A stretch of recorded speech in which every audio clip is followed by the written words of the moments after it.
for being just an ordinary student, our main guy got lovingly kissed by Truckcoin and was instantly sent to another world. Here, he is the Demon Lord Sebastian, the supreme ruler of the Demon Legion. But our protagonist is actually a decent person, so asking him to play the role of some utterly vile scoundrel who shoves old ladies into the sea and violates pigs is a bit much for him. So how will this Ice Guy version of Demon Lord Sebastian command the Demon Legion under him? Will he flatten this entire world? Or will he look for a way to coexist peacefully with the other races? Come along with Pi and follow the journey of this Ice Guy Demon Lord to see just how interesting it gets. A demon with his left eye blazing stared at his own reflection in a basin of water. He suddenly jolted in shock because that was not his face, then splashed water onto his face. Just then, a three-headed monster girl, or rather, a three-headed demon monster girl, walked over and asked if he was all right. When a young man turned to look, he saw the words Cassandra, Captain of Guard Squad 7, along with her power stats appearing before him. He had no idea who he was or where this was. Looking into the mirror and seeing what his body looked like now, he froze on the spot, seeing him standing there all dazed and blank. Cassandra rushed forward and threw her arms around him, calling him Demon Lord and worrying that his battle with Seraph might have left him with brain damage. While the young man was still trying to figure out whether this girl was cosplaying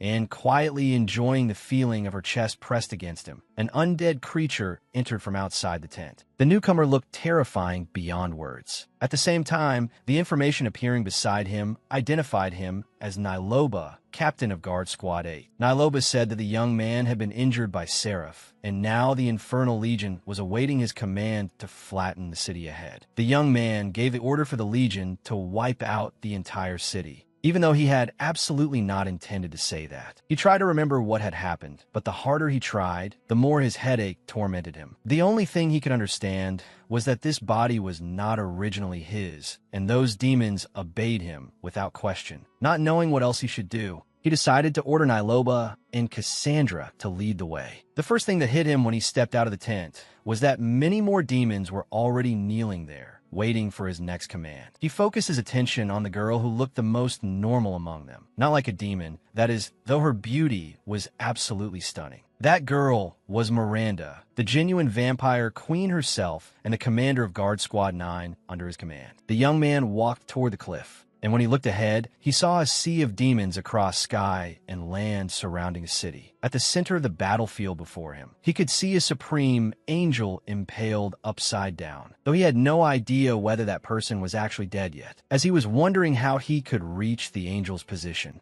a pair of cool-looking wings suddenly sprouted from his back. He leaped off the cliff, thinking he could fly now and look cool as hell, but no, he dropped like a bird with broken wings. Just when it seemed the Lord of the Demons was about to smash face first into the ground, a giant hand caught him just in time. Mardini, a wild titan and the commander of Guard Squad 10, had grabbed him and then set him on her shoulder. The young man was brought to where the angel was impaled upside down. The human soldiers serving the angel trembled like leaves when the demon lord descended. Terrified as they were, they still activated secret arts and charged desperately at him. A system voice reminded him to use defensive magic, but he failed to react in time and took the full force of a slash across his chest. That strike jolted his mind and made him remember that he had been hit by a truck while running into the street to save a little boy. That impact had sent him to this world, carrying the divine mission of saving it. When he came to his senses, he saw Cassandra going absolutely feral on those soldiers for daring to injure him. Regaining his composure, he accepted the fate of moving forward to finish off the angel before him. The angel Seraph was not dead yet. He lifted his eyes toward the young man and called him Sebastian. From Seraph's words, Sebastian realized that Seraph also knew the soul inside Sebastian's body had come from another world. Seraph said he had been entrusted with the mission of saving this world and restoring order, then asked him to pull out the holy relic impaling Seraph. Sebastian did not understand what was going on, but he still followed Seraph's words and grasped the stake piercing Seraph's body. It quickly shrank into a ring on Sebastian's hand, and after Seraph fell, he vanished as well. Sebastian cried out in pain as that sudden power flooded into his body. The Eternal Flame system warned him that he had to release that power immediately. Sebastian thought quickly, then aimed the hand filled with holy power toward the city opposite him. A massive blast of power shot out, obliterating a huge swath of everything in its path. No living thing could survive in that area anymore. Sebastian felt he had gone way too far, and that too many lives had just been erased, so he wanted to order the Demon Legion to withdraw. But right then, the sound of a war horn rang out, and the Demon Legion went mad as it charged toward the city, slaughtering at will. Sebastian stood rooted to the spot, desperately searching for the one who had sounded the horn and ignited the battle. Then in the sky, a two-headed draconic wraith flew past, and standing atop, it was another demon youth. Sebastian guessed that he was the one who had blown the horn. The Holy Wing Empire was wiped out in just a single day. In the sky, dragons continuously rained fire down on the city, while on the ground, demons relentlessly hunted the citizens. Sebastian walked through the city with Niloba and Cassandra. He could not bear to watch the townspeople being slaughtered in droves like this, and he had to struggle hard not to throw up. But this only made Cassandra find it strange. Sebastian had once cut down 3,000 people in a single strike, then hung those unlucky souls up as bird feed. So why was he now so shaken by the devastation in this city? At that moment, a civilian ran across Sebastian's field of view, with a demonic bird chasing right behind him. It then snatched the unlucky youth into the air and dropped him, letting him fall freely from the sky straight onto the pointed roof of a building. The demon soldiers below even cheered and placed bets on the young man's life. One idiot who had just lost his bet wanted to shove another woman out and start a new round of gambling. But as fate would have it, he ended up pointing straight at Sebastian instead. The demons immediately panicked and hurriedly knelt, begging Sebastian for forgiveness. Sebastian looked around, then turned to Niloba and borrowed a gold coin, then proposed a bet that the woman could escape that idiot's hunt for 3 minutes. A wager offered by the demon lord himself had to be trustworthy, no tricking the old or the young. So what was there to fear? Whether it was really trustworthy or not was another matter, because the very next thing Sebastian did was pull Cassandra aside and whisper something to her about helping him win the bet. Fraud, blatant fraud. After that, Sebastian turned to the woman, threatened her, and forced her to start running. The moment she dashed past, Cassandra immediately placed a seal on her body. As soon as the two idiot demon soldiers lunged out and quickly closed in behind her, Cassandra began chanting. The seal inside the woman's body took effect, making it seem as though she had suddenly been pumped full of performance enhancers, with her strength soaring on the spot. The woman left the two demon soldiers in the dust, and even the demonic bird diving from the sky was easily dodged by her. After several dazzling acrobatic maneuvers, the woman ran back the other way, slipping past the two demon soldiers like an eel. In the final seconds, the demonic bird swooped in to drive her again, only to be so frightened by a glare from her that it tucked its tail and fled. And just like that, Sebastian won the bet. So now it was time to squeeze a little profit out of those soldiers. Sebastian did not punish them too harshly, only ordering them to release these human prisoners. None of the demon soldiers dared object and immediately obeyed Sebastian's command. The woman's little son disregarded the danger and rushed out to embrace the mother who had just miraculously returned alive from hell. But before that happy scene could last long, a fireball came down from the sky and struck the woman. Sebastian quickly told Cassandra to knock the boy out and hold him back, then looked around for the culprit who had launched that fireball. In the air floated a teenage fire user named Ken Long, who proudly claimed that fireball as his handiwork. Then he hurriedly descended to the ground and knelt. At the very least, he did not dare act insolently toward Sebastian. He said he had just upgraded to a new fireball skill, and to demonstrate it, Ken Long snapped his fingers, causing all the humans still being held there to be swallowed by a sea of flames. Sebastian was furious that Ken Long had executed all those ordinary people like that, but he also could not show softness, or his subordinates would grow suspicious. Ken Long flicked another small flame, intending to finish off the unconscious boy behind Sebastian. Of course, Sebastian could not allow that, and he blocked the fireball with his hand. That left Sebastian's hand burned, and he had to let Cassandra use healing magic on him. Ken Long observed all of this,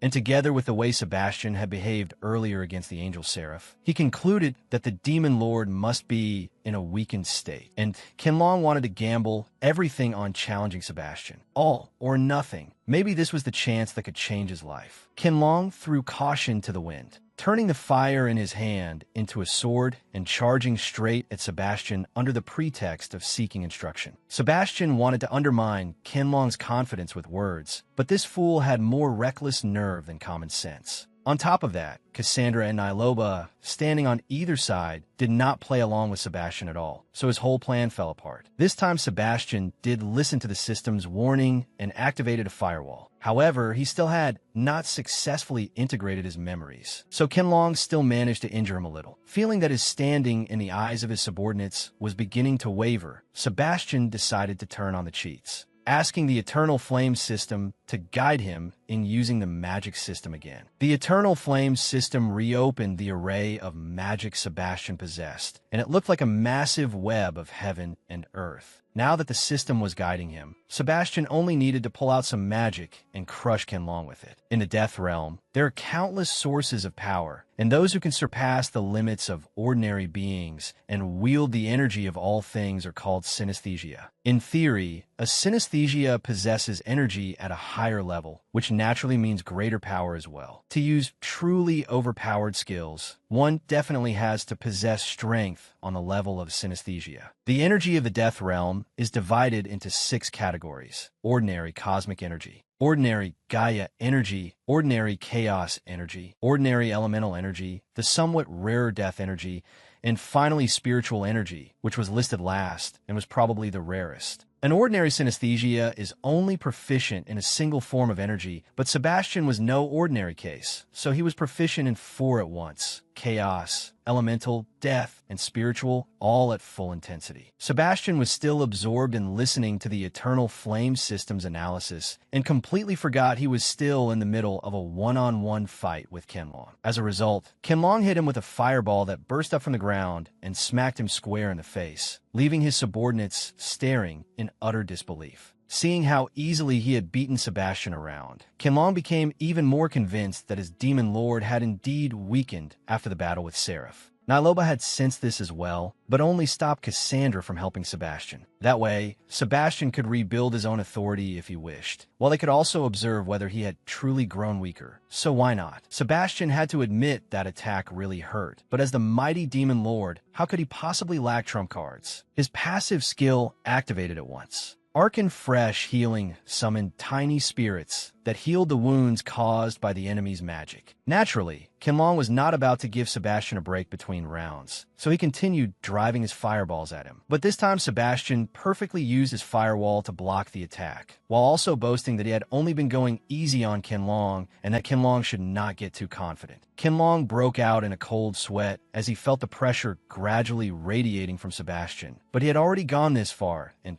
could not back down now. Sebastian charged straight at Qianlong, probably intending to crush him head-on like a steamroller, except Qianlong dodged and Sebastian slammed into a wall instead. Not embarrassing at all, surely. Even the system could not understand why Sebastian was fighting in such a crude way. But there was no helping it. Although he possessed enormous power inside his body, he did not remember how to use magic because he simply could not remember. At that moment, Qianlong decided to use his ultimate move to settle the winner, creating a giant fireball and launching it at Sebastian. Sebastian's firewall definitely could not withstand that attack. Qianlong could feel his attack slamming directly into Sebastian, and he thought victory was already in the bag. But the foolish boys celebrated too early. From Sebastian's direction, Qianlong, Niloba, and Cassandra all sensed a tremendous surge of magic power pouring out. Out of the smoke and dust, an enormous, incredibly cool giant robot appeared, with Sebastian riding on its shoulder. That thing was the product of 8th tier elemental summoning magic, creating a golem from rare materials. Qianlong was genuinely scared now. Who would have thought Sebastian would use such high-level magic just to teach him a lesson? Qianlong had to pay for his insolence. The golem smashed him with a heaven-shaking sword strike, slamming him flat into the ground with his face so battered that even his parents probably would not recognize him. Night fell over the ruined district,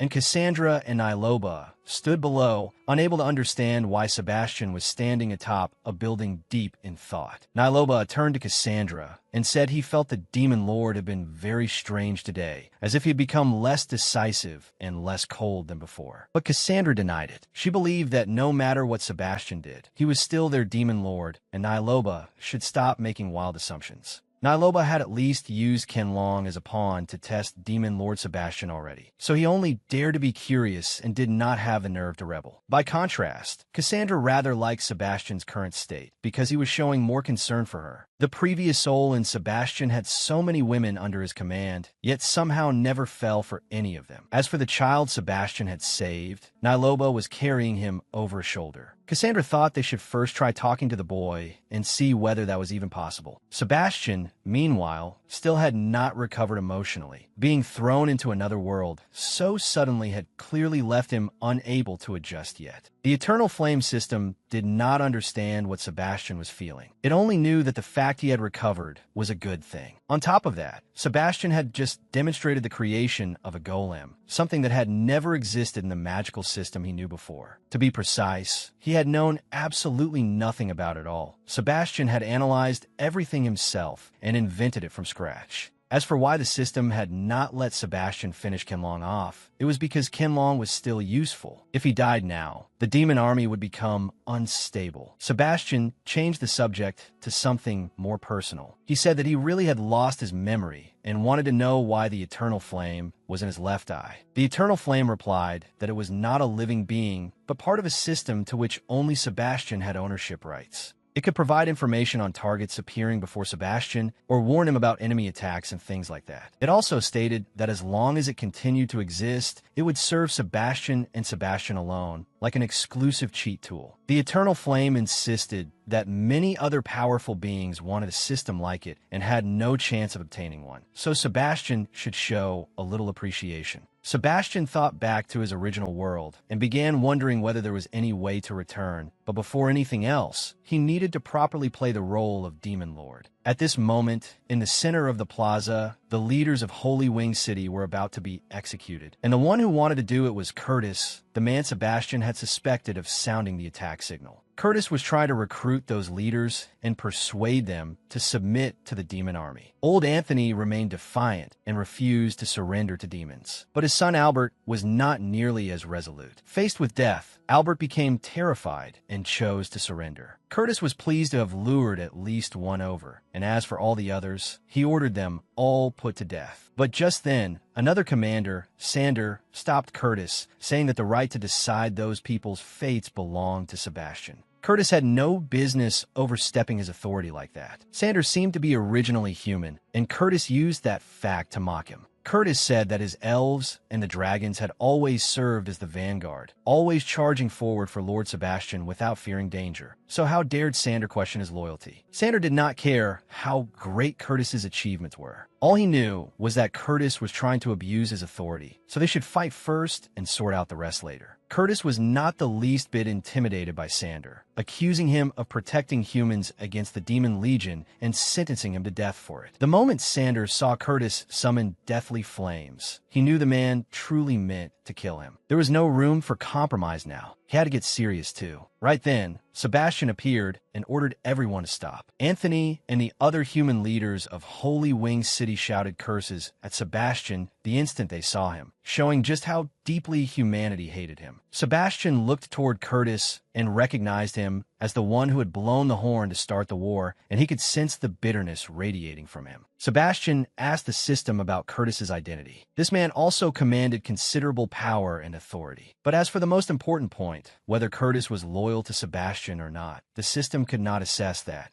Sebastian did not know what to do with Curtis, so he said a few perfunctory words to him and turned away. Curtis noticed that Niloba had a human boy slung over his shoulder, but Cassandra cut him off at once by saying it was Lord Sebastian's will and telling him not to meddle in matters outside his duty. The system then introduced Sander to Sebastian. He was an orphaned human Sebastian had taken in, and he admired and served Sebastian with absolute loyalty. Beside Sander stood Druss, a loyal Nubian warrior whose rare species possessed the strongest synesthesia on the continent. Sebastian took the opportunity to ask the system about the rest of the generals under his command as well. Farther away in the plaza was G9, a synesthesia specialist in spiritual arts. The insect on the rooftop was a special species Sebastian had captured many years ago a life synesthesia named Razix. However, he was not especially bright and only followed the strong, looking a lot like Kha'Zix. And if there was one with the smallest brain, there had to be one with the biggest. That would be Elder Malking, practically a relative of Makai, also a life synesthesia, who had followed Sebastian since the earliest days of building the demon army. Besides them, the Titan Mardini and Cologne were also among Sebastian's generals. Nyloba walked over to Elder Malking and asked him to watch over the boy Sebastian had saved. Elder Malking did not understand what Lord Sebastian was thinking, but he could guarantee he had no objections to anything his lord did. Following the system's guidance, Sebastian played his part and sat on Archbishop Anthony's throne. Just as Sebastian gave the demon generals permission to rise, an arrow whistled in from afar. The system only had time to warn Sebastian that danger was approaching. And then the arrow streaked past every demon general and embedded itself in the chair right beside Sebastian's head. It had come so suddenly that all Sebastian managed to do was tilt his head slightly out of the way to dodge it. As for his stunned, dumbfounded shock,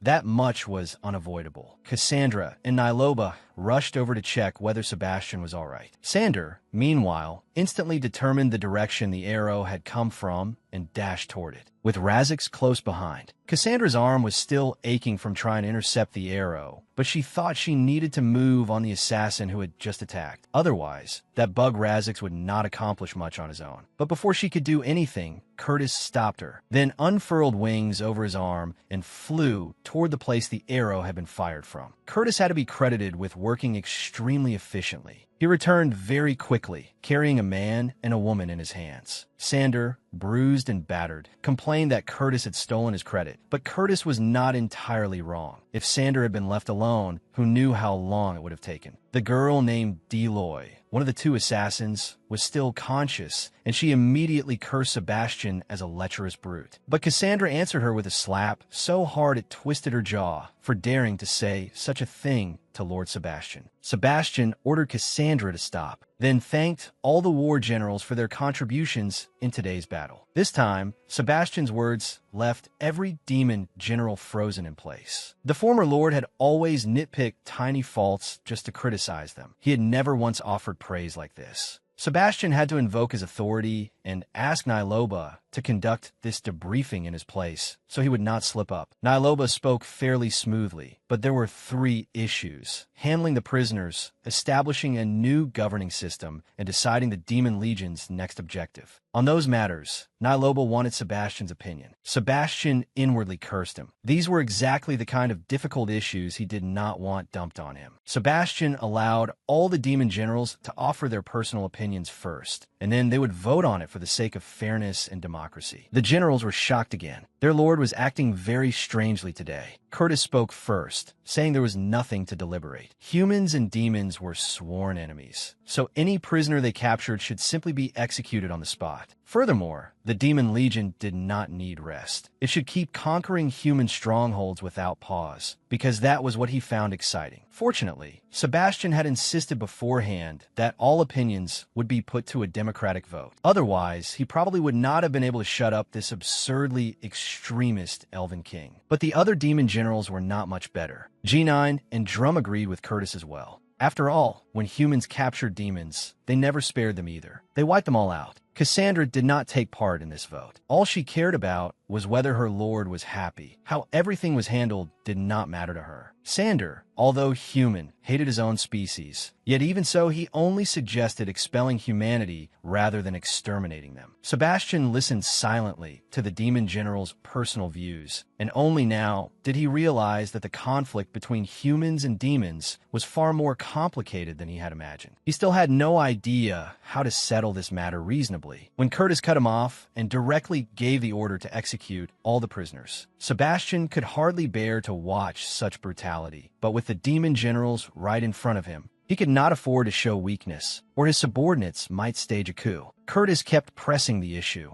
saying Sebastian had changed greatly after the battle with Seraph. Finally, he delivered the decisive accusation. The one sitting on the throne was not their lord. Sebastian struggled to remain calm. If he let anything show now, he would be finished. He shot back that Curtis was the one trying to rebel against him. Curtis was determined to expose Sebastian's true identity and challenge him to a duel. declaring that the Lord of Demons had never once feared such a challenge when it came to legitimizing matters like this. The other demon generals firmly believed that Sebastian would treat even Curtis's elven flames as nothing more than a mosquito bite. But that was not the case at all. Sebastian was trembling violently by now, and the eternal flame system told him that in his current condition, if he tried to face Curtis's flames head-on, he would only end up roasted through. At the very moment Sebastian felt that he was truly done for, a red light suddenly appeared and blocked Curtis's flames. The one who had appeared was the vampire queen Miranda, and she declared that she would make Curtis pay dearly for his treasonous attitude. Miranda asked Sebastian whether he had been scared out of his mind. More importantly, she addressed him directly by name, which surprised Sebastian. Curtis was also shocked by Miranda's sudden appearance, inwardly realizing that his plan to topple Lord Sebastian could do nothing for the moment. Curtis tried to excuse himself by saying that Sebastian had seemed off today, so he had only wanted to exchange a few moves to test him. Miranda agreed that Sebastian was indeed not quite himself today,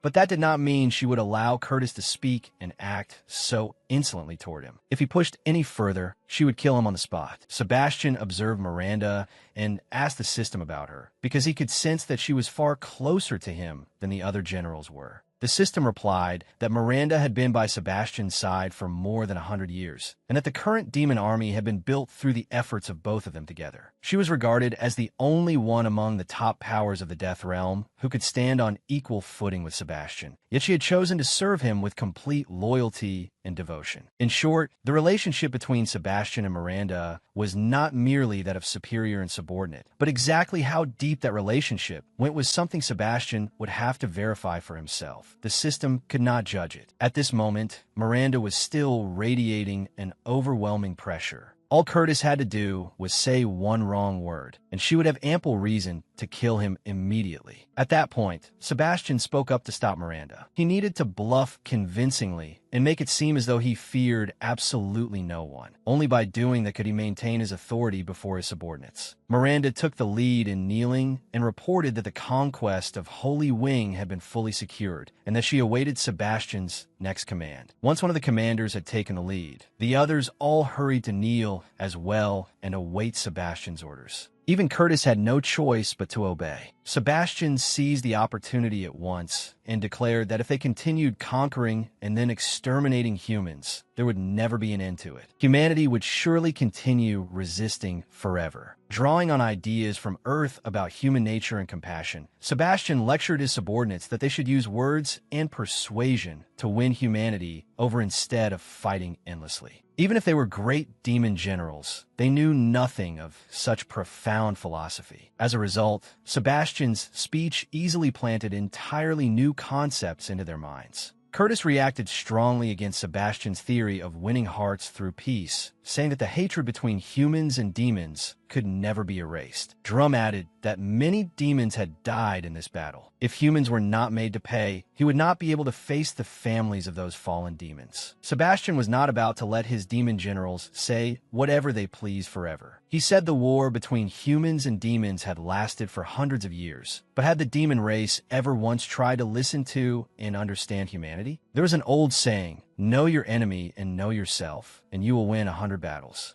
The demons surely were not educated enough to know a saying like that already. Sebastian analyzed that if they wanted to defeat an enemy, they needed to get a firm grasp on them, to understand what they wanted and what they feared. Humans had much shorter lifespans than demons, but they knew how to pass knowledge on to the next generation. Sebastian suggested that if they burned away every vessel of knowledge, books in particular, the demons could completely sever humanity's greatest source of strength. But that was only the worst option. What Sebastian truly meant was that these demon generals needed to read more human books, so they could understand human knowledge. It had to be said, no one yet knew how great Sebastian's real power was, but his ability to talk people into things was unquestionably masterful. After a long speech, he left the demon generals below with aching heads while praising his depth and mystery. To conclude this grand act of herding sheep, Sebastian ordered the 2 human assassins imprisoned so he could interrogate them later, while the demon army was to remain stationed here for now.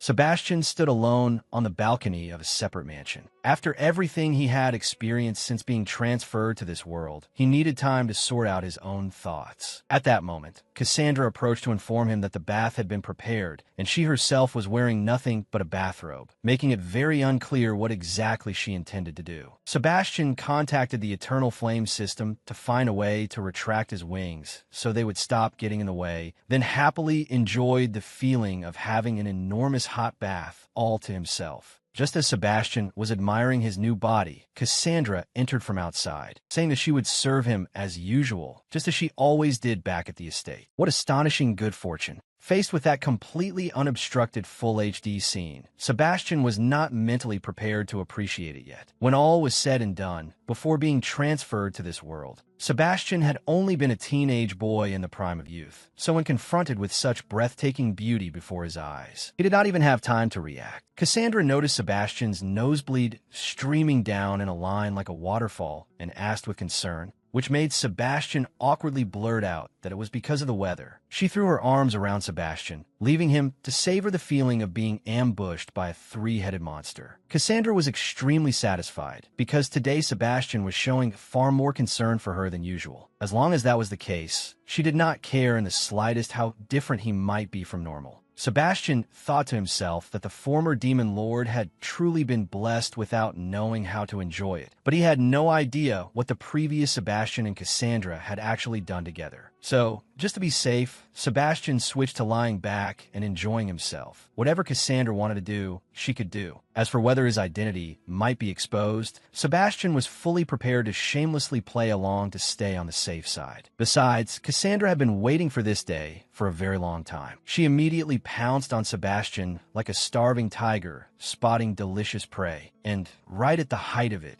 Miranda came looking for him. She stood outside the bathroom and said she wanted to speak with Sebastian alone for a moment. Miranda had come to see Sebastian wearing nothing but a thin, slightly disheveled nightgown, and Sebastian could more or less imagine just how close Miranda and the former Sebastian had been. Miranda felt Sebastian's presentation today had been absolutely brilliant. At least that was how she saw it after centuries of standing beside him. Miranda said that the two of them had done everything they could to create an army capable of conquering the Death Realm, a goal no one had ever achieved before. Miranda had to admit that Sebastian's power surpassed almost everyone else in this world. Ever since another soul had transmigrated into him, he seemed to be at his weakest. But one thing had to be acknowledged. The greater the power, the greater the price. With his absolute strength, Sebastian had always been the firmest pillar supporting his legion. But there was one problem. When he used overwhelming power to recruit followers beneath his banner, their loyalty could never be guaranteed. Miranda spoke bluntly. Aside from herself, there was not a single person in the current legion she could truly trust. At present, Sebastian's legion had no unified goal, nor did it have trust flowing from top to bottom. The situation had only become more difficult to handle after Sebastian obtained the Eternal Flame and the holy relic, the Angel's Tears. He had grown even more frenzied, convinced with absolute confidence that he was the strongest of all, ready to crush any opponent who stood before him. And the war between his legion and humanity had become truly meaningless. At the very least, it no longer resembled the original goal Sebastian and Miranda had once set together. In the past, Miranda had always tried to make Sebastian understand that recklessly relying on brute strength would eventually backfire. But at the time, Sebastian never listened. Fortunately, whether it was some strange change of mood today or a complete shift in personality, well, in truth, even his soul had changed. He was now showing a rational side Miranda had never seen him reveal before. Sebastian looked at Miranda seriously, then asked her to hold command of the army for 3 days. At the same time, he told her to ensure the safety of the 2 assassins and the human boy. He would use that time to set everything back in order. That night, Sebastian lay flat atop a building. He felt that today had truly been long, yet he was not sleepy in the slightest. Of course he was not sleepy, because according to the system, demons did not need sleep. Staying awake all night and all day was perfectly normal for them. That meant Sebastian could use every second of the 3 days he had set for himself. He took to the skies, not even bothering to change, still wearing the same bathrobe. While flying, Sebastian asked the system why he could remember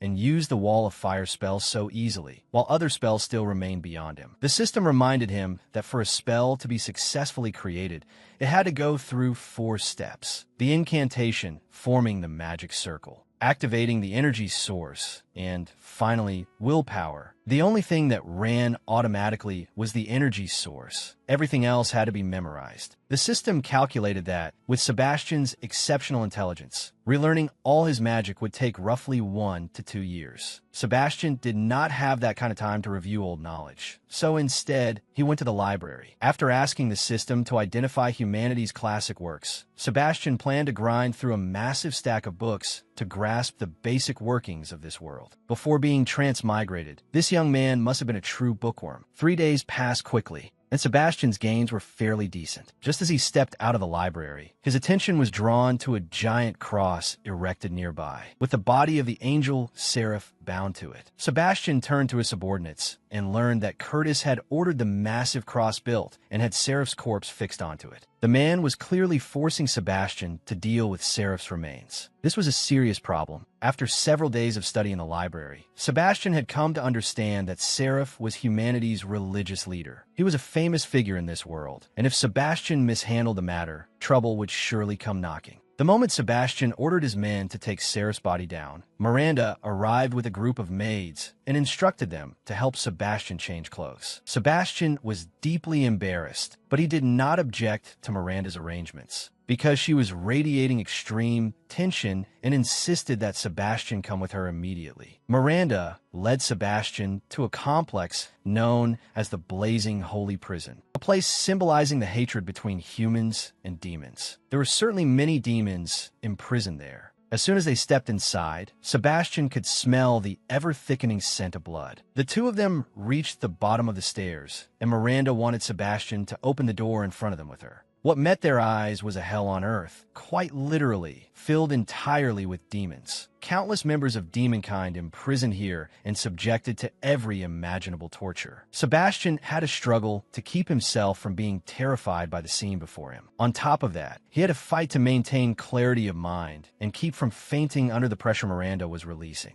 After releasing his own power to resist Miranda's aura, Sebastian shouted at her, helping her calm down again. The two moved deeper into the room. A demon lay dying on a torture table. She had been tormented so badly that her will was completely broken, and all she wanted was for Miranda to grant her plea and end her life to spare her further suffering. This room was a place for those humans who believed the absurd story that drinking demon blood could grant immortality. Total nonsense. Do not believe it. Even Sebastian had to admit that this place laid bare the cruel and savage darkness of humanity. Sebastian looked toward Miranda and could see how much pain she was in as she watched her own kind being tortured so brutally. He stepped behind Miranda, gently comforted her, and told her that he would bear this burden alongside her. Miranda was on the verge of madness. Right now, all she wanted was to slaughter all humanity and vent her fury. Sebastian pulled Miranda into an embrace and said that he would handle everything. In the city plaza, Sebastian ordered a gallows to be erected for executions, and several people had already been given the honor of testing whether the ropes were sturdy enough. Ken Long and Curtis stood atop the distant city wall, watching the plaza. Ken Long could not understand why Sebastian had forbidden the massacre of humans, only to personally order the spectacle unfolding before them. Now, Curtis said he was certain that Sebastian was no longer the demon lord they had once known. Curtis had originally intended to expose this, but now he had changed his mind. He wanted to observe what Sebastian would do next. At that moment, Sebastian flew to the center of the plaza and landed on the execution platform. He loudly declared that anyone below who submitted to him would live, while those who resisted would have only one end, death. At the same time, Sebastian decided to lecture the common people a little. First, he brought up and firmly confirmed that drinking demon blood would not grant humans immortality. Food poisoning, on the other hand, was another matter. To prove it beyond doubt,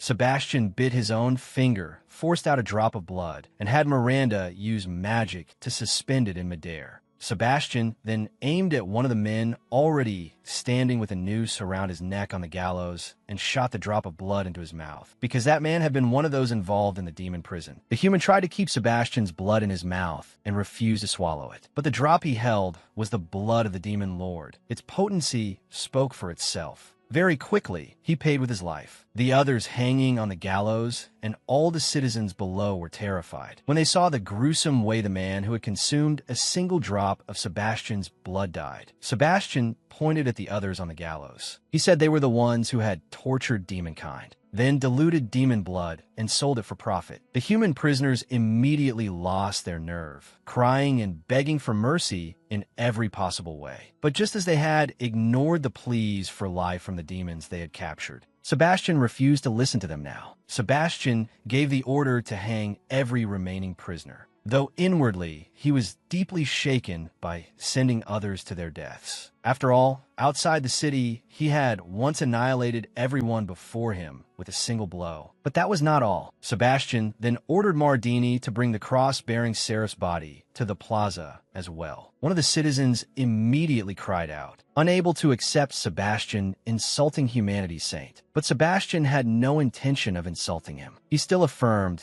that Seraph had been a worthy and honorable opponent. And to show the people that a demon like Sebastian could act with fairness, he agreed to return Seraph's body to humanity so they could hold a grand funeral. Cassandra found Sebastian's new move rather unusual, but that was all. She had no opinion on the matter. Miranda, standing beside her, was equally speechless about Cassandra and simply let it go. On the contrary, she felt that Sebastian was finally willing to listen to her advice, and that was a good thing. After receiving Miranda's affectionate gaze, Sebastian turned back to the people and threatened them, saying that if they did not want to be slaughtered by the Demon Legion outside the city, they had better prepare to submit to Sebastian and obey his new policies. Sebastian wanted the people here to accept his rule and turn Sanctuary City into an autonomous district under the Demon Legion. Sebastian's idea of turning Sanctuary City into an autonomous district was something no one had ever imagined before. After seeing the term Sebastian wanted to impose on Sanctuary City, Delos basically wanted nothing to do with Sebastian's strategy of winning over the people. However, once Sebastian resorted to threatening the lives of the city's citizens, Delos was forced to listen. When she heard that Sebastian's goal was to give the people who had survived the city's fall a chance to settle down and rebuild their lives, Delos almost thought she had misheard. Sebastian was not joking. All he needed was for Saintus Delos to accept the policies he proposed. And then, without question, the people of Sanctuary City could still live well under the rule of demonkind. After stating his intentions, Sebastian left, ignoring the fact that Delos still could not believe the conversation she had just had. Crow, one of Delos' subordinates, brought up the fact that Sebastian had returned Seraph's body to the people of Sanctuary City. Moreover, he had heard that Sebastian seemed to have been seriously injured after his earlier battle with Seraph, so if Delos wished, he would attempt to assassinate Sebastian once more. What a joke. If they tried another assassination, both of them might truly end up dead this time. Delos absolutely refused to allow it. At that same time, Curtis was asking Sebastian whether he intended to move the Demon Legion elsewhere. According to the inventory, Sebastian planned to use Sanctuary City's existing resources for another purpose instead of maintaining the Demon Legion. As for taking inventory of those resources, Sebastian was absurdly skilled at it with the knowledge he already possessed. Teaching Nero a few quick accounting methods was enough for him to get it immediately. He even laid out the Demon Legion's future expenditures with crystal clear bookkeeping. Curtis assumed Sebastian was planning to withdraw his troops, so he asked Sebastian for permission to become the governor of Sanctuary City. Since Curtis had substantial merit in the support of his subordinates, Sebastian had no choice but to approve the request. After that, with the exception of Curtis's legion, the rest of Sebastian's forces were ordered to withdraw.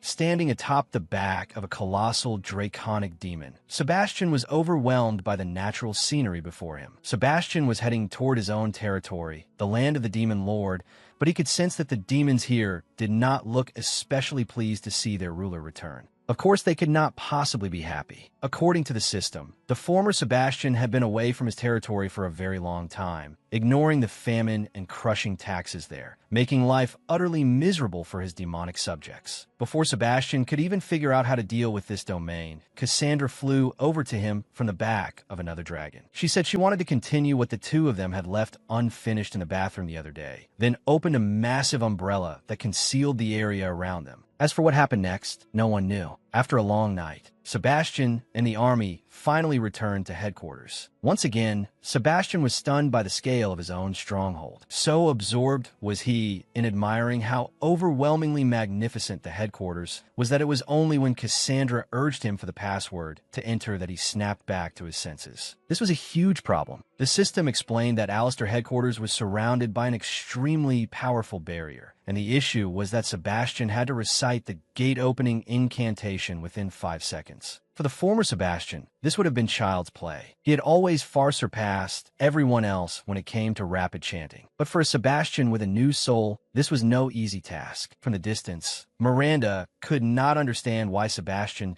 still had not opened the barrier. At this rate, the dragons would slam straight into it and die. By now, Sebastian's tongue was practically tying itself in knots, and he still had not finished reciting the spell to open the gate. When things got tough, he had to cheat a little. Sebastian treated the writhing, ant-like script as if it were binary code, then went through a series of mental operations to reconstruct and combine the characters. In short, Sebastian still managed to open the barrier gates successfully, though the incantation sounded a little strange. Who could say, perhaps in his previous world Sebastian had studied information technology at some top engineering school, because his coding skills were better than most people's. The entire army entered Alistair headquarters, where a robot named Blue, apparently the chief steward of the place, came out to welcome Sebastian. Sebastian could not draw out even the slightest memory of this place. That meant he would need some time to familiarize himself with it again. But the problem was, Sebastian might not have the luxury of taking his time, because according to Blue, this headquarters was on the verge of collapse. Alistair headquarters was facing a crisis. The lava flow beneath the earth had gone completely cold, and that was apparently the energy source that kept the tower functioning. Sebastian did not understand what consequences the interruption of the lava flow would bring, so he turned to Cassandra and asked. Fortunately, or unfortunately, Cassandra did not understand the significance of it either. So Sebastian had an excuse to ask Nero to educate both Cassandra and himself. According to Nero, the first consequence of the lava flow going out was that the temperature here would drop dramatically, which could lead to quite a number of demons dying because they could not endure the cold. Next was the lava flow, the source of the demon race's power. Without it, the demon's strength would decline, and they would no longer be able to contend with the other races if invaded. Most importantly, Sebastian had once been able to rule over the entire demon race because he controlled the lava flow. Now that the lava was gone, Sebastian's influence would undoubtedly begin to falter as well. After hearing Nero's analysis, Sebastian immediately realized just how bad things were. He wanted to restore the lava flow at once, just to be safe. But little did he know that this only made Nero even more curious. Because the last time Sebastian had wanted to enter the inner depths, he had needed to prepare very carefully before going. According to the system's additional explanation,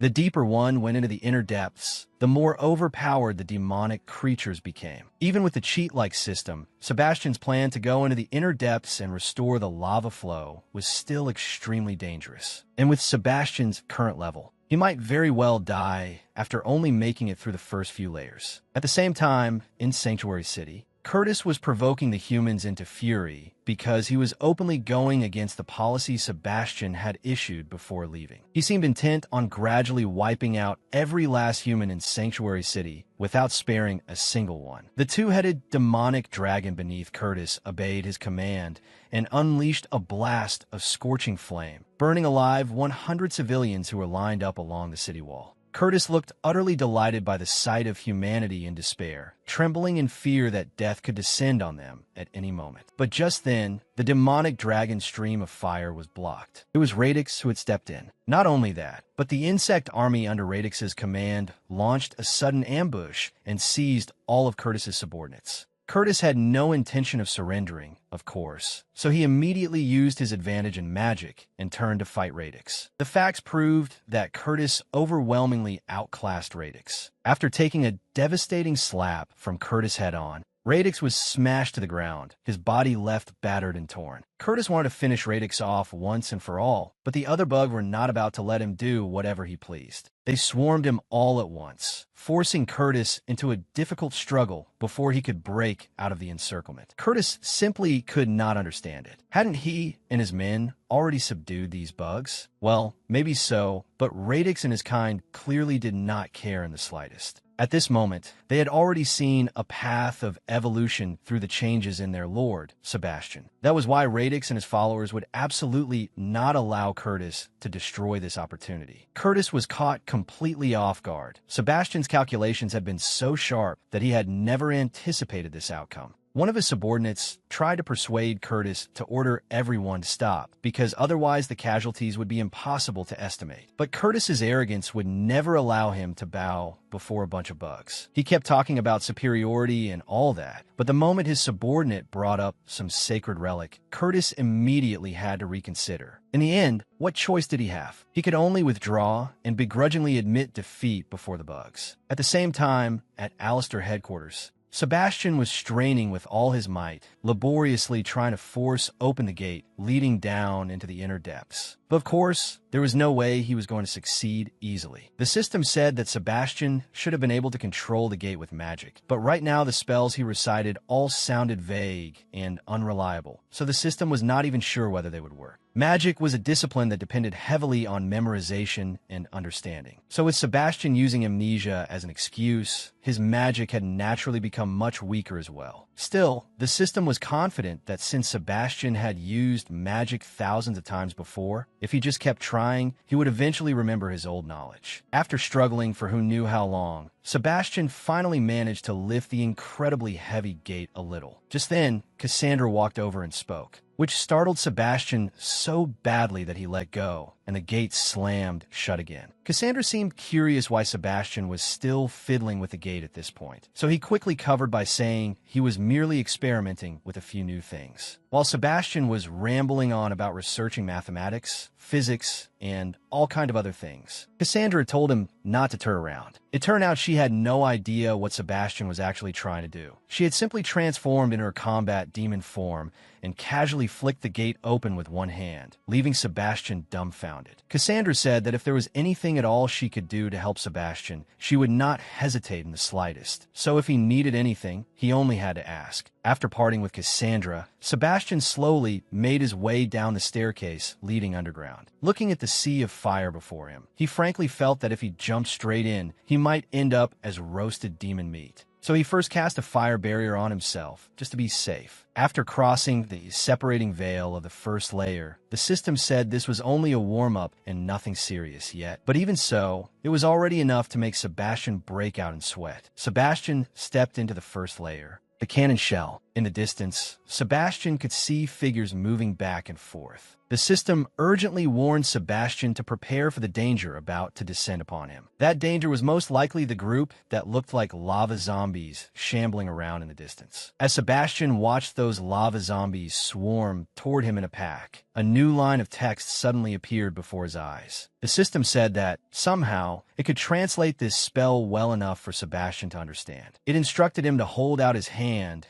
and aim with his finger as though he were pointing a gun. And then a spear of ice shot from Sebastian's fingertip, piercing through the body of one of the charging lava zombies. Succeeding once immediately boosted Sebastian's confidence, and he fired several more shots in quick succession, killing off the remaining lava zombies. But the moment the small fry were dealt with, the real threat appeared. Behind Sebastian, a gigantic golem slowly emerged. Sebastian barely had time to curse before hurriedly jumping aside to avoid the golem's smashing blow. Sebastian took aim and rewarded the golem with an ice shot that shattered its head into countless fragments. The system praised him for looking cool, but said it would still be better to run. Only a few seconds after the golem lost its head, a brand new one had already grown back. Sebastian collapsed to the ground, realizing this was not looking good at all. The system suggested that he could temporarily hide and practice a stronger, higher-level spell. But after punching the golem in the face and only then deciding to run, there was no way that thing was going to let him off so easily. Sebastian had no intention of doing nothing but flee. So as he ran, he kept turning back and firing ice bullets at the golem. He wanted to imitate video game tactics and see whether stubbornly attacking it would reveal the creature's weakness. After no end of wearing the golem's body down, Sebastian finally managed to see the demon's energy core in the center of its body. But tragically, at the single most important shot, Sebastian missed. Out of options, Sebastian had to sprout his wings and flee first, then think of a new plan later. perched on a rocky outcrop. Sebastian wondered whether there was some way to upgrade the ice gun spell he had just gotten used to using and take it to the next level. After all, with a system at his side, it would be embarrassing if he could not get at least a little advantage from it. Very quickly, the Eternal Flame system provided Sebastian with an upgraded version of the ice gun spell. It now came with a scope. With his newly leveled up skill, Sebastian easily took down the golem.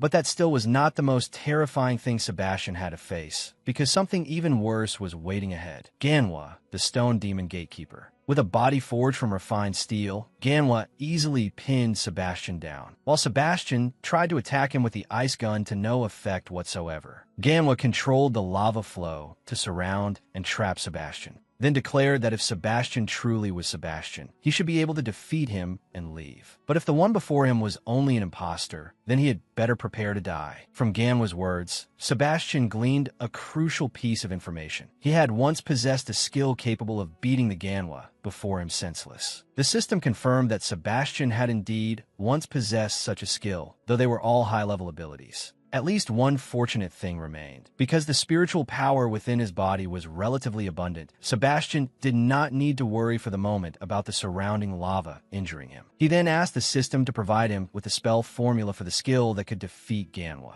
At the very least, Sebastian was completely confident that when it came to studying, he was second to none. At the same time, Miranda stood outside the castle, feeling that Sebastian had been gone for far too long, yet there was still no sign that he had succeeded in restoring the lava source. One of Miranda's subordinates ran over to report that Exdel in the southeast had begun mobilizing its forces. It seemed the elves were preparing to make some kind of move. In addition, information had also reached Miranda that a public execution was taking place in Sanctuary City, and that the insect army had chosen to obstruct Curtis's actions. Miranda feared that the elves might be planning to march on Alistair once again. If that happened, the demon race would be in serious trouble. She could not wait for Sebastian to return and deal with the elves, so she decided to head to Exdel herself and deal with those elves who seemed to be plotting rebellion. As for Sebastian, he had already finished practicing the Ice Pillar spell and was using it to fight Manhwa. At the same time, Sebastian naturally did not forget to back himself up with words, declaring that he was the Demon Lord and that Manhwa's insolence amounted to treason worthy of execution. Just when Sebastian began acting impatient and started gathering spiritual power for a devastating attack, Manhwa, whether from fear or simple boredom, suddenly opened his enormous mouth wide and allowed Sebastian to pass into the next layer of the inner depths, the steel thorn forest. As Sebastian passed through Manhwa's mouth into the next layer, the system would not stop flattering him, praising him as a genius who could make use of magic after only learning casually. That left Sebastian somewhat confused, because the only reason he had learned a new spell at all was because the system had guided him. So what was so surprising about that? In truth, Sebastian had previously only focused on the spells he already understood, rather than learning new ones from the system. That was why the system was now so excited to finally be able to contribute something to Sebastian. Sebastian sped through the tunnel connecting the layers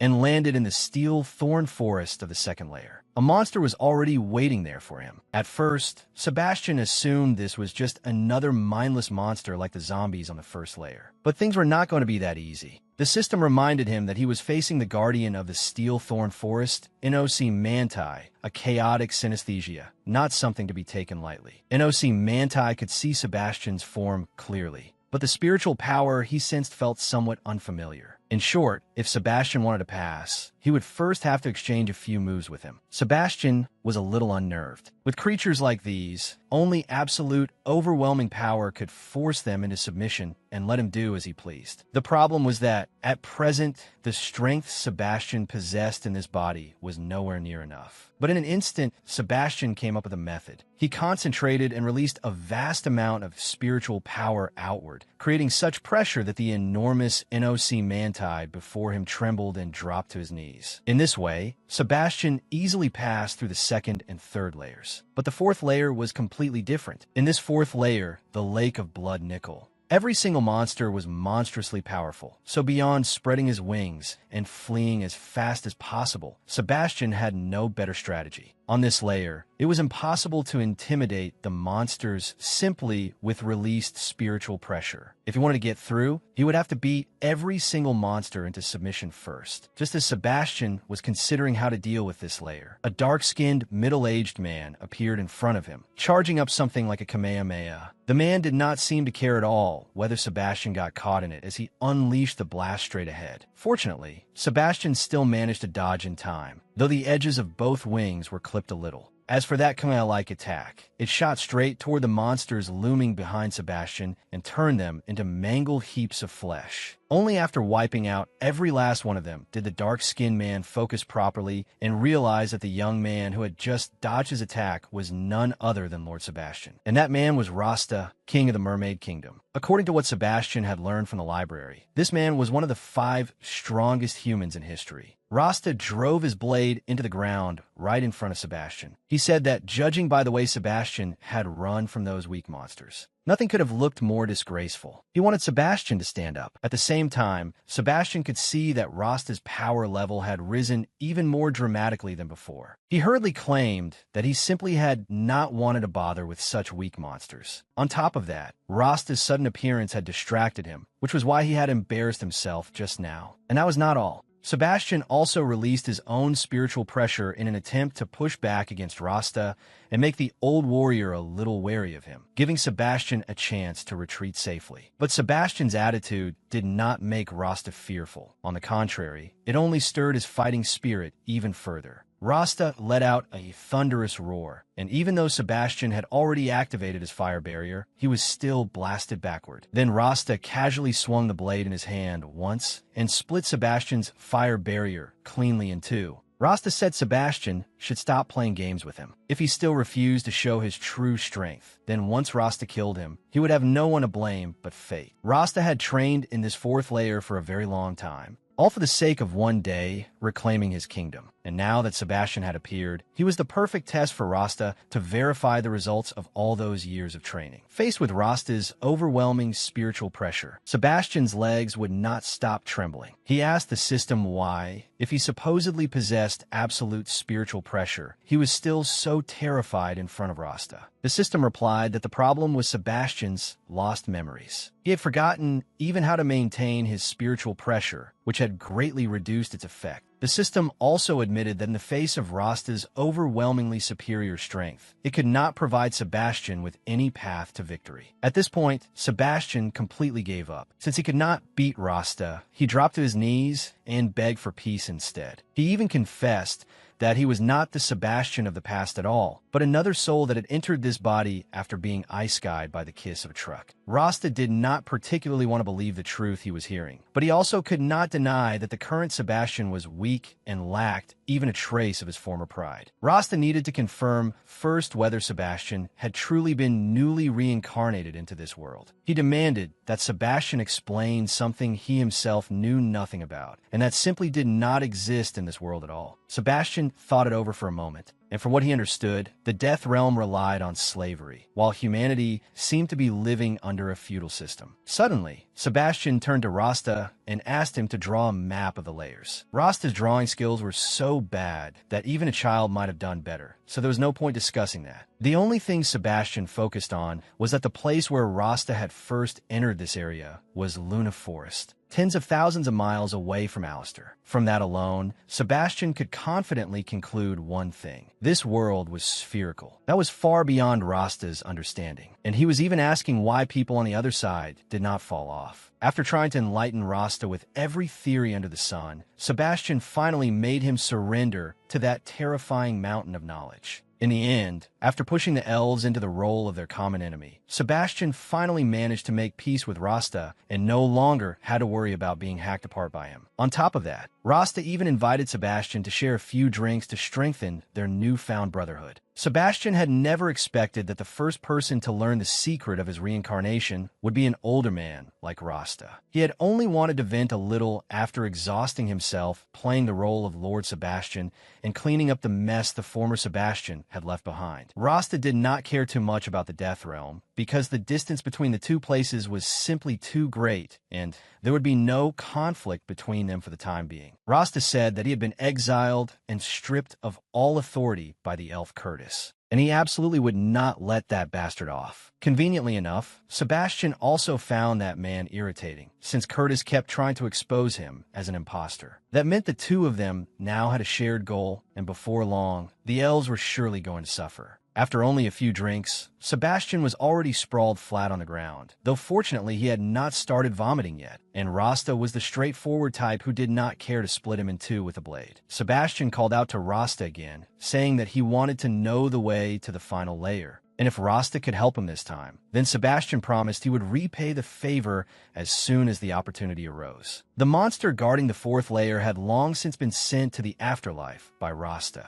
but even so, he had not immediately entered the core layer. According to Rasta, the core was overflowing with resources, but at the same time, it was also home to the most dangerous and powerful monsters. Worse still, no one knew for sure what kind of creature stood guard down there. No matter how dangerous it was, Sebastian was determined to enter the core. Rasta showed no hesitation at all. Once he had confirmed that Sebastian truly had no intention of giving up, he swung the gigantic warblade in his hand and split the earth beneath them in two. With a single strike that cracked the ground open, Rasta and Sebastian together plunged into the depths of the lake of blood nickel, the passage leading to the deeper layer. To ensure his own safety, Sebastian formed a ring of flame around his body as a protective barrier. But in Rasta's eyes, that flimsy little defense was nowhere near enough to get him through the dividing veil. Rasta added a divine blessing spell to Sebastian, and only then did the two of them plunge into the lava lake. The moment he entered, Sebastian nearly lost his mind from the sheer temperature of the place, and the system even informed him that Rasta's spell was already bearing 80% of the heat for him. Sebastian was struggling like that, yet Uncle Rasta was literally swimming bare through the lava lake without any barrier or protection at all. Even his equipment showed no sign of burning away. After enduring it through gritted teeth for quite some time, Sebastian finally succeeded in entering the core region together with Rasta. In this place, asteroids of all sizes floated endlessly through space. The two of them landed on one such asteroid, or as Rasta introduced it, a core sphere. He also warned that once they had landed here, the monsters within this place would surely come swarming toward them very soon. Sebastian took a moment to get used to the much lighter gravity in this area, all while listening to the system explain that many rare herbs grew near where he had just landed. Sebastian reached out to pluck one of the herbs, and at that same instant, an enormous monstrous head suddenly appeared right beside him. Sebastian had not even had time to process what was happening, let alone scream, when a monster was casually sent straight to its death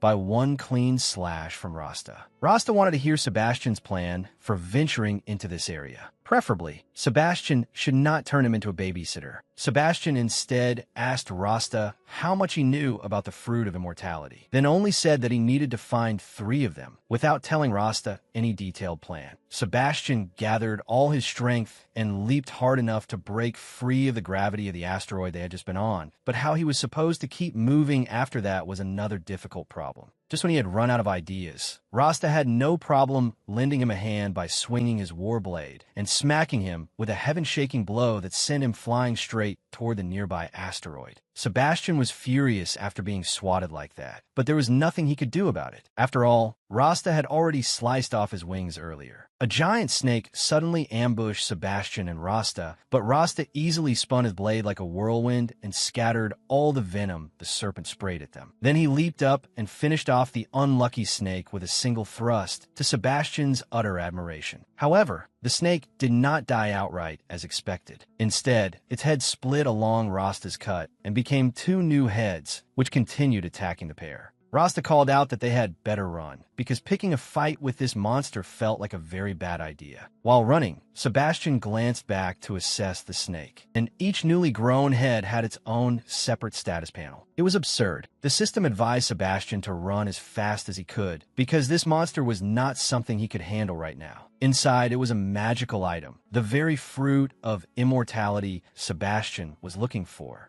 Sebastian turned to ask Rasta whether they should take the risk and deal with this snake, or perhaps with Sebastian assisting from the outside as well. No matter what, Sebastian wanted to kill this monster immediately and obtain the fruit of immortality inside its body. At the same time, in Sanctuary City, several elves were watching with amusement as two human children tried to flee ahead of them while they lazily followed close behind. One elf reached out to grab the little girl by the hair, but her older brother bit his hand, forcing him to let her go. The elf then switched targets and seized the older brother instead. The boy used that chance to tell his sister to keep running, but the elf had companions too, making escape impossible. The two elves captured the siblings, stripped them naked, and used magic to wash them clean. They had clearly planned to devour the two children. The siblings trembled in terror, believing their fate was about to end there. But just as one elf approached them, his body was suddenly skewered through, then suspended in midair. It was Miranda. She had arrived just in time and saved the two human children. Miranda showed no mercy toward that insolent elf who had dared to disobey orders. She kept pouring her own energy into his body until the elf exploded into pieces under her blood bomb skill. The remaining elf saw his companion turn into a rain of blood and was scared out of his wits, hurriedly dropping to his knees and begging for mercy. Miranda turned to the two human children and asked what had happened here. The older boy said that the demons in Sanctuary City had taken everything from the humans. Aside from the insect army, everyone else wanted to feast on the humans in Sanctuary City. Miranda listened in silence to everything the boy told her. She also knew that Radix's insect army had been left behind by Sebastian as a precaution against Curtis. Miranda then walked toward the remaining elf. Some sort of magic formed in her hand and shot straight into the elf's mouth, giving him no chance to resist. After that, Miranda ordered him to take the two children safely home and then report to her at the Sanctuary City prison. Naturally, if he so much as entertained any treacherous thoughts, the only thing waiting for him would be a blood-soaked death. Miranda said she had no intention of protecting humanity. What she protected were the laws proclaimed by Lord Sebastian. Anyone who dared break those laws had better be prepared for the consequences. Meanwhile, deep in the core layer beneath the earth, Rasta held the upper hand as the monster had been transformed into an exquisite ice statue. He unleashed a sword technique, Void Sun, and shattered the monster apart, quickly retrieving the three fruits of immortality from inside its body. Once that was done, Rasta brought the three fruits over to Sebastian, who was in a complete mess after trying to use advanced magic. At that moment, he forcefully released his uncontrollable energy source to a higher level. After that, he had used the Arctic explosion spell to freeze the monster solid. Then Sebastian took the three fruits of immortality from Rasta's hand and asked him to step back a little. Rasta could now confirm that this guy really was Sebastian one-on-one, because the real Sebastian had been a genius mage, so skilled with magic it was unbelievable. But this Sebastian before him knew only a few spells, yet he could manipulate magical power with extraordinary precision through command lines he had personally rewritten. The power of Coder. While Rasta was still evaluating Sebastian, Sebastian used the three fruits of immortality and the other materials he already had on hand to summon a gigantic robot machine.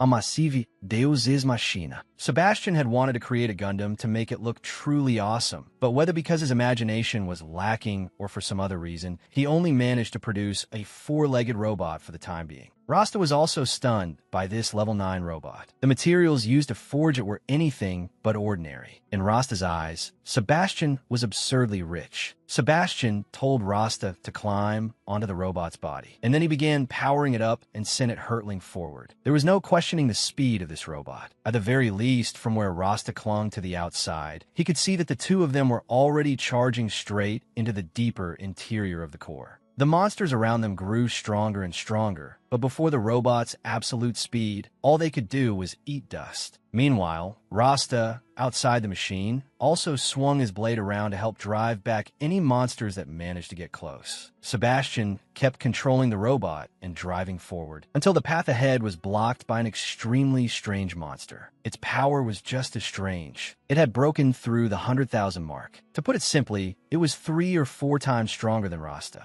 Even the monsters that had been following the robot immediately turned and fled. According to the system, that creature was a void monster. It could kill all other beings with terrifying ease. Dangerous as it was, Sebastian could not afford to give up now. He opened a robot's cockpit and brought Rasta inside as well, then continued charging forward. Sebastian had no intention of brawling with monsters of this caliber. He would simply use his robot to leap over them. A while later, the two of them really had crossed all sorts of obstacles and entered the deepest part of the core. Upon entering the core, the first thing Sebastian and Rasta realized was that they could not even determine how hot the temperature in the core truly was. This was also Rasta's first time reaching this place, so he had no experience with it either. From what Sebastian had read in books, the lava heart, the core itself was the hottest thing in this world. The system also confirmed that what stood before Sebastian now was indeed the core, and that he had been here many times before. He guided the robot down to land on the surface of the core, and Rasta felt incredibly excited that he was one of the few people who could actually set foot here. Sebastian, meanwhile, was thinking that if others did not have the imagination to create something like a spaceship the way he had, then how were they supposed to deal with all the monsters outside and still make it here? Just then, Rasta called out to Sebastian, because he had noticed fragments scattered all over the core's surface that looked like glass shards. After examining them carefully, Rasta realized they were scales from the ice birdfolk race. The reason the lava heart could no longer function properly was because scales from the ice birdfolk kept falling from above and covering the core's surface layer all around. Sebastian wanted to work together with Rasta to clean all the scales off the core surface so it could function stably again, but the system said there was no need. What they actually needed to do was completely cut off the source of the icy scales falling onto the core surface. Before leaving, Rasta even swung his blade and lightly shaved off a chunk of rock from the surface of the lava heart. He wanted to keep a souvenir as proof that he had made it this far. Sebastian was not particularly interested in that. First, everyone already knew that he had strolled through the core before. Second, he was rich, so resources with monetary value did not catch his eye at all. Sebastian and Rasta once again sat inside the robot spaceship's cockpit, rushed past the monsters, and headed toward the source of those icy scales. It was a spatial gate that had unexpectedly appeared within this space. The gate connected to a long tunnel, and as Sebastian's group kept flying upward, the surrounding air became colder and colder. And so, the spaceship carrying Sebastian and Rasta traveled continuously for many hours through that tunnel without finding the end. Sebastian refused to lose heart. He could see a connection to the next section ahead. That meant they were close to their destination. Then the route ahead stopped completely. It had been blocked by some gigantic machine, and a layer of condensed liquid like thick fog was obscuring all visibility. If the way was blocked, then they would just have to make a new path themselves. Sebastian turned the spaceship toward the tunnel wall and kissed it lightly with a cannon shell, successfully blasting a hole through the tunnel. Sebastian and Rasta could see several monsters on top of the tunnel that looked like giant crabs, constantly forcing the ice bird folk to throw themselves into the tunnel, where their bodies would be ground to pieces by the enormous crushing machine below. Trying to escape was useless. Any one of them bold enough to run would be skewered upside down by those monsters and have their corpse thrown into the tunnel anyway. Watching this scene, Sebastian was reminded of the extreme brutality of the fascist armies from his previous world, something whose very existence he could never accept. Rasta volunteered to take the lead, leaping down from the top of the structure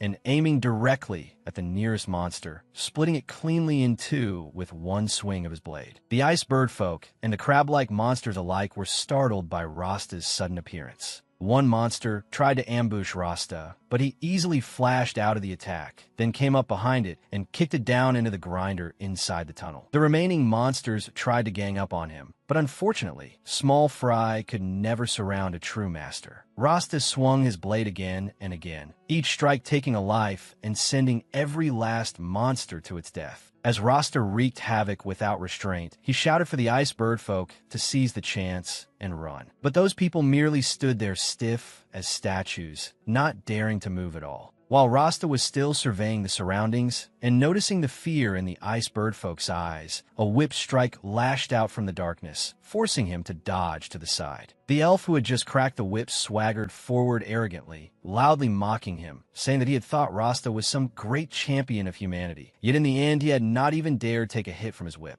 Ah, so this bastard had chosen death. In that case, Rasta had no intention of holding back anymore, as Rasta brought his blade down toward the elf's head, forcing him to stretch out the whip in his hand to block. Rasta deliberately put a little more strength into the strike, nearly crippling one of the elf's arms on the spot. Even at a time like this, those ice bird folk still refused to move or try to escape. Who knew what they were thinking? In truth, dealing with that one elf alone was nowhere near enough, because countless other elves were already flying around the room and tightly surrounding Rasta. And on top of that, this was Curtis's strongest night unit, especially that elf wearing a half mask and hovering the highest above them. He was probably the captain of this group, just as Rasta and the elf captain were about to exchange the usual pre-fight trash talk. A loud crash suddenly rang out right beside Rasta. Sebastian had jumped down and landed in a full heroic pose, though Deadpool said the kind of landing was murder on the knees. Speaking in the name of the Demon Lord, Sebastian declared that the elves were still under his command for the moment. He ordered everything here to stop at once, and his sudden appearance left the elves utterly shocked. If you were going to act, you had to commit to the role completely. Sebastian immediately put on the voice of a sovereign and demanded to know whether Curtis had failed to teach these elves proper etiquette since they dared fly above his head. Then Sebastian directly called out the leader of the elf squad by name, making the man tremble as he hurriedly descended to the ground and knelt to apologize. After all, the title of Demon Lord was not something anyone could take lightly. Sebastian swept his gaze around, and he could tell that every elf present here was absurdly strong. Even with Rasta beside him, fighting this whole group was a terrible matchup. He would have to use the strategy of crushing them under the authority of the Demon Lord instead. Turning to the elf captain, Silas, Sebastian rebuked him, saying that if the ice bird folk were no longer useful to the elves, they could be provided as food for the demon legions instead. So why was he exterminating them like this? Silas suddenly noticed that Sebastian had arrived here through the pipe leading directly to the lava heart. But Sebastian could not allow these people to do anything reckless. He declared that he had already dealt with Curtis and that Curtis was currently in Sanctuary City. And if these elves are trying to extinguish the lava heart to weaken Sebastian's power, then they were finished. But apparently Sebastian's bluff about having beaten Curtis did not have the desired effect. Without another word, Silas launched an attack straight at Sebastian. Just as Silas was about to pounce on Sebastian, Rasta moved faster, grabbed him, pulled him back, then took a deep breath, and exhaled with such force that it blasted both of them up toward the ceiling of the cavern. Sebastian and Rasta immediately dove into the airship and made a run for it. But before fleeing, Sebastian first turned the airship back around and fired a super laser at that bizarre machine, temporarily halting the elves' operation of using ice birdfolk lives to cool the lava heart. Silas mounted a demon dragon and led the entire squad of elf knights in pursuit of Sebastian's airship. Sebastian could clearly see the elves chasing right on their tail through the pair of rearview mirrors on both sides of the airship, and once again that left Rasta thoroughly amazed. The problem was that the airship was running low on energy. If this continued, Sebastian and Rasta would be caught soon enough, and they could not exactly throw that hot-headed young king, Rasta, out there to fight all those elves either. At that moment, Sebastian had an idea. He steered the airship straight down into the dense forest below. The demon dragons were simply too massive to follow closely through it, though those idiots really could have just flown overhead to track them. Silas immediately ordered his subordinates to report back to the council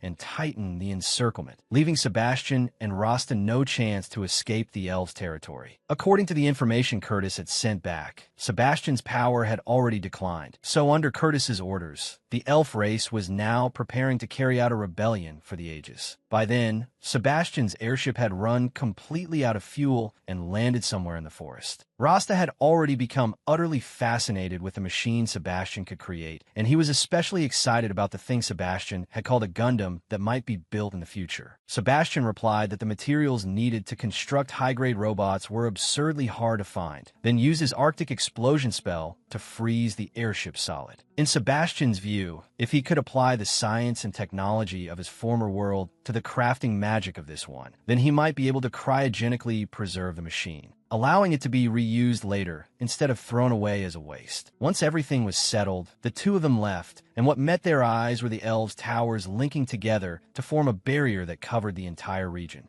According to Rasta's analysis, the elves used those towers to draw power from the moon and stars, a force opposed to his own. Rather than waiting for the elves to cast their net and search them out, Rasta hoisted Sebastian up and charged straight at the barrier. Then he swung the war blade in his hand and brought it down in a heaven-splitting strike, shattering the barrier before fleeing at once. By the time Silas and the elf knights arrived, Rasta and Sebastian had already vanished into the distance, heading toward demon territory. Even so, Silas still ordered his soldiers to continue pursuing Sebastian and Rasta. The two of them knew far too much now. If they could not be silenced, the elves' plans would face serious trouble. Silas led his troops deep into demon territory in search of Sebastian, never realizing that Sebastian had used a feint. Sebastian had not actually fled straight into the heart of demon territory at all. Instead, he had Rasta take his cloak and run far away with it, while he himself hid near the edge of demon territory. Following the Eternal Flame System's guidance, Sebastian wanted to locate a secret demon military outpost nearby. Sebastian quickly found the outpost, but the problem was that he had not yet learned any disguise techniques, so he was a little wary about going inside. More accurately, he really ought to find some clothes to wear first, because walking in shirtless would be a bit much. Sebastian looked around and suddenly heard a strange noise somewhere in the still forest. When Sebastian went to investigate, he discovered a fat elf trying to seduce another elf girl into some private fun. Sebastian gave the adulterous pair no privacy at all, and pummeled the fat elf with a rapid barrage of punches until he rolled onto the ground. Then Sebastian flashed behind the elf girl and delivered a light chop to the neck, knocking her out on the spot. Just like that, Sebastian had clothes for a temporary disguise. After that, he entered the tavern at the outpost and asked to meet the person in charge so he could send a message back to Alistair. But things were never that easy. Silas had already ordered the entire territory placed under lockdown. Even information was no longer allowed to be transmitted out. Pretending not to know anything, Sebastian casually probed for news and was told by an elf in the tavern that several assassins from the demon race had been sent here to gather intelligence. So the elf military was hunting them down. Wait a second. This elf also realized Sebastian was a demon, but Sebastian immediately claimed that he was only here for trade and had nothing to do with any of that. Sebastian sat at the counter and ordered a drink, but whatever the barkeep brought out, he turned his nose up at every single one. Out of options, the barkeep finally let Sebastian go choose a liquor for himself. After Sebastian entered the wine cellar, the shop owner immediately dropped to his knees to greet him. He had recognized Sebastian. His earlier act had only been for the elves' benefit. Sebastian at once ordered this demon to find a way to contact demon territory. He had intelligence that needed to be sent back as quickly as possible. 3 days later, Cassandra and Sander arrived at the Outpost Tavern in disguise. Sebastian drew a diagram showing the problem at the core level so that Sander and Cassandra could understand the situation. As for why those two were the ones who came, Sander's reason was simple. His loyalty to the Demon Lord was absolute, and wherever the Demon Lord needed him, that was where Sander would be. As for Cassandra, wherever Lord Sebastian was, she certainly wanted to be there too. But in her case, it was to warm his bed. Sebastian had no interest in discussing exactly how loyal the two of them were. His point was that although they bore the title of generals of the demon legions, they operated entirely independently and had no subordinates under their command, which meant the elves would not pay them much attention. That made them perfect candidates to support Sebastian. This time, Sebastian's plan was to move from their current location and infiltrate the capital of the elf race, Ixtal. They would follow merchant routes, taking a winding path to avoid major elf concentrations until they reached the capital. It really was shaping up to be a sightseeing tour through elf territory, because Sebastian wanted to learn more about this place and see what ordinary elves thought of Curtis, to find out whether everyone truly supported him. Right then, the pair of lovers Sebastian had ambushed the other day also happened to be in the tavern, and they recognized Sebastian as the one who had attacked them and stolen the fat elf's clothes. The fat elf wanted to pick a fight with Sebastian. That made Sander feel it was necessary to teach him a proper lesson, but Sebastian stopped him. Sebastian said that some woman had hired him to come here and ask after the fat elf and his lover. The fat elf instantly panicked. thinking Sebastian had been sent by his terrifying wife back home. He began pleading desperately, begging Sebastian not to reveal that he had been fooling around out here. With only a few basic psychological tricks, Sebastian duped the fat elf into handing over all his equipment and valuables. In exchange for Sebastian keeping his secret from his wife, riding in the cart they had just appropriated from that fat elf. Sandra looked deeply impressed that Sebastian had managed to strip that elf clean so easily. Sebastian explained that he had simply obtained some of the man's secrets from the tavern owner, which was why the elf had been so easy to deceive. Sebastian ordered Cassandra to play the role of a maid and Sander to act as a butler, while he himself would take on the role of a merchant master traveling for trade,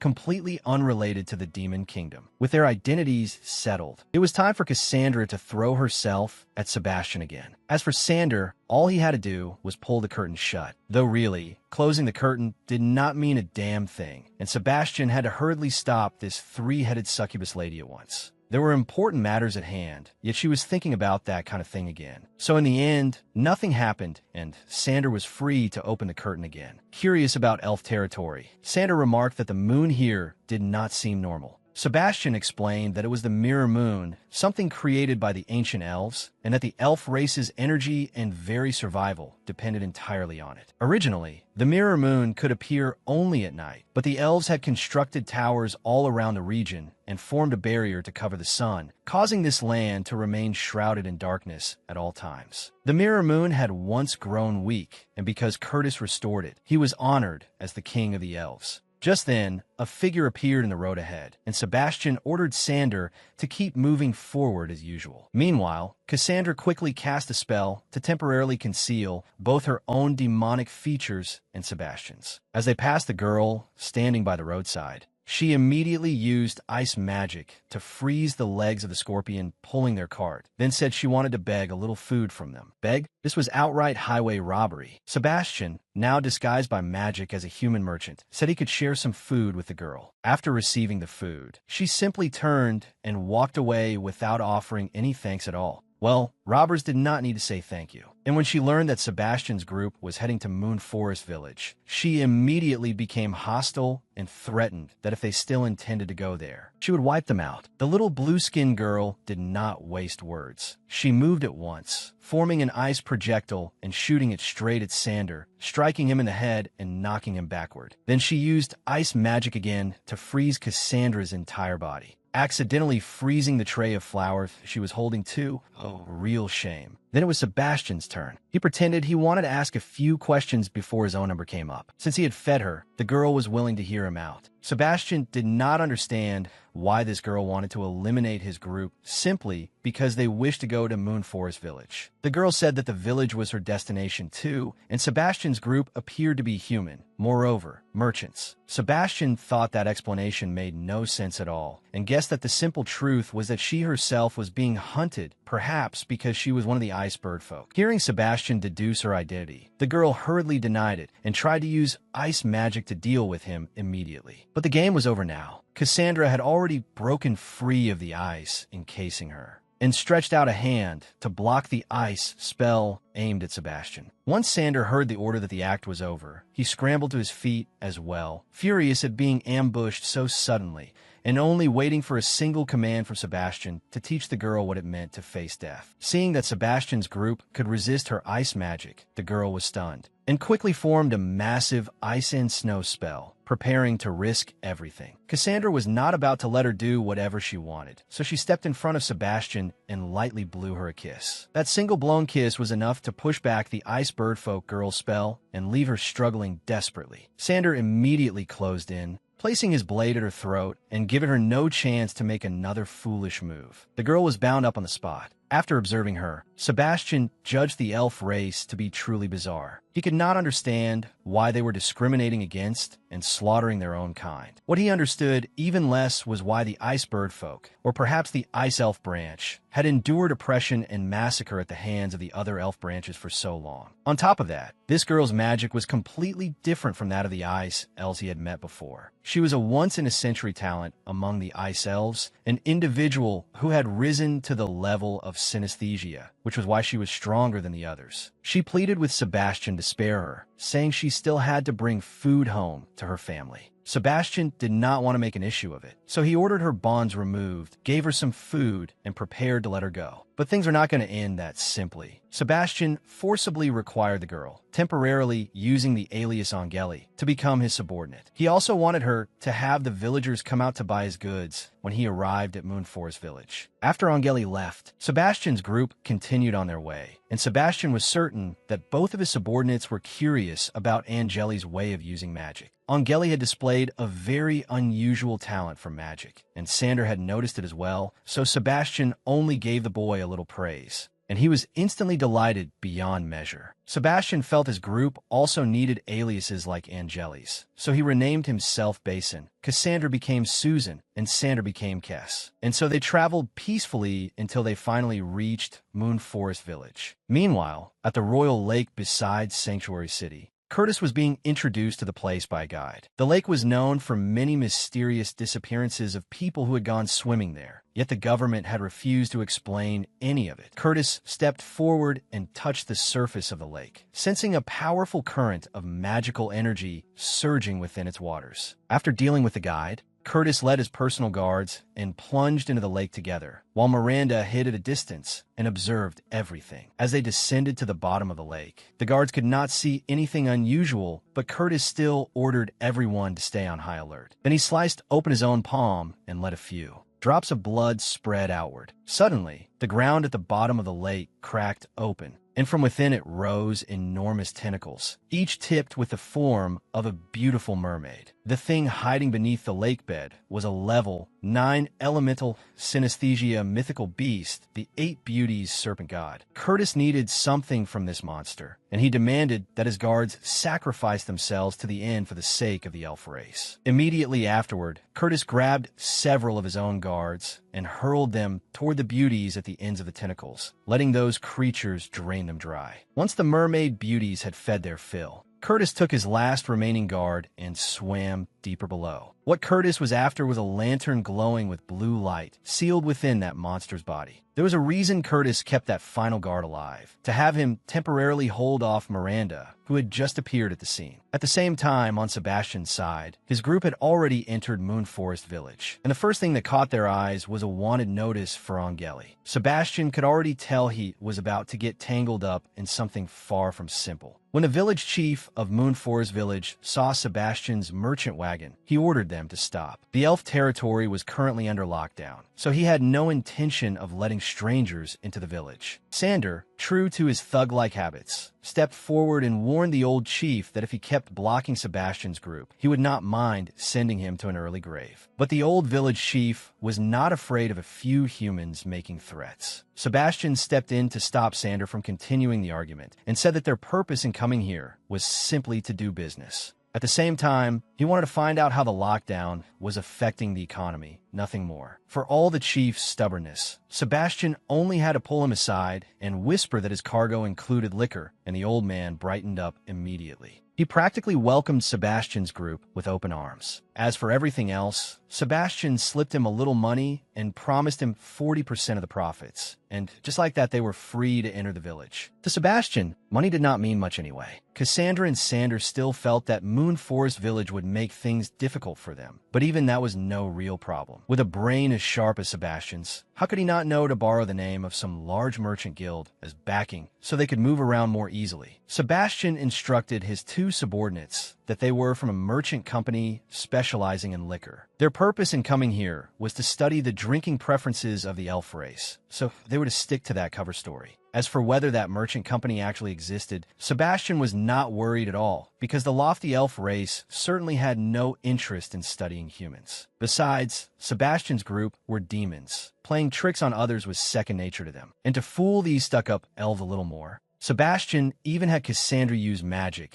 to change their clothes into something far more elegant. As a joke, these elves were being herded around like chickens. The liquor was actually their own local brew, but they did not recognize it at all and assumed it was a rare import from elsewhere. Sebastian also used this chance to get a little closer to the elf soldiers, even pretending to be nosy by bringing up their hunt for the ice bird folk. That made the elf soldiers slightly uncomfortable. But they did not lower their guard around Sebastian in the slightest. Once Sebastian was alone, Cassandra stepped forward and reported the information she had gathered about the place. Based on the information they had obtained, Sebastian could more or less tell that Curtis had done a very good job of brainwashing the people here, making them fully obey whatever he demanded. Cassandra thought that if Sebastian wanted to deal with Curtis, all he had to do was kill him. But Sebastian believed that would not be enough. If they did that, the elf race would descend into chaos. Put bluntly, they could not win that way. The next day, the elf soldiers came looking for Sebastian again to drink and play cards. This time, they wanted to introduce him to someone else as well. Sebastian and Cassandra followed the elf soldiers upstairs to meet their commander, and once again, it was just card games and idle chatter. At the same time, back in Sanctuary City, Miranda was exchanging blows with Curtis, and it was obvious that she was beating him senseless. Seeing himself being overwhelmed, Curtis had to play dirty to salvage the situation. He turned toward his remaining attendant, who was holding his lantern, and cast some kind of spell. Immediately, countless souls escaped from the lantern and entered the attendant's body, completely enveloping the space around him.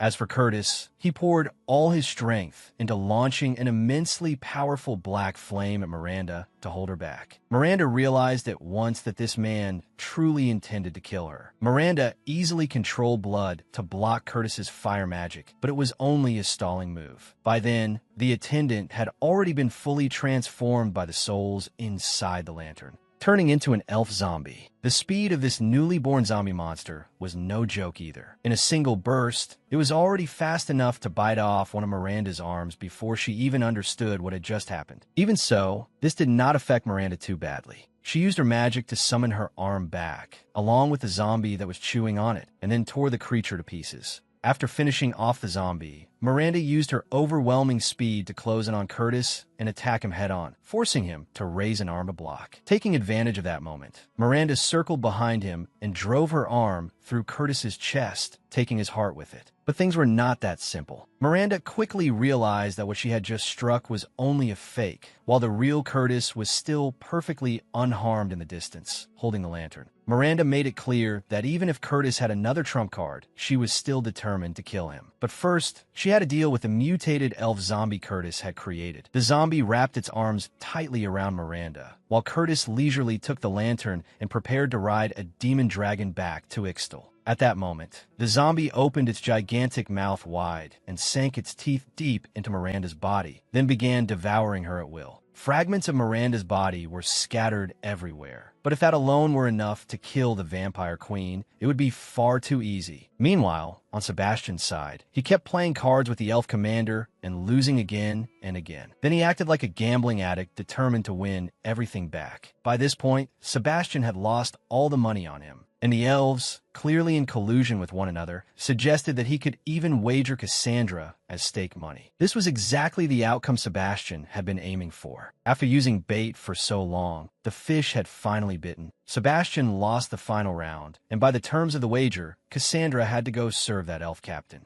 Cassandra's words were full of worry and shyness, but in truth she was already activating hidden magic, preparing to toy with the man. A little later, the elf captain leaned out of his room and dismissed the guards outside so he could have some privacy. In reality, however, his consciousness had already been seized by Cassandra, and he opened the door to let Sebastian, who had been waiting from afar, enter the room. Inside, Cassandra had already finished reading the leader's memories and was ready to let Sebastian view them directly at any time. In the commander's memories, the elf knights had been repeatedly capturing ice birdfolk and torturing them to strip the ice scales from their bodies. There was also a memory of a battle with Angeli, where she had been unable to stand against the elf knights and had no choice but to flee. From those memories, Sebastian could see that many more ice birdfolk were still being imprisoned. He wondered whether the elves' purpose was merely to preserve Alistair's beauty with coldness, or if they had some other objective. For now, the only way to learn more was to find Angeli. At the same time, Cassandra would keep controlling this elf captain to gather more information. When Cassandra noticed Sebastian seeming a little bothered by the part where she would be using this elf, she actually thought he was jealous. So she kicked the elf aside and climbed onto the bed, inviting Sebastian over. But Sebastian was too busy feeling pain for the iceberg folk to have any room in his mind for anything else. As Sebastian came down from the private residence of the elf commander, he heard Angeli's voice coming from her room. Sander had happened to run into Angeli and grabbed her on the spot. And the way he tied her up was copied from how Sebastian had tied Cassandra before. Sebastian's taste back then had really been something. The moment Angeli was freed, she immediately begged Sebastian to save her people. In return, she said she could provide whatever information he needed. Sebastian still wanted to claim that he was just an ordinary wine merchant, but Angeli insisted that he was a human spy planted here. She was not quite right, but she was very close. In exchange for Sebastian's help, Angeli promised to reveal all of King Curtis's secrets. A few hours later, Cassandra came to the room and cast a disguise spell on Angeli, giving her the outward appearance of an ordinary human girl. Not long after, the elf commander took Cassandra with him and introduced her to his subordinates as his new wife. As for Sebastian's merchant group, they were his friends, and since he was free at the moment, he would personally take them to visit the place where the ice bird folk were being held. The soldiers wanted to object, but here the commander was the absolute authority, and once he spoke, no one else had any right to argue. Angeli was astonished that Cassandra could manipulate the commander so easily. She had already guessed that Sebastian's group were no ordinary people, but she did not question it. Right now, they were her only saviors. The whole group, together with the commander, mounted a demon dragon and headed straight for the cave where the ice bird folk were imprisoned. While riding on the demon dragon, Cassandra even sat directly on the elf commander's body. In any case, he was already under her control, though who knew, maybe even fully conscious he might have wanted it. At Cassandra's urging, Angeli also climbed onto his back to see what it felt like. But then she remembered how brutally this man had abused her ice bird folk kin, so she climbed back down and kicked him in the mouth several times to vent her anger. Angeli was so absorbed in beating up the elf commander that Sander had to pull her away, and Cassandra even had to give him some basic healing. Very soon, the group arrived at the cave where the ice bird folk were being held. The entrance was blocked by an enormous boulder, and Angeli had no idea how they were supposed to get inside. Sander wanted to take the chance to show off a little, but sorry, he did not get his moment, because Cassandra had already lifted the entire boulder with one hand. Angeli was utterly shocked that Cassandra could handle such a massive rock as if it weighed nothing, while Sander barked at her angrily for daring to ignore him. Sebastian said Sander should not be so rude, then ordered him to follow Angeli into the cave. Outside, however, Silas, the supreme commander, had arrived. Silas stepped forward and asked the elf captain, Diderot, who the people around him were. And Diderot introduced them as his concubine and a wine merchant. Silas looked at Cassandra and immediately uncovered her identity, breaking her disguise spell and forcing her back to her true form. Sebastian had no choice but to reveal himself as well, and that frightened the elf soldiers so badly that they hurriedly looked for a way to flee. But Silas shouted for them to stop. He said that Curtis had informed him that the person standing before them was no longer the Sebastian of old, so there was no need to be afraid. Sebastian released a terrifying wave of spiritual pressure, intending to scare the elves so they would not act recklessly. Silas really did break out in a cold sweat, but he chose to trust the intelligence King Curtis had given him and launched a fire spirit attack at Sebastian. Cassandra watched the fire spirit fly toward Sebastian, but had no intention of blocking it for him, because she believed such a trivial attack could never harm him. If this were the old Sebastian, that would have been true. But the current Sebastian had not yet fully mastered his magic, so he was blasted badly by the flames. After Silas's attack, although Sebastian had raised a fire barrier to protect himself, he was still left scorched in several places. Cassandra could not believe what she was seeing, while Silas loudly told his subordinates that King Curtis's prediction had been correct and that they could handle this weak Sebastian. Sebastian still tried to act dangerous, hoping to make the elf soldiers hesitate to attack. He decided to launch an ice bullet at Silas, hoping it would be enough to deal with him. But Silas easily dodged Sebastian's attack. The ice bullet struck a demon dragon and turned it into an ice statue.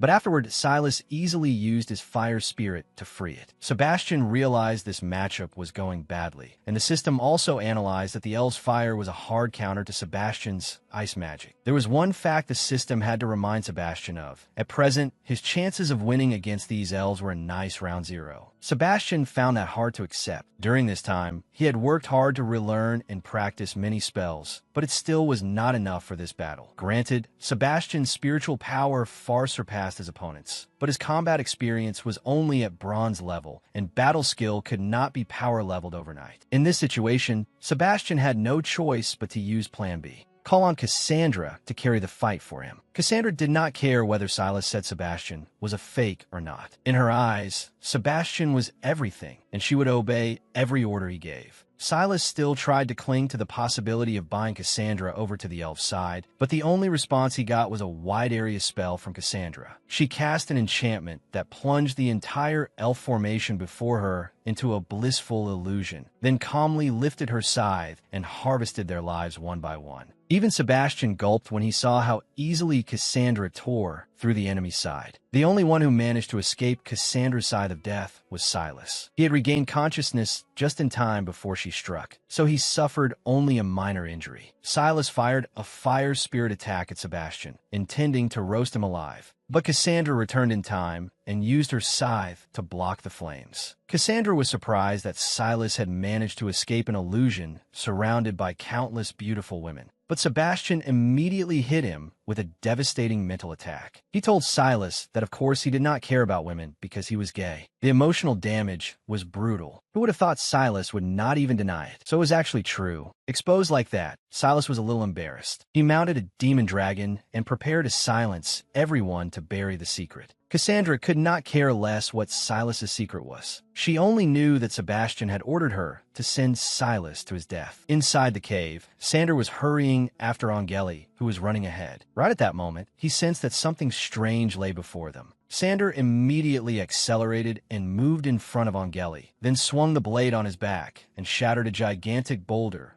hurtling toward them. That boulder had been thrown by a huge, fat elf hiding deep inside the cave, apparently the guard of this place. Angeli urgently wanted this elf out of the way. She needed to see what had happened to the ice bird folk. But that elf was obviously not about to courteously step aside. On the contrary, he even provoked Sander and Angeli. Angeli was furious. She immediately chanted a spell and launched ice magic at the huge elf, but it did absolutely nothing. Just as the elf was about to rush in and toy with Angeli, Sander spoke up to stop him. He said he had the password to enter this place. The elf was baffled because the whole password thing had just been something he said for fun in the first place. Of course, there was no such thing. Sander was just messing with him. He said the password was written right on the elf's face. Idiot. The taunt worked perfectly. Sander completely enraged the elf, who immediately hurled the 2 stone pillars he was holding at Sander to vent his fury, as if Sander would be afraid of a few rocks. If that were enough to scare him, how could he possibly have held his ground as a captain under the Demon Lord? With a casual slash, Sander blew both stone pillars apart. The elf was stunned by Sander's strength, and Angeli behind him was equally shocked. She had no idea who this human standing before her was, to possess such overwhelming power. Sander guessed that the elf possessed some kind of body enhancement magic, so he came up with a little game. He kicked a large boulder up from the ground, then swung his blade sideways and smashed it hard toward the elf, sending it straight into the elf's face before he had any chance to defend himself. Without waiting for the elf to recover, Sander dashed forward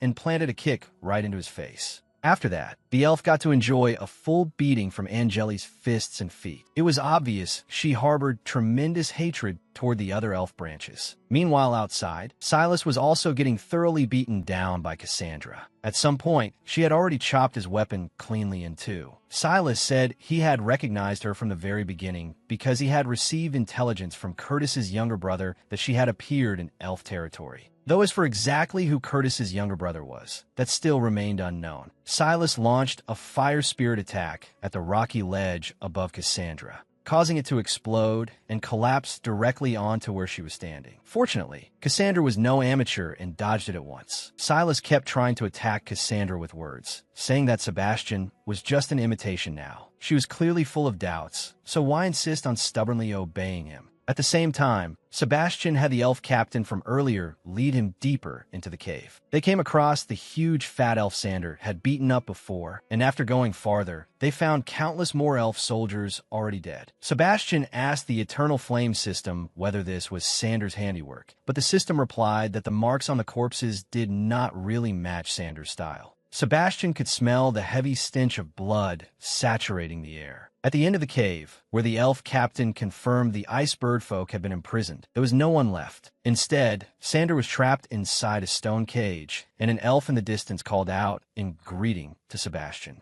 The elf captain recognized the figure in the distance as Connery, Curtis's younger brother. He was sitting atop a small hill made from the corpses of the ice bird folk, and said he'd been waiting for Sebastian for a long time. At the sight of Connery, the elf captain was like a mouse before a cat, trembling as he hurriedly dropped to his knees and begged for forgiveness. The elf captain admitted his fault, saying he had failed to realize Sebastian had brought such powerful subordinates to attack this place, which had led to the deaths of many elf soldiers. But he was wrong. The one who had slaughtered those elves was not Sander at all. It was Connery himself. Sebastian knew this man was incredibly strong, so he decided to start by intimidating him just to be safe. Sebastian immediately released a terrifying wave of spiritual pressure toward Connery. Connery was genuinely startled for a moment by Sebastian's spiritual pressure, but even so, he still gathered a magical attack and fired it straight at Sebastian. Sebastian hurriedly raised a wall of fire to block it, but before the system even had time to warn him that it made a terrible move, Connery's attack pierced through the fire barrier and through Sebastian as well. Sander was utterly shocked to see Connery's attack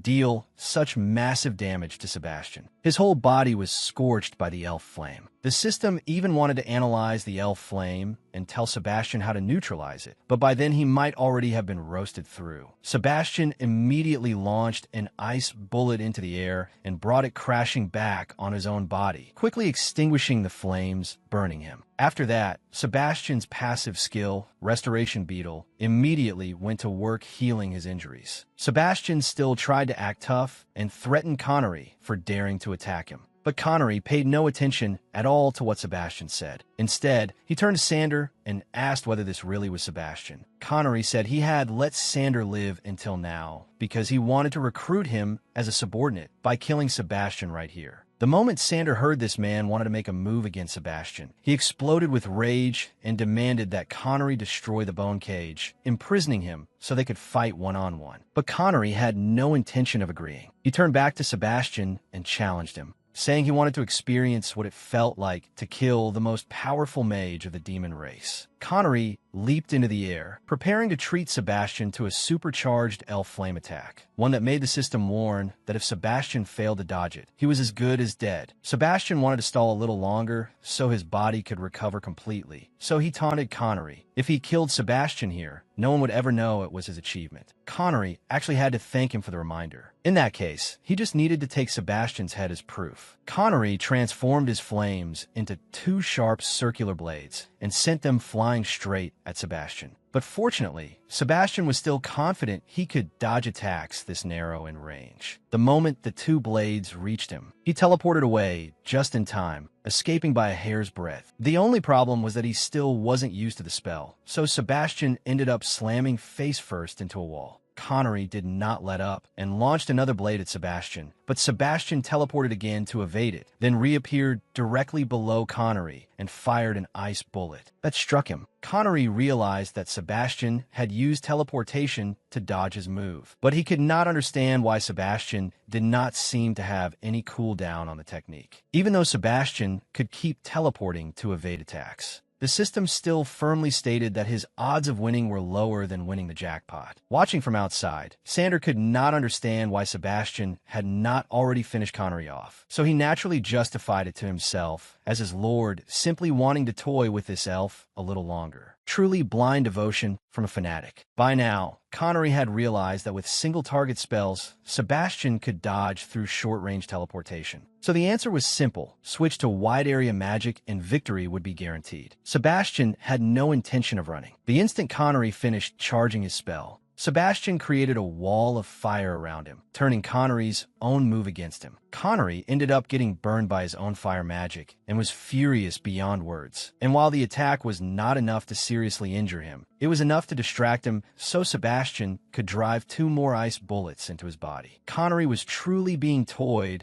with to the point of madness by Sebastian. He gave up on ranged attacks altogether and switched to demanding a direct hand-to-hand fight. The moment he got close enough, Sebastian followed up with a third-tier spell of his own creation. causing Connery to lunge at empty air. Connery was humiliated, dizzied by Sebastian using nothing but low-tier spells to run circles around him. And he failed to notice that he had stepped right into the center of a 5th-tier death spell Sebastian had already laid as a trap. Sebastian understood that in this world, with his power still not fully under control, he himself was frighteningly weak. So he had to use intelligence to make up the gap in strength between himself and his opponent. Sebastian still could not relax, because he was not sure his 5th-tier spell was strong enough to kill Connery. And indeed, that was the case. Aside from looking a little disheveled, Connery was completely fine after Sebastian's attack. Connery realized that Sebastian only had the outward appearance of a demon lord, while inside, he was nothing more than an ordinary person. Sebastian thought Curtis must have updated Connery with some new information about him, but that was not it. Connery had figured it out on his own. He had never been certain whether Sebastian had truly become weak, which was why he had used Silas as bait. And Sebastian's inability to withstand Silas's offensive outside the cave had confirmed everything for him. Sebastian guessed that Connery wanted to defeat him only to prove himself, to gain the Council's recognition,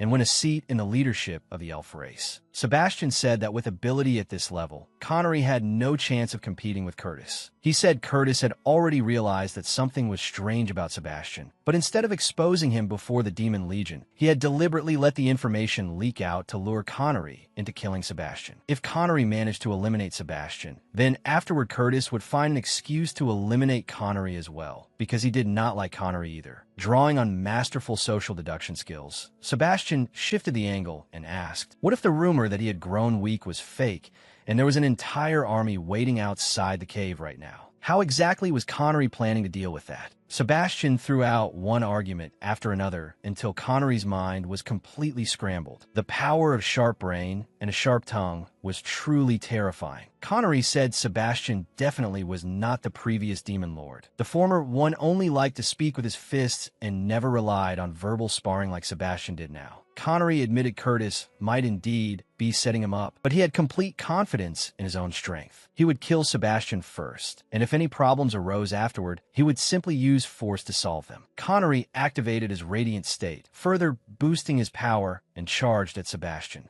Out of reflex, Sebastian opened a wall of fire, then teleported. But after powering up, Connery had reached a whole new level of strength. He still managed to grab one of Sebastian's legs and rip it right off. Sebastian had to endure both the agony of losing a leg and the elf flames burning across his body. Sebastian felt he was about to die. Even though the system suggested it could immediately guide him in extinguishing the elf flames, he still wanted to give up. In the end, Sebastian still felt that he did not belong in this world. Sebastian's consciousness gradually faded, and when he opened his eyes again, he saw himself lying in a hospital bed, as if he had returned to his original world. But things were not that simple. When Sebastian opened the hospital room door and stepped outside, there was nothing beyond it but endless darkness. A voice echoed out from that void, saying Sebastian should not even dream of escaping his arrangement, and then sucked Sebastian into the darkness. Sebastian was pulled to the edge of a precipice, with surging molten lava below, and on the opposite side stood another Sebastian, the real Sebastian, bound and tormented in this place. The true Sebastian said he would teach the current Sebastian what a real demon lord truly was. At the same time outside, Connery and the others could see Sebastian awaken. Wings had sprouted from his back, and a terrifying spiritual pressure was on the verge of bursting from his body. In that dark and eerie world, Sebastian's soul demanded to know why the brat before him had dared to seize the body of the great Lord Sebastian. The young man was not enthusiastic about any of this either. He had simply been hit by a truck and reincarnated into Sebastian's body. He wanted to negotiate, demanding that Sebastian return his soul to his original body. Otherwise, he would not give up Sebastian's body. Sebastian responded with threats, but the young man was confident that if Sebastian had truly wanted to destroy him, he would have done it from the start instead of talking this much, so he was not very afraid. The young man said that before Seraph died, Seraph had said that God wanted him to enter Sebastian's body and save this world. But to Sebastian, that sounded like a bad joke. The young man struck back directly, saying that if Sebastian's greatest talent was just growling and threatening people, then he was not qualified to be the Demon Lord. The young man proposed that Sebastian's soul make a deal with him.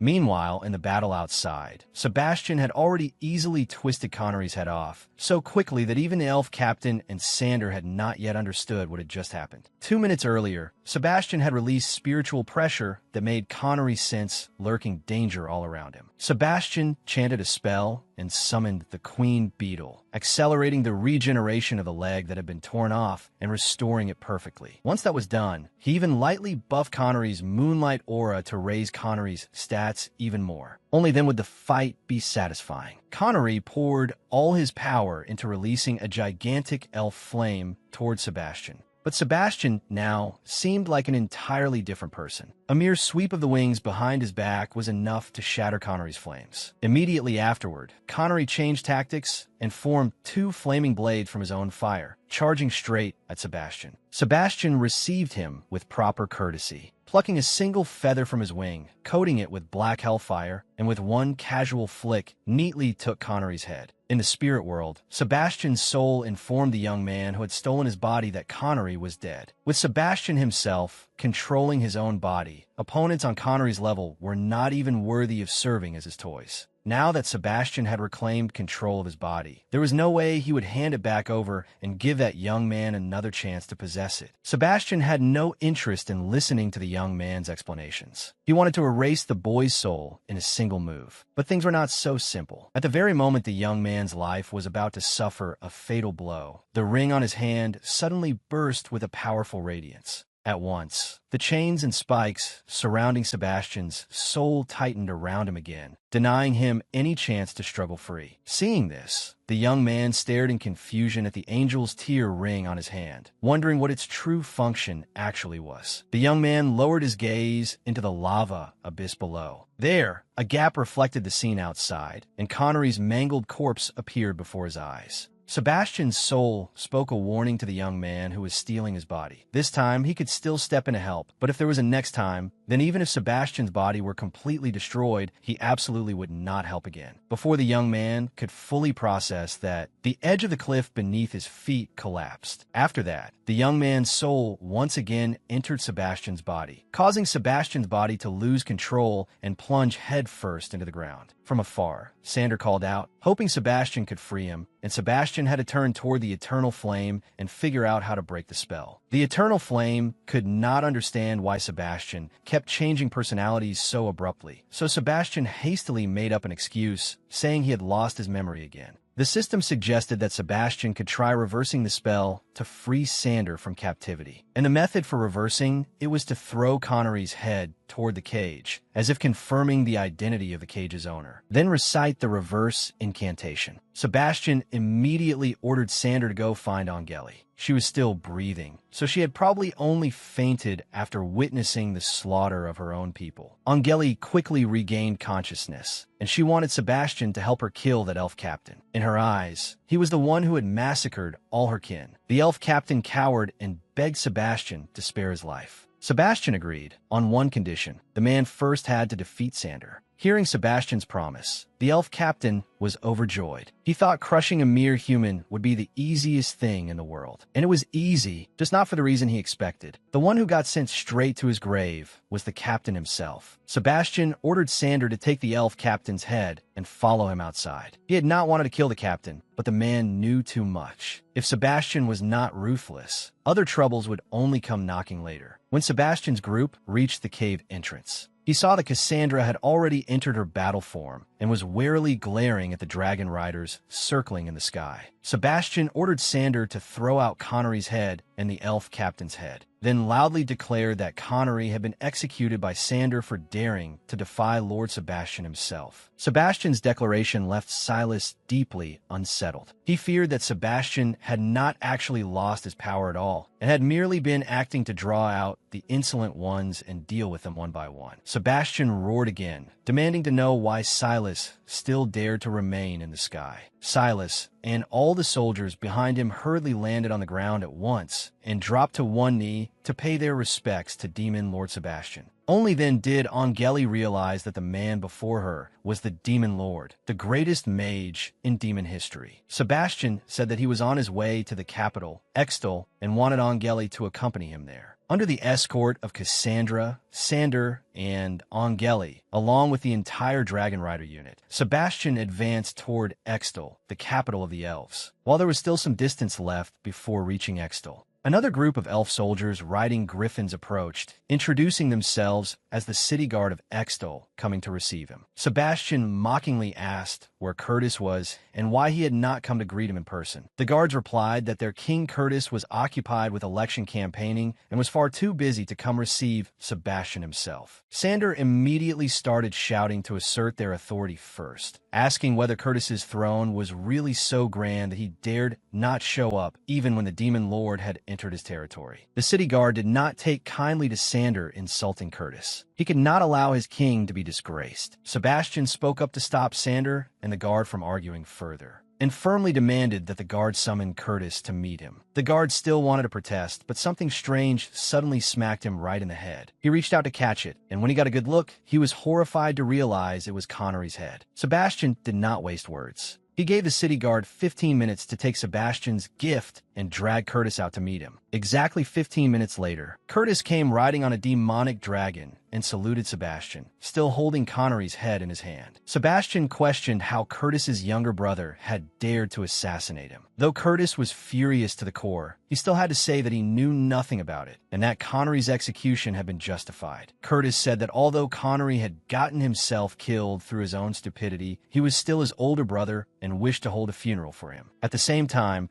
Curtis cast a dangerous look towards Sander and demanded to know whether Sander really was the one who had executed Connery. Sebastian quickly confirmed that he himself had witnessed it. He also announced that he would remain in elf territory throughout the election for the Elven throne. Curtis obediently accepted Sebastian's demand and promised to prepare everything possible to serve him with the utmost care. But before that, he wanted Sebastian to hand over Angeli, who was hiding behind him. Naturally, Sebastian had no intention of agreeing to that. Curtis reminded him that when the elf race joined the Demon Legion, they had asked Sebastian not to interfere in the elves' internal affairs. Therefore, Curtis did not want Sebastian meddling in the affairs of those Icebird folk. Sebastian corrected Curtis's racist attitude and demanded to know why he wanted to slaughter the Icebird folk. Curtis stubbornly insisted that it was a personal matter, that Sebastian should kindly stop being curious about it. Sebastian flew straight up in front of Curtis and exposed the fact that he was using the scales of the Icebird folk to cool lava cores and weaken the power of the demon race. Curtis immediately lost his nerve. Sebastian deliberately adopted a dark, ominous tone and said that no matter how much influence the elf race and Curtis might have within the Demon Legion, if Curtis dared rebel, he had better start preparing himself. Curtis still wanted to explain something, but Sebastian told him to shut his mouth. If Curtis was going to be this insolent, Sebastian did not mind finding someone more obedient to lead the elves instead. When Curtis saw that Sebastian seemed ready to cast him aside, he wanted to strike and kill Sebastian right then and there, but he hesitated. Cassandra was being held back by Silas, and Sander was not strong enough to have dealt with Connery. Curtis could not be certain whether Sebastian had personally killed Connery or not. Just as Curtis was about to gamble on attacking Sebastian, Sebastian turned back and shot him a glare, then ordered him to stop slaughtering the Icebird folk. That instantly made Curtis lose his courage and abandon the idea of attacking. Much later, in a private bath inside the capital of Extol, Sebastian thought back to how Curtis had nearly tried to ambush him, then reflected on this world where danger lurked everywhere. It really was too much for him. Sebastian tried to encourage himself, telling himself he would handle the situation in elf territory as best he could. At the same time, Cassandra had somehow already slipped into the bath, and she immediately pounced on Sebastian, demanding an intimate session to recharge her energy. Outside, Sander was standing guard at the bathhouse door. Angeli came over and curiously asked what Sebastian and Cassandra were doing in there that was making so much noise, and Sander casually answered that they were exercising. Angeli was frightened at having to remain in the capital of Extol. She felt as if she could be assassinated at any moment. Sebastian then came out of the bath and said that if Angeli could not sleep, she could discuss the next plan with him. Angeli explained that her father had been the chieftain of the Icebird folk and that Curtis had wounded him 2 years ago. Before he passed away, He had instructed his daughter to come to the capital of Extal and find Elder Stephen, who would help her lead the Ice Bird folk. As far as Angeli knew, Stephen was a highly influential figure who had once helped the Ice Bird folk gain considerable standing within the territory. But ever since Curtis came to power, the Ice Bird folk had been continuously oppressed, and Stephen had gone into hiding somewhere in the capital. Sebastian felt they should find this elder and decide their next move. Just then, a servant brought food for Sebastian's group. He decided they should pause the discussion for now, eat something first, and continue talking afterward. The servant withdrew, and Sander and Angeli immediately found themselves unable to resist the lavish feast laid out before them and wanted to dig in right away. Angeli had only taken a small bite when Sebastian suddenly thought of something and immediately told her to spit it out. He then ordered Sander to check whether the other rooms had received the same food as theirs. Sander went to investigate and found that in the other rooms, the people inside had all eaten only a few bites before being poisoned to death. Because Angeli had only bitten off a little, she was hit by a wave of pain, but it was not too serious. Sebastian also pretended not to know that the food had been poisoned that night. The next day, Sebastian's group once again disguised themselves as ordinary people and strolled through the capital's marketplace. Cassandra reminded Sebastian that several men were tailing them, but he paid no attention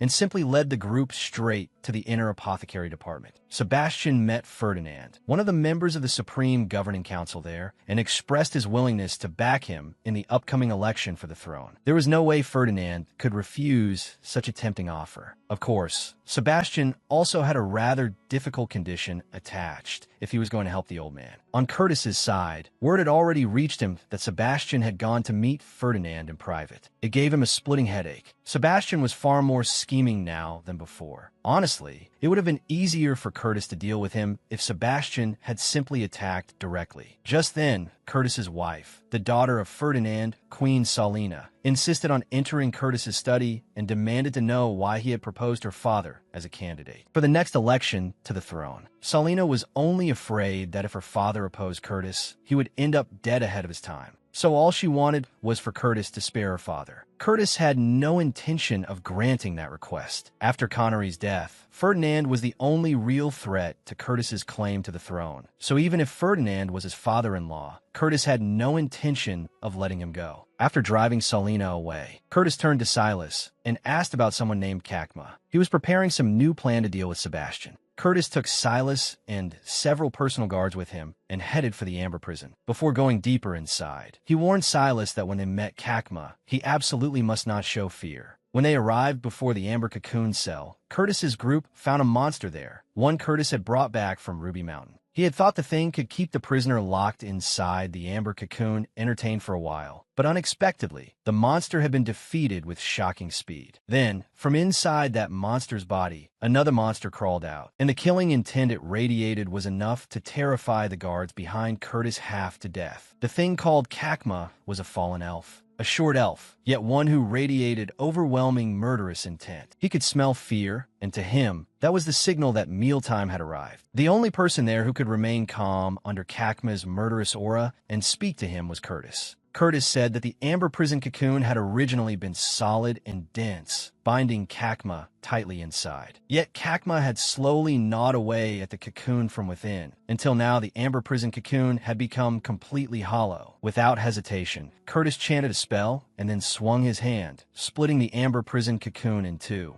Kakma quickly leaped outside, then immediately flashed toward Curtis and opened his jaws, trying to bite him. But Curtis needed only a single cold glare to freeze Kakma in place, after which he easily slipped out of Kakma's attack range. The unfortunate guards behind Curtis became Kakma's replacement targets. He was like a piranha on land, and in almost no time at all, he had stripped the guards down to bare white bones. Just as Kakma was about to lunge at Silas, Curtis ignited flames on Kakma as a warning, ordering him to stop. After sizing Curtis up carefully, Kakma could sense that Curtis carried an item that gave off an extremely dangerous aura. Curtis calmly addressed Kakma. He could give Kakma his freedom, but in exchange, Kakma had to do something for him. Meanwhile, on Sebastian's side, he was asking Sander to spar with him. Sander's slash easily tore through Sebastian's wall of fire, forcing him to dive aside to dodge. Sebastian had to say a few things to maintain appearances, then pretended to be forgetful with age and asked Sander where he had learned his swordsmanship. At Sebastian's request, Sander listed a few names of the people he had studied swordsmanship under, though for the most part he had figured things out on his own. Sebastian asked Sander to lend him his sword, which left Sander somewhat stunned. Because Sebastian was a mage, not a swordsman, Sebastian held Sander's sword and thought for a moment, then said to the Eternal Flame system that he might never recover the magic he had once possessed. So he needed to find another path to ensure he could deal with Curtis. And Sebastian had thought of learning swordsmanship. To be exact, he had started considering it ever since seeing Resta's overwhelmingly powerful sword dance. Sebastian tried channeling spiritual power into the sword, then swung it forward. Unexpectedly, the sword energy unleashed by that strike was absurdly powerful. It even destroyed part of the city wall far outside. The system was utterly shocked. It had never imagined that Sebastian could also use swordsmanship. If so, then its master was practically a dual cultivator of both warrior and mage. After unleashing that strike, which had far exceeded his expectations, Sebastian began wondering whether he could imitate the moves of video game characters and apply them in this world. Beside him, Sander looked astonished that Sebastian could wield a sword so skillfully, or at least that was how it appeared to him. Sebastian asked the system whether his swordsmanship was really that terrible, but the system had no data on the matter. Sebastian had never liked swords to begin with, so other than Sander, none of his subordinates used them either. Sebastian changed course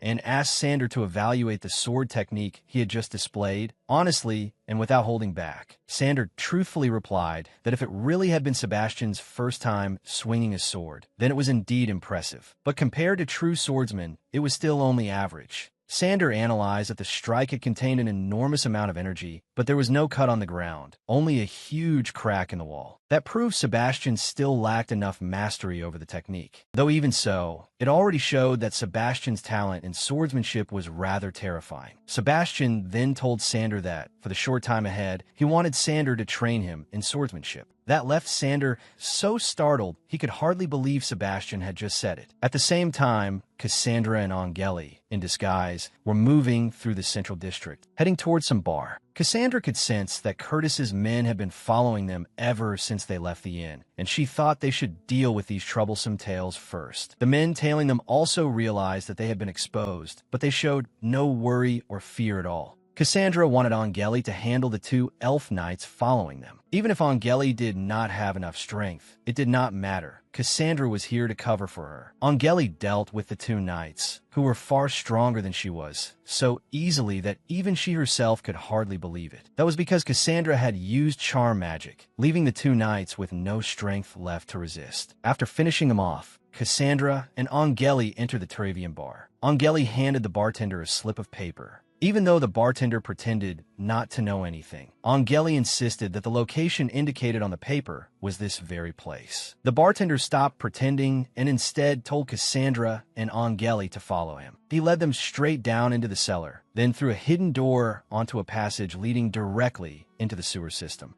He said he couldn't stay away from the bar for too long, so after showing Angeli and Cassandra the route they needed to take, he headed back. Extel's sewer system was a relatively secret place. Not only did Cassandra not know about it, most elves didn't know of it either. Cassandra warned Angeli that this might be a trap set by Curtis, but Angeli had no choice except to take the risk. She said she had heard rumors that a resistance group formed by her people existed within Extel, and because her appearance in Extel alongside Sebastian had caused such a huge stir, the resistance group had surely learned that she was in the capital. The note Angeli had given the bartender earlier had mysteriously appeared in her room. The code written on it was something her father had taught her, so she believed it was information left for her by the resistance. And just as she had expected, in a spacious area beneath the sewers, a branch of the Icebird folk resistance had gathered there. At first, when the Icebird folk saw Cassandra and Angeli, they thought humans had broken in. But once Cassandra dispelled her disguise spell, the Icebird folk realized that their queen had come to them. The Icebird folk felt fortunate that they had finally managed to make contact with Angeli. She asked to meet the leader of this resistance group, and they immediately agreed. However, they refused to allow Cassandra to remain there as well. Cassandra stated that she was one of Sebastian's subordinates. But that still wasn't enough to earn the Ice Bird folks' trust, since Curtis was also Sebastian's subordinate when all was said and done. The Ice Bird folk absolutely refused to accept Angeli's guarantee of Cassandra's safety, and said that if she wanted to stay, she had to exchange a few moves first. This group of Ice Bird folk clearly wanted to show off their muscles a little, so they challenged Cassandra to an arm wrestling match. And when it came to testing raw strength, Cassandra had no fear at all. Don't be fooled by her slim, alluring figure. No sooner had the match started than she effortlessly forced the burly Ice Birdfolk warrior's arm sideways. The Ice Birdfolk man was thoroughly embarrassed and hurriedly made an excuse that he hadn't been ready, asking for a rematch. Cassandra remained casually propped in place, while the muscular brute strained with all his might and still couldn't move her hand even a little. At that moment, Cassandra suddenly sensed killing intent in the air. Something was aiming straight for Angeli, who was standing farther away. A few drops of blood fell directly onto Angeli's head, startling her. Before she could figure out what had happened, she looked up and saw the bartender's severed head fly past her eyes. Cassandra no longer paid any attention to the Ice Birdfolk man arm wrestling her. She flicked him aside, then instantly dashed forward and pulled Angeli away from something like a drill that was plunging straight toward the top of her head. One Ice Birdfolk shouted toward the ceiling of the chamber, demanding that the attacker show itself. Just as he wished, the attacker appeared, and in a single instant swept through that Ice Birdfolk's body, gnawing him clean until he was nothing but an empty skeleton. Cassandra couldn't even clearly see what the hell was attacking this place, as it rushed at her and Angeli at blinding speed. Only by using a charm spell to briefly distract the enemy was she finally able to make out that the intruder was a goblin-like creature.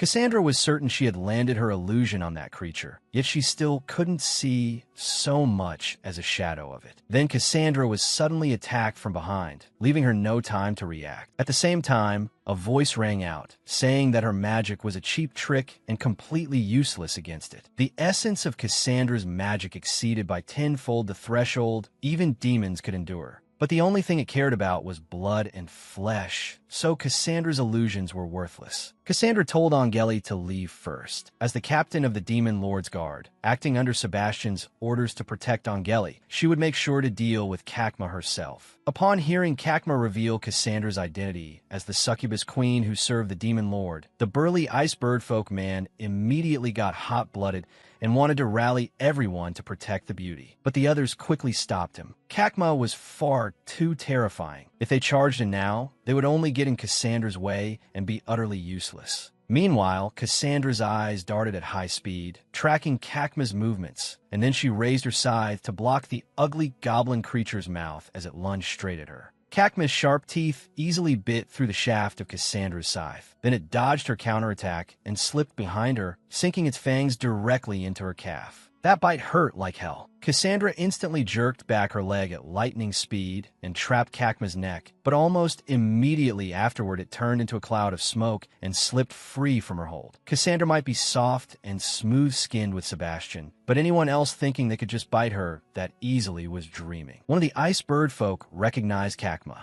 It wasn't some mythical fallen elf or anything of the sort. It was the real culprit behind a whole string of massacres that had taken place in Extal before. By then, Cassandra could feel her body weakening rapidly. There was poison in Kakma's mouth, and it had already taken effect. Sensing that Cassandra had lost her strength, Kakma immediately pounced, intending to finish her off once and for all. But Cassandra had been waiting for exactly that. The instant Kakma came within range, she swung the scythe in her hand and sliced straight through the grotesque monster's body. Before Kakma could understand what had happened, the lower half of its body had already separated from the upper half and fallen aside. Cassandra grabbed Kakma by the throat. Magic wasn't the only thing she was skilled at. She was also a professional actress. Kakma still tried to resist, so Cassandra increased the force in her arm and tightened her grip around its neck. But Kakma's body was bizarre beyond belief. Its neck immediately stretched out like a snake, and once again it bit into Cassandra's arm, forcing her to let go. Kakma's upper half turned into a stream of smoke and rejoined with its lower body, as though Cassandra's earlier attack had done no damage at all. Kakma's bite had cracked the demonic arm Cassandra had transformed, making her take the fight even more seriously. Just as Kakma and Cassandra charged at each other again, preparing to clash once more, someone suddenly appeared and stopped both of them. The one who appeared so suddenly was Resta, and even more surprisingly, the Ice Bird folk called him their leader.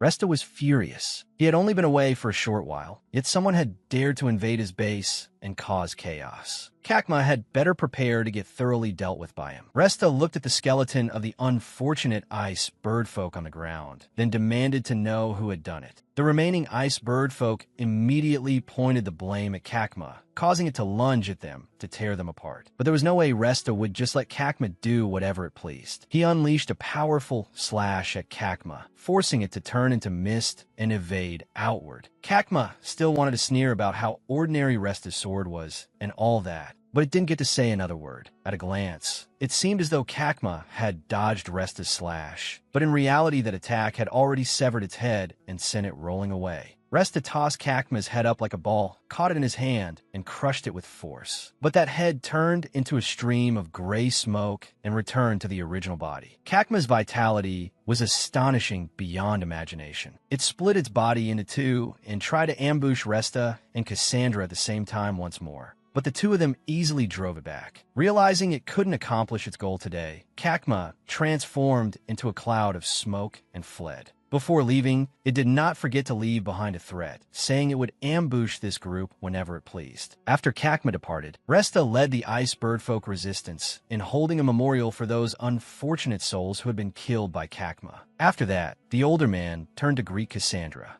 Judging by his expression, it would have been strange if he weren't already captivated by Cassandra's beauty. Cassandra refused to shake hands with Resta. She also found it all the more baffling that a human like Resta was leading the Ice Bird Folk resistance. In truth, Resta had only become their leader a few days earlier. The previous leader had been Seagull, one of the Ice Bird folk standing right there. Resta had previously snuck into Inner Extol, where he encountered this group of Ice Bird folk fighting a rather powerful mage named Lachua. After that, Resta personally drove that mage off in panic. Of course, that was also Resta exaggerating his own exploits a bit to claim the leadership. But another reason the Ice Bird folk accepted him was that he was genuinely strong and shared a common enemy in Curtis. Cassandra paid no attention to Resta's endless chatter. She only wanted to know what Angeli intended to do next. And Angeli said she wanted to meet Steven first before deciding anything else. The Ice Bird Folk resistance could no longer remain at their current base, since its location had already been exposed. They decided to relocate everyone to their old base. Cizo knelt and informed Angeli that he was about to take Resta to meet Steven. Therefore, she could prepare to go along as well. Cassandra once again cast a disguise spell over Angeli's group, turning them into ordinary elves, and under Cizo's guidance they headed toward the place where Steven was staying, upon an enormous ancient tree in the capital. Along the way, it was obvious that Resta had fallen head over heels for Cassandra. Otherwise, he wouldn't have kept trying to strike up conversations and flatter her like that. But unfortunately for him, Cassandra's type was Sebastian, so Resta had no chance at all. At the base of the tree, where Elder Steven lived, a few guards were wandering around below. Resta was considering whether he needed to step in and deal with them, but Cizo had already made preparations. Many times before, when Cizo came here, he had disguised himself as Steven's physician, so the guards easily recognized him. In addition, Cizo brought different assistants with him each time he came, so the group passed through without trouble. Angeli was somewhat nervous about meeting Elder Steven, but Cizo told her she didn't need to be. Steven was a kind man and cared for Angeli greatly. As they went up toward the mansion in the treetop, Resta looked around and was startled to realize that an elf was floating in the sky above. And that person was none other than Lachua, the mage with whom Resta had crossed moves earlier. Flickering in and out of sight, Lachua suddenly appeared in the midst of the group and spread out a magical field to inspect them. He turned to Cizo and asked why so many people had followed him this time. So Cizo made the excuse that Steven's condition was somewhat serious this time, and more assistance were needed. Lachua swept his gaze around, then turned to Angeli and asked what use a little child like her could possibly be as a doctor's assistant. Resta sensed that things were going badly and wanted to attack this Lachua right then and there to settle the matter once and for all, but Cassandra quickly stopped him. Through her magic, Cassandra could see that a bizarre pet beast was clinging to Lachua's body. Anyone who tried to ambush him might be sent to eternal sleep by that monster on the spot. Angeli truly was trembling as she faced Lachua, but she used that to make an excuse, saying that he looked too frightening and she didn't dare answer his question. Lachua burst into delighted laughter at Angeli's response. Then he loudly called for the elite guards standing watch nearby to take Cizo's group to a meal before they proceeded with Steven's treatment. After arranging everything, Lachua still seemed immensely pleased by Angeli's answer, then flew off somewhere else. Cizo's group was treated to an exceptionally lavish meal. Cassandra also assured them that there was no poison in the food, so they could eat without worry. Once they had finished eating, a guard entered the room and informed Cizo's group that they could now go in to visit Elder Steven.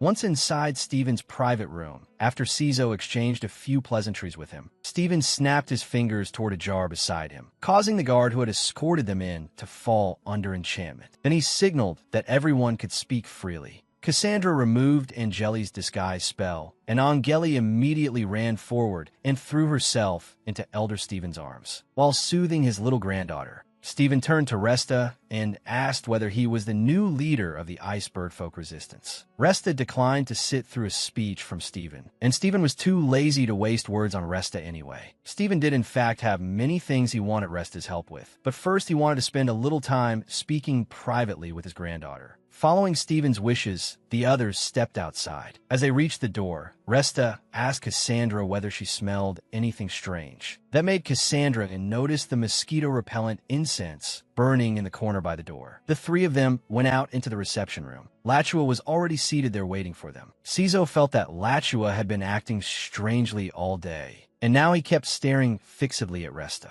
Surely it wasn't because he wanted to duel Resta, right? Cassandra casually rose to her feet and then circled around behind Lachua. She saw that at this moment Lachua's full attention was focused on Resta, and the monster clinging to his body was the same. Cassandra felt that this was a good opportunity to make her move, but she had judged completely wrong. The instant Cassandra launched a mental attack at Lachua, that monster suddenly whipped around and hissed at her, instantly dispelling her disguise. Lachua turned toward Cassandra with a mocking smile. Resta still believed their identities had not yet been exposed, and spoke up to say a few words in an attempt to cover for Cassandra. But he had better worry about himself first, because by then Resta's face had already turned pale and he collapsed to the ground. The food from earlier had been poisoned. Cassandra couldn't believe it. She had checked the meal before, and none of the dishes had contained poison at all. That was true of each dish individually, but when eaten together, it became a completely different story. Lachua had played Cassandra's group for fools, and she hadn't been on guard against it in the slightest. Inside Elder Steven's private room at that moment,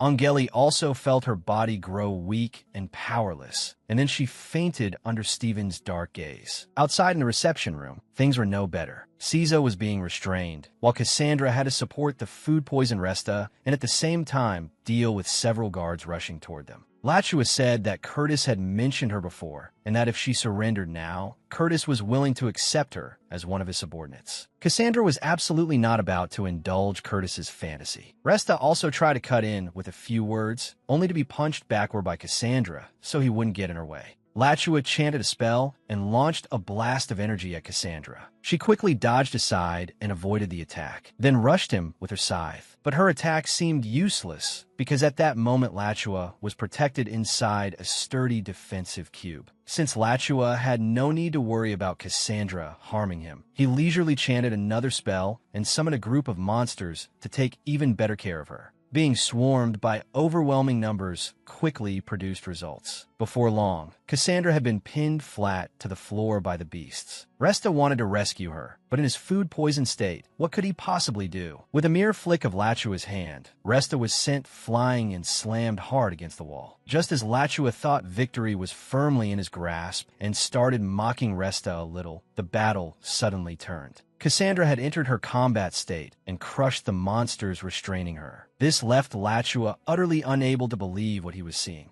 Resta wanted to comment a little on Cassandra's current appearance, but she immediately whipped him with her tail and then hoisted him into the air with it. Other than Sebastian, anyone who dared comment on her looks was asking to get their head smashed in. Cassandra's claws pierced through Lachua's defenses as easily as tearing a sheet of paper. Then she drove a savage kick straight into his groin. Poor bastard. Getting both balls crushed was a humiliating way to suffer. Lachua clutched himself in agony and was sent flying straight into the wall along the force of Cassandra's kick. She gave him no time to recover, rushing forward and following up with another kick that blasted Lachua clear out into the courtyard. Curtis had already arrived outside at some point. He raised a hand to catch Lachua, then faced Cassandra, who was still in a furious rage. Seeing Cassandra charge straight at him, Curtis abandoned any intention of sparing her life and pulled out the lantern he had previously dug up from a lake in the Holy Domain city. Meanwhile, on Sebastian's side, he was continuously swinging Sanders' sword in training. After several hundred swings, Sebastian finally succeeded in condensing his spiritual power onto the blade. At the same time, he could sense an angry will radiating from the sword. Apparently, it didn't like him. For a brief instant, Sebastian felt as if his body were dissolving, startling him into quickly letting go of the sword in his hand. When Sander heard that, he could hardly believe it. What Sebastian had just experienced was the process of merging with the sword itself, the ultimate realm of oneness between man and blade. Sebastian even said he could hear faint sounds coming from his sword. So Sebastian had gone from complete amateur to proficient in the 7 Saint swords in just a single day. When Sebastian tried to sense it again, the feeling from before had vanished completely. Just as he was about to ask Sander to continue teaching him a few more things, Cassandra came crashing through the window from outside and flew straight into the room. She automatically released her battle state, and her body was covered in wounds. Barely able to breathe, Cassandra could only tell Sebastian that Curtis had captured Semia before she lost consciousness. Sebastian immediately ordered Sander to treat Cassandra, then instructed Ferdinand to prepare a speech. He intended to strike back at Curtis for what he had just done. Ferdinand stepped onto the speaking platform and delivered some grand, sweeping address to all the elves. Probably some sort of democratic speech or something. Behind the stage, Sebastian met Ferdinand's daughter, Queen Salina, and told her not to be afraid. He was backing her father against Curtis now. After hearing Sebastian's words, Salina walked out onto the platform. Her appearance immediately threw the crowd into an uproar. And not only that, Sebastian personally stepped onto the platform as well, first introducing himself before all the elves so everyone knew exactly who he was. Then Sebastian declared, as the master of this continent, self-proclaimed, apparently, that he would intervene in the election of the new king of the elves. He announced that although Curtis was king of the elves and also a commander in the Demon Legion, imprisoning and slaughtering an entire branch of the elven race was something Sebastian could not accept. Sebastian said that right now Curtis had only targeted the Icebird folk. But what would happen if, one fine day, he decided on a whim to target the loved ones of every elf present here? Would they still be able to remain indifferent then? Sebastian declared that if the other elves still wanted to blindly obey Curtis, he would not stop them. But from this moment on, the Demon Legion would refuse to support Curtis. Instead, Sebastian and his Demon Legion would fully back Ferdinand in taking power. Ferdinand was far more lawful and disciplined than Curtis. The elven populace was still confused. As far as they knew, the Icebird folk were the cause of the Mirror Moon's malfunction. Since Curtis had solved that problem, the execution of the Icebird folk by his hand seemed only natural. Sebastian sneered at these little sheep, saying Curtis had twisted the truth for them. He called on them to wake up. What if the Icebird folk were victims too? High above, Curtis hovered in the air atop a demonic dragon, observing everything. He had to admit Sebastian was a frighteningly skilled speaker. If that was how it was, then he didn't mind playing along with Sebastian for a while longer, and he would not dispose of Semia just yet. At this time, following Sebastian's earlier plan, Sander had infiltrated the giant tree where Elder Stephen lived in order to rescue everyone. Sander silently climbed up the trunk. The villa at the top had already become a heap of shattered ruins. Sander guessed this was probably Cassandra's handiwork. Inside the ruined building, Sander could see Lachua ordering his soldiers to take Cizo and Resta outside for execution. As Resta was escorted past Sander's hiding place, he looked in Sander's direction, and an indescribable feeling suddenly passed between the two of them. Lachua came out last. His gaze suddenly flicked toward the place where Sander was hiding, but no one was there. Sander had already slipped away to another spot just in time. He could only feel that this guy was no pushover. Sander had concealed his aura, yet Lachua had still sensed him. What the hell? The kid was hiding so badly, it was almost like not hiding at all. Sander wanted to go find Semia immediately, but when he thought of Resta's face, it distracted him for a moment. Outside, just as Resta was about to be sent to his death, Sander appeared in time and took out those soldiers first. Lachua tried to launch a sneak spell from behind, but Sander quickly swung his sword behind his back to block it. Then Sander used his anti-magic skill to redirect the attack and sent it back at Lachua. Lachua was even ready to laugh at Sander's meaningless attack, because there was no way his own magic could destroy his barrier. But when Lachua looked again, Sander was nowhere to be seen. By then, Sander had already blinked behind him, then slashed through his barrier and left a deep cut across his back. Resta marveled that the sword in Sander's hand was no ordinary weapon, and that his skill was pretty good too, so Resta offered to take Sander as his disciple. But Sander had absolutely no interest in accepting as his master some frail old man who had nearly gotten his head taken off by a bunch of low-ranking soldiers. Resta urgently warned Sander to watch out, and at that very moment, a giant monster's jaws nearly snapped down on his head. Fortunately, Sander's sword was razor-sharp. With a single casual swing, he sliced the monster cleanly in half. Resta praised Sander's reflexes, but warned him that the danger was not over yet. The two remaining elf soldiers behind Resta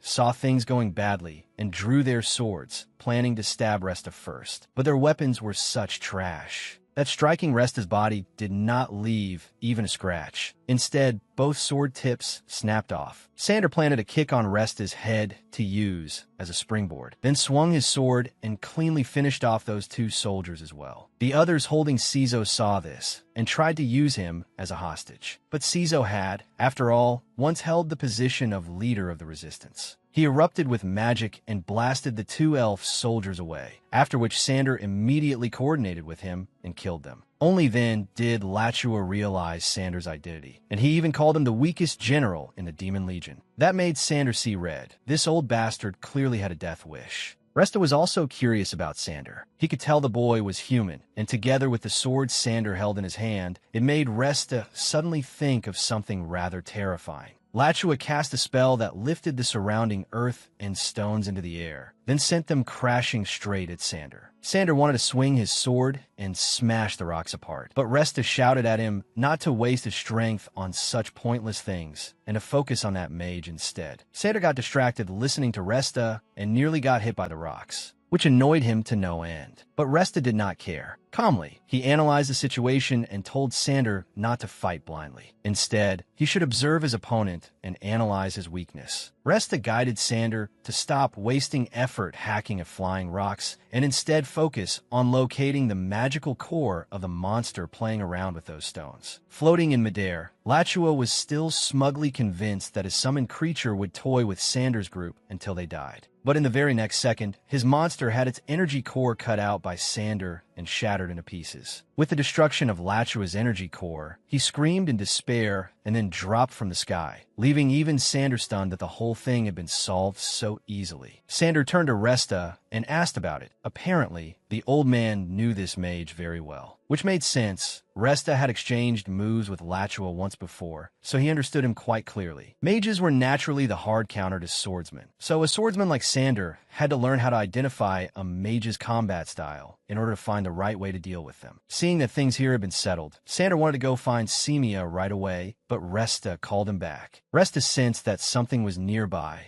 and the instant he warned Sander to dodge, a hand with razor-sharp claws almost grabbed Sander's head. The newcomer was Kakma. He was surprised that Sander had managed to beat Lachua, but that was no problem. Against an opponent like this, the meat would only taste better. Resta had only just managed to warn Sander that Kakma possessed an immortal body before Kakma charged straight at him. Sander thought Kakma was only using some ordinary fear skill, so he did not give a damn. But after their first exchange, one of his shoulders had already been ripped open by Kakma's claws. Kakma sensed Sander's fear, and with that, both Sander and the sword in his hand had already been pushed into a disadvantage before him. Resta could tell that Sander was a promising seed, but facing Kakma right now was too much for him. Still, Resta had his own concerns. Until he confirmed Sander's identity, he could not let the boy die. On this side, Sander successfully brought his sword down straight onto Kakma's head, but Kakma quickly turned into smoke to evade the attack and circled behind Sander. Just as Sander thought he was done for, another blade suddenly pressed against Kakma's throat and stopped him. Sander recognized the newcomer. It was Lotus, commander of the 11th unit of the Demon Legion.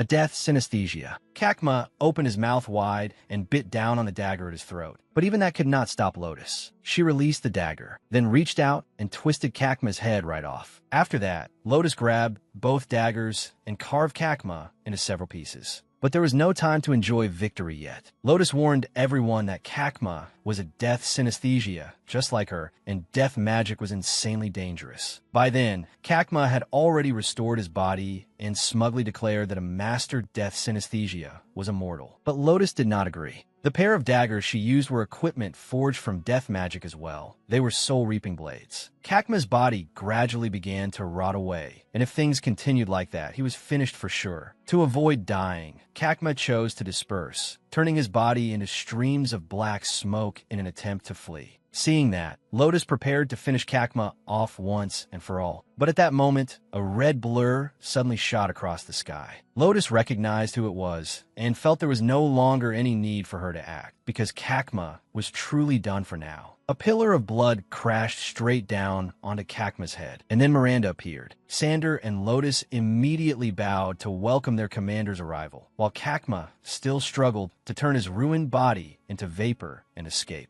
Run from anyone else and there might still be a chance, but escaping from Miranda was impossible. Very quickly, Kakma was sucked back in by Miranda. Cizo could not help blurting out his awe at Miranda's overwhelming power, and his reward was 2 instant slaps from her and an order to kneel. Lotus actually felt a little sorry for Cizo, but whatever. Since the queen had come personally, she figured she was about to get a break. Kakma also trembled as he knelt before Miranda, but she had never allowed him to kneel in the first place. Miranda asked what the hell he thought he was doing being loyal to Curtis. That man did not care about such things at all. After learning that Kakma did not know any useful information, Miranda let him go. At the same time, she told him to relay a message to Curtis. The Demon Legion was about to take possession of the capital of Extol, and Curtis's day of judgment was coming. Having narrowly escaped death, Kakma did not dare stay any longer and immediately ran for his life. Cizo, truly fearless in his ignorance, actually dared question Miranda for letting Kakma get away. Resta hurriedly punched Cizo so hard his lips jutted out, scolding him for talking back to the vampire queen like he had a death wish. Miranda paid no attention to Resta and Cizo. She cut her wrist and forced a stream of blood out for Sander to drink, restoring him completely. Miranda had already examined Cassandra before coming here, but her injuries were too strange, so they would probably have to wait for Malking to arrive before they could deal with them. Only then did Sander learn that the entire Demon Legion was on its way to the capital of Extol. Miranda said Curtis had been plotting rebellion for a long time, and now he had finally made his move openly. That meant it was time to remove this traitor from the Demon Legion. Resta raised his hand in agreement. He and the Icebird folk had their own grudge against Curtis, so he wanted in on this battle too.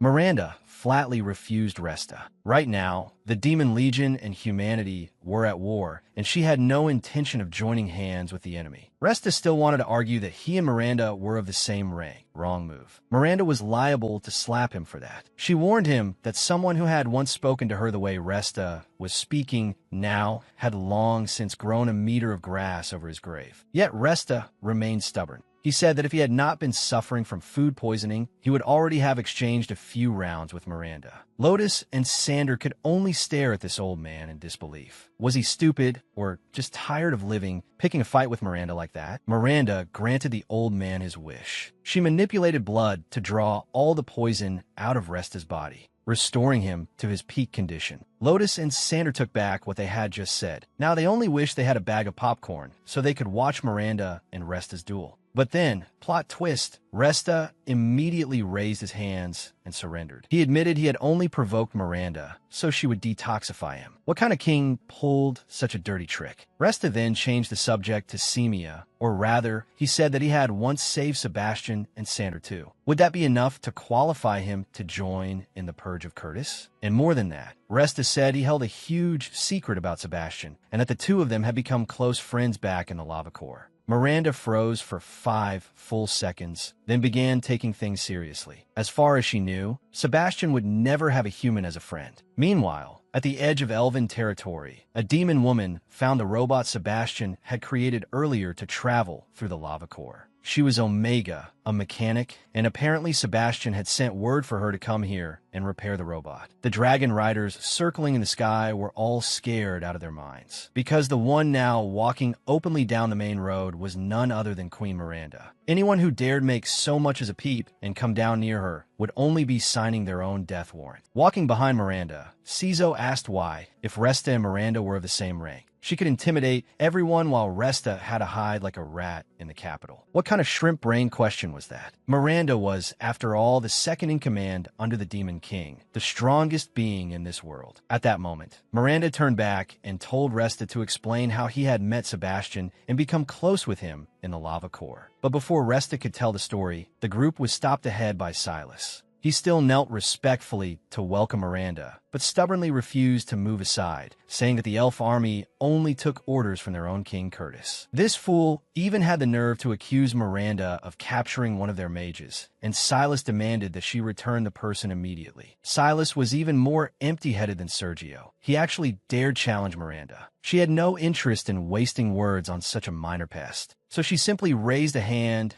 and manipulated the blood around Silas, tightening it until he slammed face first into the ground. Still, she did not kill him just yet. At that moment, Sebastian also flew over to greet Miranda. He exchanged a few words with Resta, then turned to Miranda and asked whether she wanted Silas killed outright. Naturally, Miranda wanted to deal with all of them, sparing none of the insolent traitors from Curtis downward. But Sebastian said that would be the wrong move. Killing Curtis alone would be enough. As for the elf race, he already had a plan to manipulate them. Sebastian called Miranda aside, saying he had something private to discuss with her. Meanwhile, Resta looked around and noticed the enormous traces of sword aura outside the forest. When he learned that Sebastian had casually made them while testing his sword, his eyes nearly popped out. This was no joke. Everyone already knew Sebastian was a powerful mage. But if he also had talent in swordsmanship, then he was simply absurdly overpowered. Inside Cassandra's treatment room at that moment, Mocking had tried his best to show off his medical skills, yet he still could not fully heal Cassandra. At this point, only if Mocking could figure out exactly what had caused her injuries would he be able to treat her properly. Miranda turned to Resta and told him to get lost. Sandra immediately understood and shoved the old man outside. Cassandra was undressed right now, and if he stayed any longer, Miranda would gouge his eyes out. Resta shot back by asking whether Sandra did not want to peek at Cassandra, but Sandra scoffed and said that when they were little,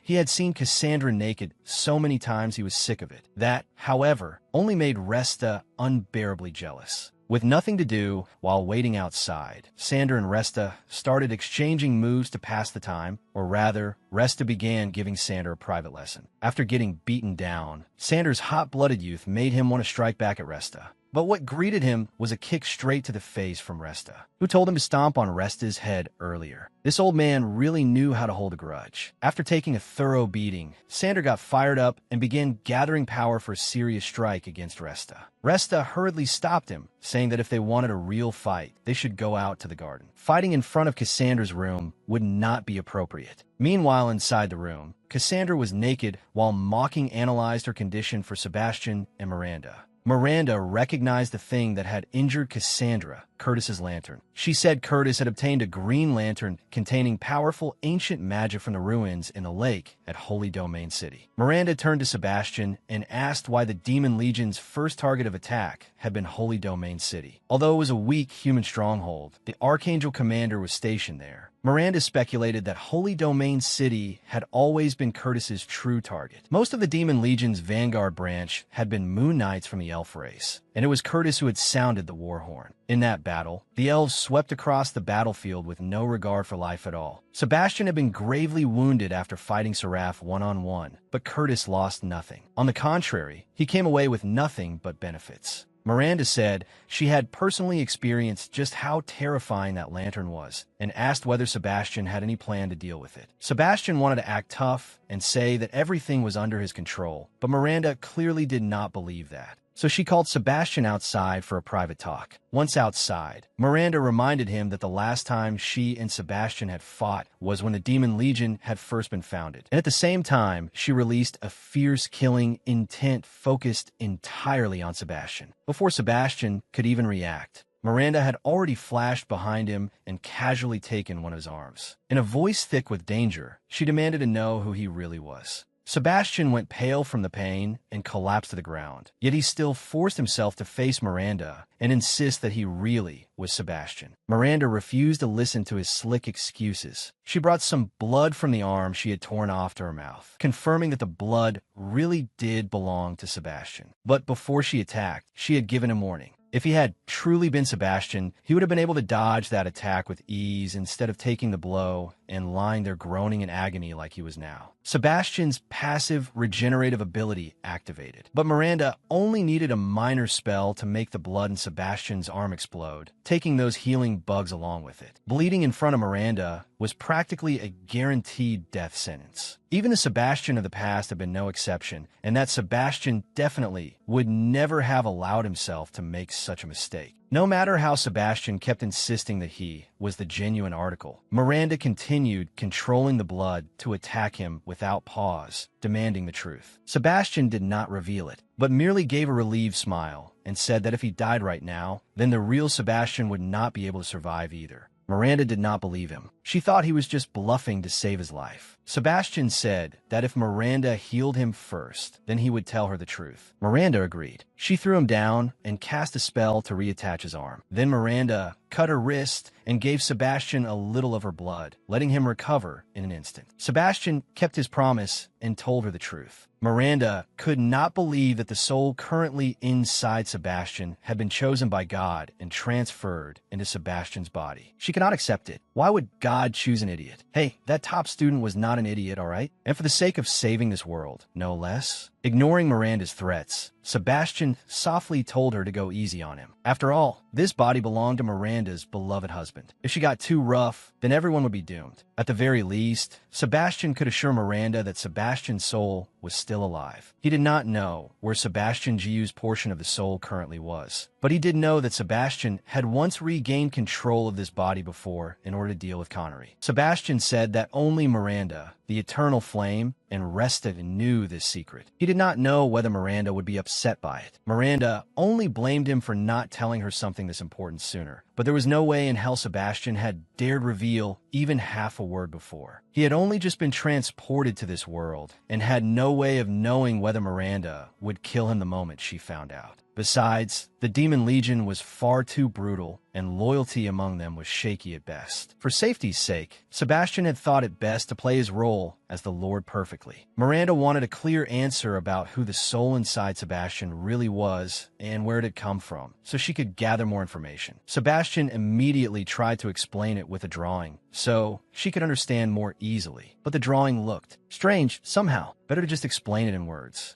The soul currently inside Sebastian said that he should have died, but instead he had been transported here and did not know how to return. He admitted that he could never become the Sebastian Miranda had always known. And if there were some way for Sebastian's soul to return to this body, he would willingly share that information with Miranda. But that was a matter for the future. Right now, the current Sebastian needed Miranda, and the Demon Legion needed Miranda too, so he hoped the two of them could cooperate. Miranda had thought that the Sebastian she knew had awakened to some lofty ideal, only to find that those thoughts had belonged to another soul entirely. She agreed to cooperate with the current Sebastian, but from now on, command of the Demon Legion would belong to her, and the current Sebastian would also have to obey her. Sebastian agreed in a sarcastic tone. Miranda was clearly annoyed, but there was not much she could do about it. Miranda added that she and Sebastian did not have the husband and wife relationship that the current Sebastian kept talking about. But then again, had she not clearly been irritated when he got handsy with Cassandra? Basically, Miranda just did not want Sebastian's body being intimate with Cassandra. The relationship between her and Sebastian was one of comradeship and deep camaraderie, something even closer than romance. Miranda still took jabs at Sebastian getting frisky with Cassandra, calling him someone who thought with his lower half. But Sebastian hurriedly defended himself, saying he had not actually done anything. As for Resta knowing Sebastian's secret, Miranda was now seriously considering whether she should tear off that old man's head to keep the secret buried.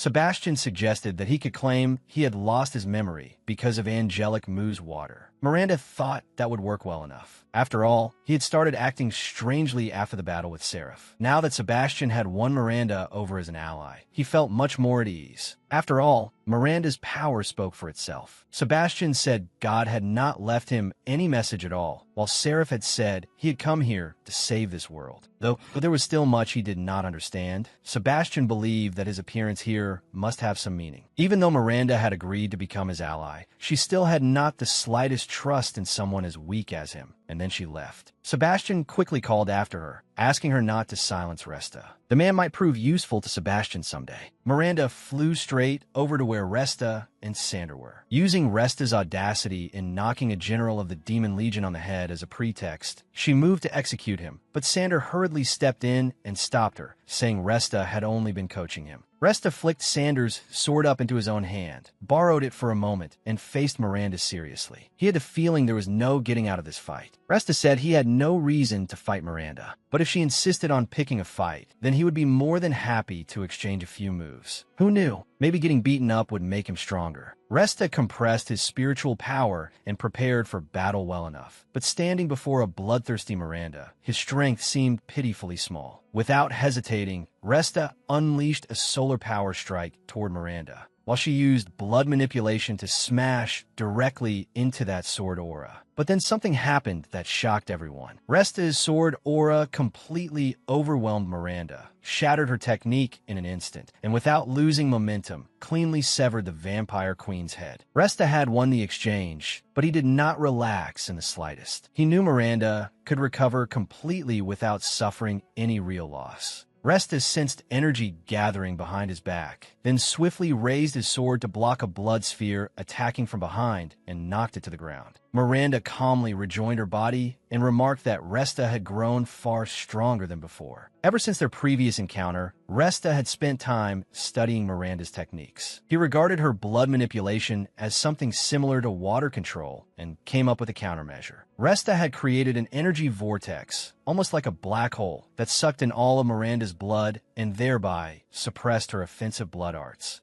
Seeing Miranda acknowledge the fruits of his research, Resta could not help acting rather smug. But his joy was short-lived. Miranda abruptly increased her close-range attack speed and beat Resta down. Fortunately for him, he had God's blessing protecting him. Otherwise, since he could not keep up with Miranda's speed at all, that last attack would have left him half dead. Miranda gave Resta a choice. Did he want to die to blood arts or by the claws on her own hands? Just then, a magic circle spread around the entire area where Miranda and Resta were standing, and iron restraints appeared one after another to bind Miranda. Sebastian had arrived in time. For all Resta's bold front, he was actually scared out of his mind too. Sebastian shouted for Miranda to stop. She could not break free of his restraint, and she knew it. Miranda knew no such thing. Sebastian had tied her up with the weakest spell possible and then claimed she could not resist. Sebastian hurriedly signaled for Miranda to cooperate a little, because they were still deep in enemy territory. If the enemy realized Sebastian could not control Miranda, they would be in serious trouble. Sebastian said that the most basic law established when creating the Demon Legion was that allies were not allowed to attack one another. After going back and forth, he finally got to the point. Sebastian wanted to invite Resta to join his legion. Sebastian called a meeting because he wanted to hear everyone's ideas on how to deal with Curtis. Miranda pointed out two basic and simple methods. 1. Punch Curtis right in the face. 2. Send an assassin to kill him. They could pick whichever they liked. Lotus said that if they chose the second option, she could do it, but Mocking felt that would not be wise. Assassinating Curtis would not be easy, especially when they were currently in his own territory. Sanders suggested that they could lure Curtis away from his army first and then assassinate him. But more importantly, he did not understand why Sebastian had invited Resta into the Demon Legion. Not only that, Resta had even taken Sanders' command position. Sander refused to serve under that filthy old man, but Sebastian's reasoning was that Sander could learn many things from Resta. Sander absolutely could not accept that. Fine, He could compromise and let Resta beat him up to make him stronger, but he had no desire to listen to Resta's orders. Miranda silently thought that Sebastian was actually quite skilled at managing the Legion. The weak lost their position, simple as that. Even Miranda herself had never paid much attention to that point. What did puzzle her, though, was this: setting Lotus aside, was Mocking really so loyal that he felt no suspicion at all over Sebastian having completely changed into a different person. Sebastian asked everyone once again about the decision to have Resta replace Sander, and Miranda also spoke up in agreement. That settled the matter. Returning to the problem of Curtis, Sebastian wanted to learn what political weak points Curtis had within his own territory. Resta did not think that was a good idea. True, Curtis often played dirty, but it could not be denied that he had made the elf empire prosperous. The elves strongly supported Curtis. Sebastian understood that, of course, but the election was still an opportunity to bring Curtis down after everything he had done to scheme against his younger brother and the entire Ice Elf race. Even so, it would be difficult. Curtis had already controlled the flow of information to frame the Ice Elf race for destroying Mirror Moon, the thing their people had once guarded. True, history was written by the victors, and Curtis could whitewash things however he pleased. But Sebastian was no pushover, and he could completely shatter the false history Curtis was constructing. Sebastian wanted Lotus to conduct surveillance and gather information on Curtis, and she readily accepted the task. On top of that,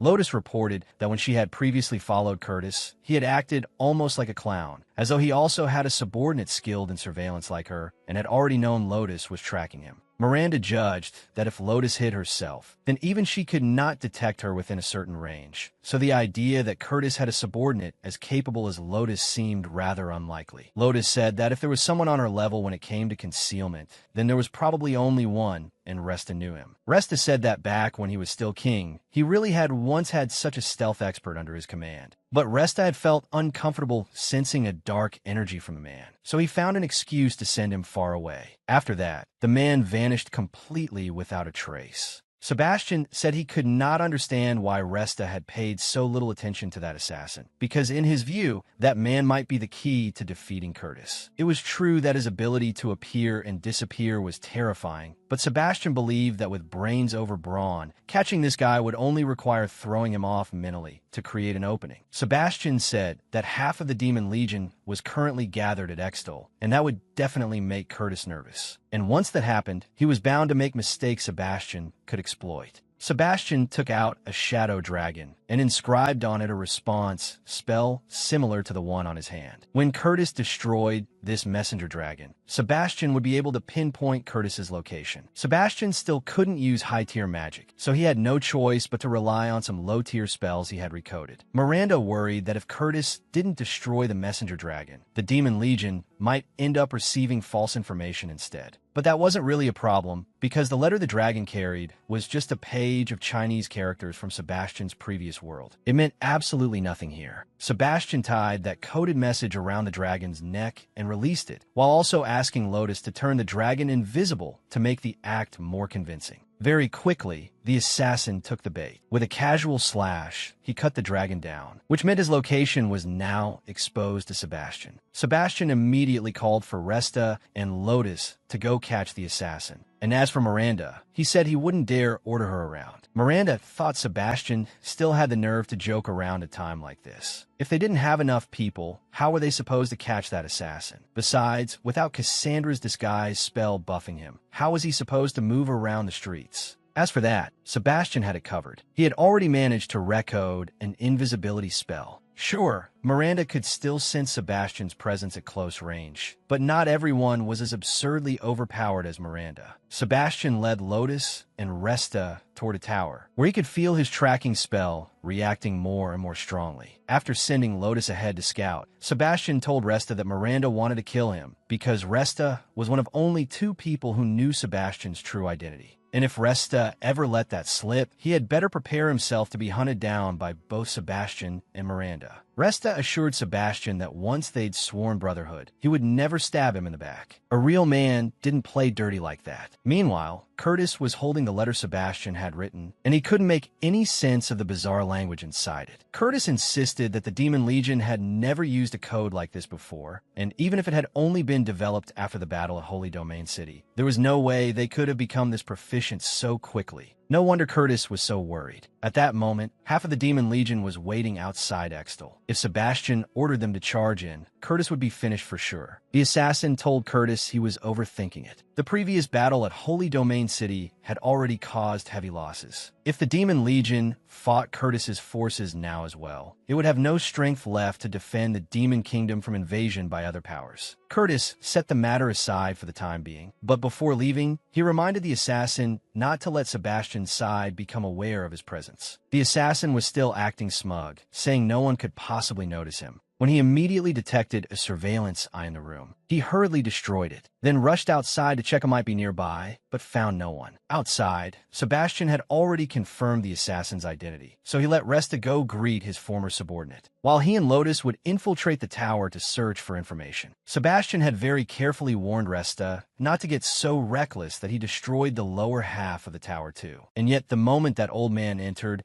he greeted the assassin by slicing off the top half of the tower, then accidentally followed up with another strike downward. Meanwhile, Sebastian was a little worried that his low-level stealth spell wasn't stable enough and might expose him. So he casually claimed he had just been too lazy to practice, hoping Lotus wouldn't get suspicious. She paid it no mind and chanted a spell, creating an invisibility field that covered both of them, making it much easier for Sebastian to sneak around. Using the invisible space around them, Sebastian and Lotus easily slipped past the panicked soldiers below the tower and entered inside. At the top, or at least what remained of it, Resta was giving his former subordinate Parrot a warm greeting. Parrot said that after vanishing from Resta's sight, he had become a mercenary, serving whoever paid the most, and clearly Curtis's offer had been generous enough. Parrot recalled the past, back when he had still lived in the kingdom Resta ruled. Resta had been a king whose combat strength completely outclassed everyone else. The royal guards had always been dragged out by him and beaten senseless, with no strength to fight back. Back then, the guards had introduced Parrot to Resta as a sparring partner because he had been the strongest man in the nation's army at the time. Resta had proposed a wager. If Parrot could defeat him, he would marry his daughter to him. But Parrot may have wanted to hide his true strength, so he acted weak and didn't dare accept the challenge. Parrot said that everything he did was only so that he and his family could survive. Then it was Resta's turn to look back, because Parrot had a filthy past that was hardly easy to hide. In a border war where Resta had sent Parrot out, Parrot had single-handedly crushed the entire enemy army, even slaughtering all the civilians despite their surrender. Parrot considered it necessary. He didn't want any potential threat to be left alive. What he had done, he said, was merely carrying out the dirty work for his king and eliminating future trouble. After going back and forth, it was obvious that Resta and Parrot's principles could never align. There was no point arguing any further. They might as well just settle it with their blades. Resta gathered his strength and charged straight at Parrot, aiming a lethal strike at his head. But Parrot was no weakling either. His blade moved like a venomous snake, weaving left and right as it slashed Resta repeatedly. The reason Parrot had never fought Resta before wasn't because he was afraid. It was because once he used his true skill, no one would live long enough to describe his swordsmanship afterward. Resta took a pretty painful cut to the shoulder, but instead of making him back down, it only fired him up even more. Below them, Sebastian decided to let Resta's disobedience slide for the moment, and instead told Lotus to focus on tracing the letter he had sent out first. Sebastian determined that what he was looking for was inside the fireplace, so he told Lotus to shave away the surrounding bricks to clear the obstruction. Lotus cleanly sliced away the wall around the fireplace, revealing a complex magical formation hidden inside. From Lotus's reaction, Sebastian could tell at once that this wasn't something ordinary. Lotus said it was an extremely complex high-level protection spell. She herself wasn't very skilled at dismantling this kind of magic, so she hoped Sebastian would handle it. If the seal were decoded incorrectly, it would trigger an alarm and alert the guards. Sebastian immediately felt this was bad. He wasn't sure he could really do it, so he had to rely on the system's help. The Eternal Flame said that this was precisely Sebastian's specialty. Hadn't he already easily dealt with this kind of seal before, simply by learning a basic spell and using it to break them? What the system meant was Sebastian's trick of recoding magic, rewriting the fire element code of the seal and assimilating it, just as he had done before. All Sebastian needed to do was open his magic network, choose a simple fire spell, and add it to his skill bar. The system would assist with the control, almost like playing a game. Sebastian selected Fire Strike Finger from the magic system, then chanted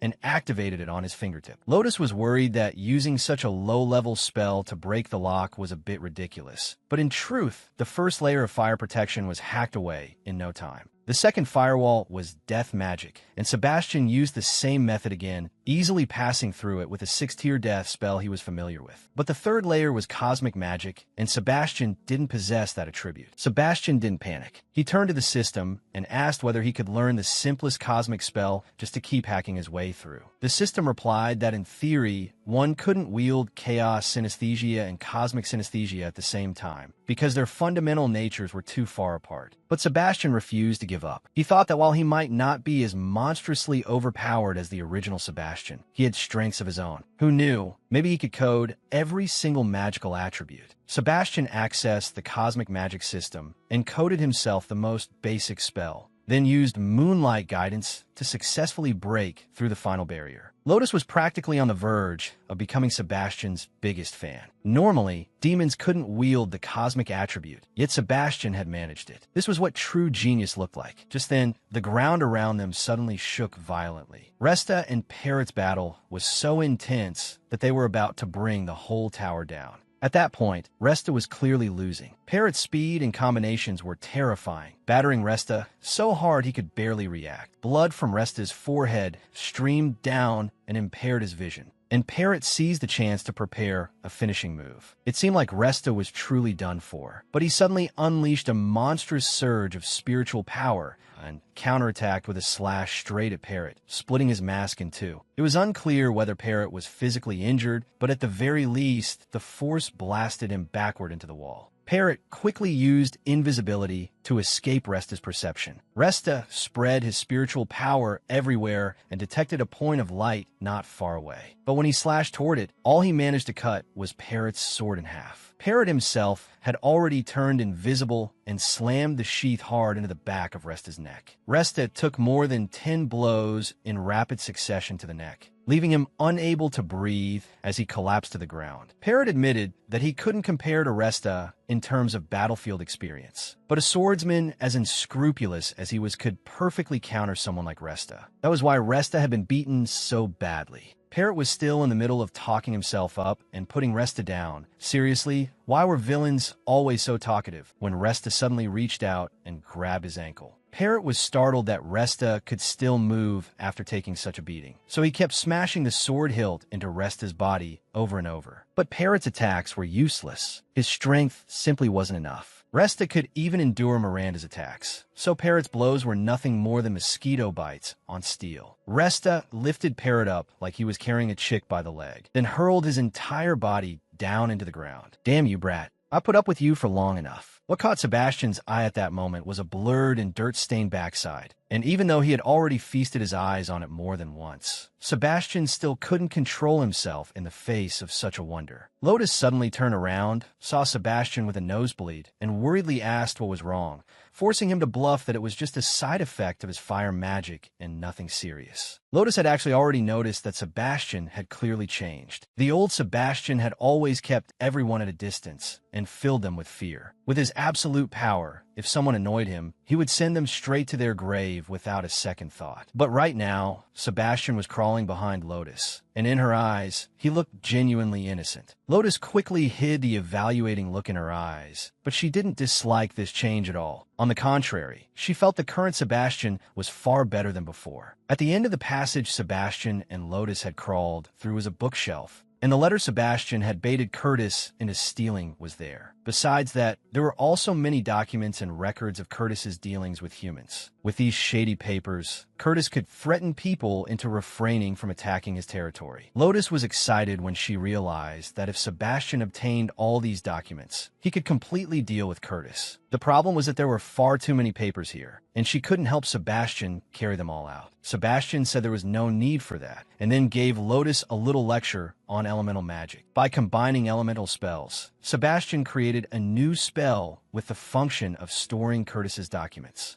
compressing all of them into a tiny little sphere. Once that was done, Sebastian told Lotus they could head back outside and watch Resta's battle. As they came back out, Sebastian was surprised to see that Curtis was already there and had gathered a respectable force of troops as well. Lotus signaled for Sebastian not to worry. Curtis wouldn't be able to detect them because her invisibility field was still active. At the same time, Resta threw the unconscious parrot down in front of Curtis, then raised his sword and prepared to split his head open with a single blow. A giant humanoid creature blocked Resta's attack with its bare hands, forcing him to step back. According to Curtis, that giant was one of the specially manufactured elven warriors who obeyed only him. Using the power of the system, Sebastian judged that the burly elf had already reached the maximum strength of a rank 8. Sebastian recalled Miranda saying that Curtis possessed a holy relic obtained from the holy Elixir City. Perhaps Curtis had used that relic to create these hulking brutes. Facing the massive elf head-on, Resta showed not the slightest fear. He even taunted the elf to come at him and exchange blows. The elf charged straight at Resta like a bulldozer, and Resta tightened his body and brought his sword down with all his might. Yet Resta's attack failed to inflict any damage at all on the giant elf. The elf's muscles only sank slightly where the blade struck, without even breaking the skin.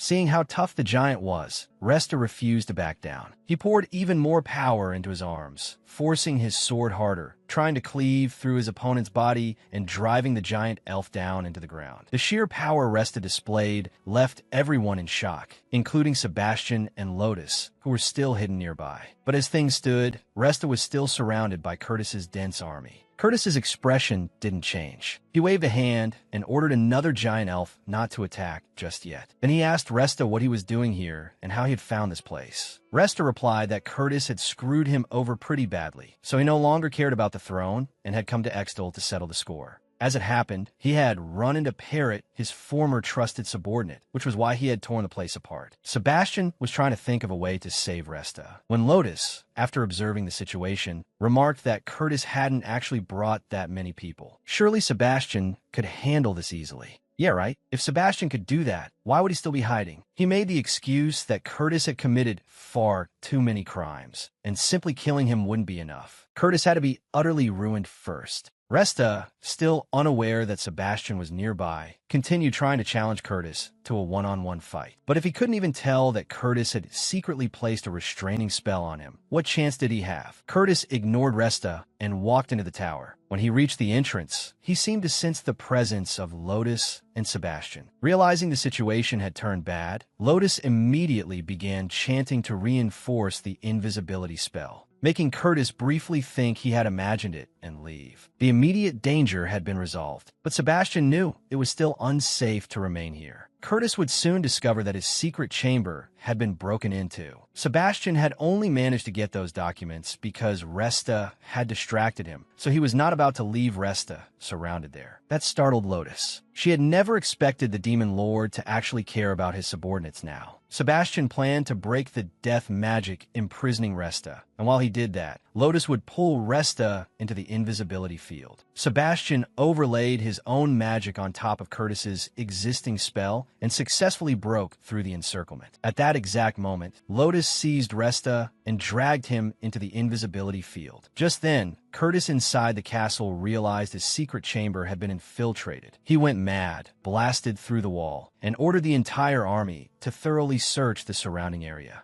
Resta had vanished, yet the magic circle remained where it was, making Curtis guess that Resta could not have gotten very far. Curtis activated the power of the lantern. Its shockwave was so powerful that all the elven soldiers were blown away, and Resta had to hold his sword across his body to shield the three of them from the attack. When the magic dispersed, only the giant elves created by that power remained unaffected. Sebastian's group of three was exposed before Curtis, and after blocking that attack, Resta's entire body turned a deep blue before he collapsed, with no way of knowing whether he was alive or dead. Curtis leisurely explained that the magic within the lantern was the purest form of death magic. Anyone touched by it would die, and even if they did not die, they would end up utterly crippled, just like Cassandra. Sebastian could not accept Curtis's actions, sacrificing the subordinates around him just to achieve his own goal. Yet Curtis said that was exactly what he had learned from Sebastian. So why was Sebastian suddenly worried about the people under his command now? Curtis boldly declared that Sebastian was just a fake, provoking him to rush in and kill him with his own power. Or had he lost the overwhelming power he once had? Sebastian was cornered. He had not expected the relic Curtis found to be this monstrous. He asked the system how to escape this disastrous situation, but even the system had no answer. In simple terms, the enemy was absurdly strong. The system could only compile the network of skills Sebastian had once possessed, and at present there was not a single spell capable of standing against that lantern. Curtis continued provoking Sebastian with his non-stop taunts. Lotus could not hold back any longer and lunged at Curtis, intending to assassinate him, but one of the giant elves guarding him stopped her. That giant elf threw a deadly punch at Lotus, making Sebastian jolt in fear that she had been seriously injured. But a second later, Lotus instantly appeared beside Sebastian and, moving with lightning speed, grabbed him and hurriedly fled. Curtis had to admit that Lotus's speed was terrifyingly fast, but he was in no rush. When he had attacked Lotus with Elven Fire earlier, he had developed that flame to track its target, so Curtis quickly found Sebastian's location. Curtis drew on the power of the lantern in his hand. He wanted to kill Sebastian right here, then gradually rule over everything. The attack shot straight at the two of them, leaving Lotus with no way to dodge, while Sebastian, being dragged along, frantically searched for a way to counter it. Seeing his attack hit its target, Curtis arrogantly believed that no existence could resist the power of the lantern. Sebastian was surely dead. He ordered a giant elf beside him to go retrieve Sebastian's horn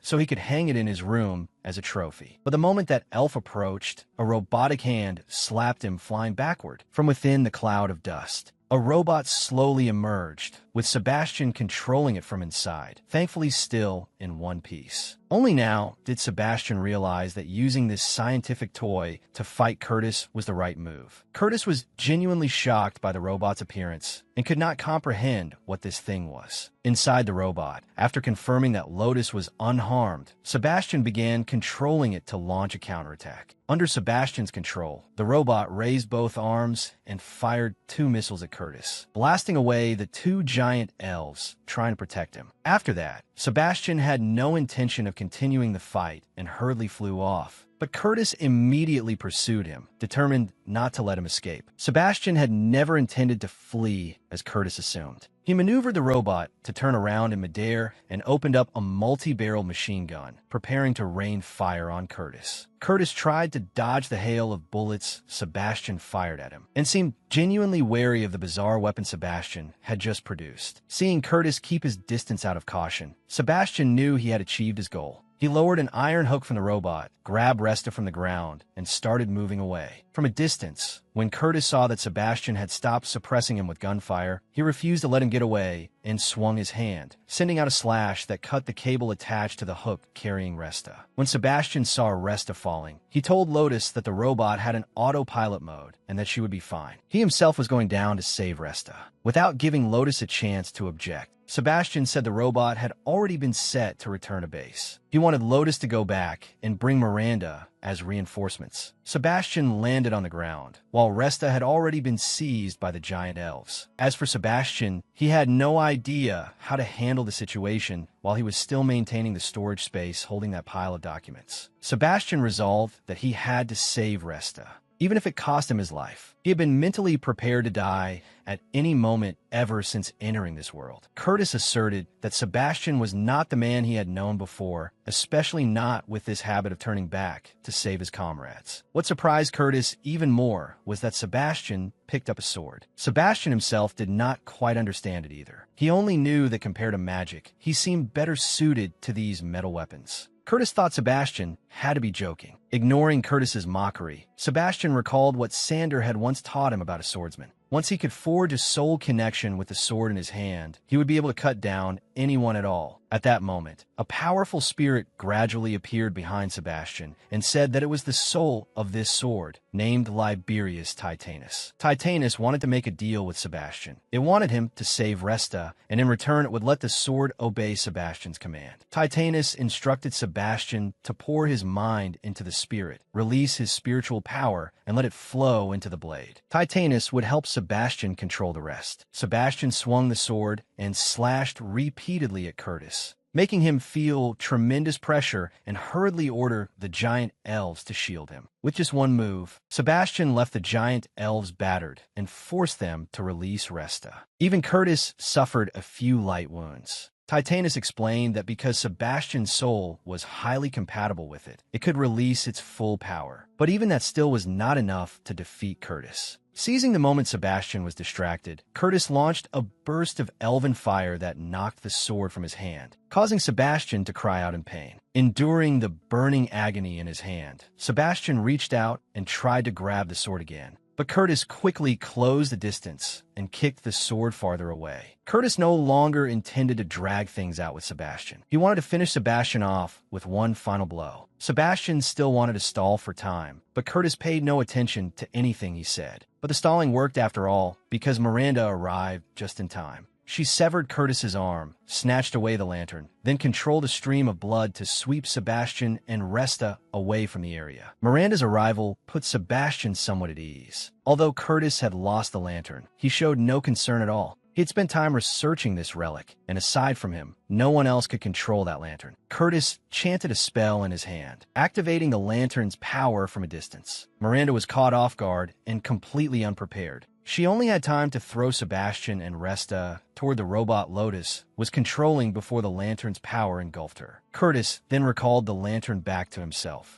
Even that attack failed to kill Miranda because she had entered her blood fiend state. Miranda gathered the surrounding blood into a massive blood sphere and hurled it directly at Curtis's position. The attack created a violent shockwave, turning two giant elves into white skeletons, and the land struck by the blood explosion was left with nothing but an enormous crater, as though it had been hit by a nuclear shell. And yet, unbelievably, Curtis emerged from the center of the blast completely unharmed. He had switched into spirit form just before Miranda's attack was triggered. Miranda had no intention of continuing to tangle with Curtis. She pulled along the robot carrying Sebastian and turned to flee. Curtis was determined not to let this chance pass. He saw it as the perfect opportunity to deal with both the Demon Lord and the Vampire Queen at once. Sebastian turned the robot around and fired 2 missiles at Curtis. Curtis assumed they would only inflict physical damage, something to which he was immune in spirit form. But when the 2 missiles exploded, they still managed to force Curtis back, leaving him in disbelief. Sebastian's robot successfully returned to the rendezvous point. Sander and Mauking were already waiting outside the grounds to receive him. The moment Sebastian jumped out of the robot, his storage space magic expired, and all the documents scattered everywhere. Sebastian hurriedly ordered Sander to collect every scattered document. He needed to read them. As for Miranda, she had already lost consciousness and fallen from the sky, luckily landing right where Sebastian was, allowing him to catch her in his arms. After examining Miranda, Mauking confirmed that her symptoms were exactly the same as Cassandra's. Both had had their souls and spiritual power damaged by a massive amount of death magic. Miranda's condition was not too concerning because her power was immense. But Resta was in very bad shape. He was in critical condition and on the verge of death. Mauking said he would do everything he could to treat them. Sebastian asked whether Mauking could summon the 4 elven elders in his name. As for Sebastian, he went into the study and began sorting through the documents taken from Curtis's secret chamber. After Lotus helped him finish filtering the documents, Sebastian thanked her and told her she could go outside and rest. But as soon as Lotus stepped outside, Mauking called out to her. He knew she had also sensed that something was strange about Sebastian, and he wanted to know how she felt about it. Lotus seemed unconcerned. She said she was only following the order Sebastian had given her. Mauking felt that Sebastian's unusual behavior might simply be because he was in enemy territory, and that acting cautiously was only wise. He said Lotus should not obey Sebastian so blindly and should think for herself as well. He had no objection to Sebastian's strategy, so long as it benefited demonkind. Mauking wanted Lotus to report the situation here to Nero 3 so he could assess matters and send troops to protect Sebastian. Inside the study, Sebastian was also feeling trapped and helpless. Curtis made him feel as though there was no possible way to defeat him. Sebastian felt he had nothing exceptional enough to become the savior God had sent to this world. Just then, he was pulled into the spirit world again and confronted Sebastian's soul. Sebastian's soul scorned him, saying that if he could not even deal with a small fry like Curtis, then that boy's soul might as well kill itself and give Sebastian his body back. Sebastian's soul then brought up why the boy's soul could not cast high-level skills. The boy did understand the operating principles of magic, yet he still could not use them. Well, the reason was simple. Sebastian's soul had stabbed him in the back. He had sealed away all the knowledge, memories, and sensations related to those advanced skills, making it impossible for the boy's soul to use the magic. The young man's soul could not understand why Sebastian's soul had to obstruct him like this. If he had known how to return to his old world, he would never have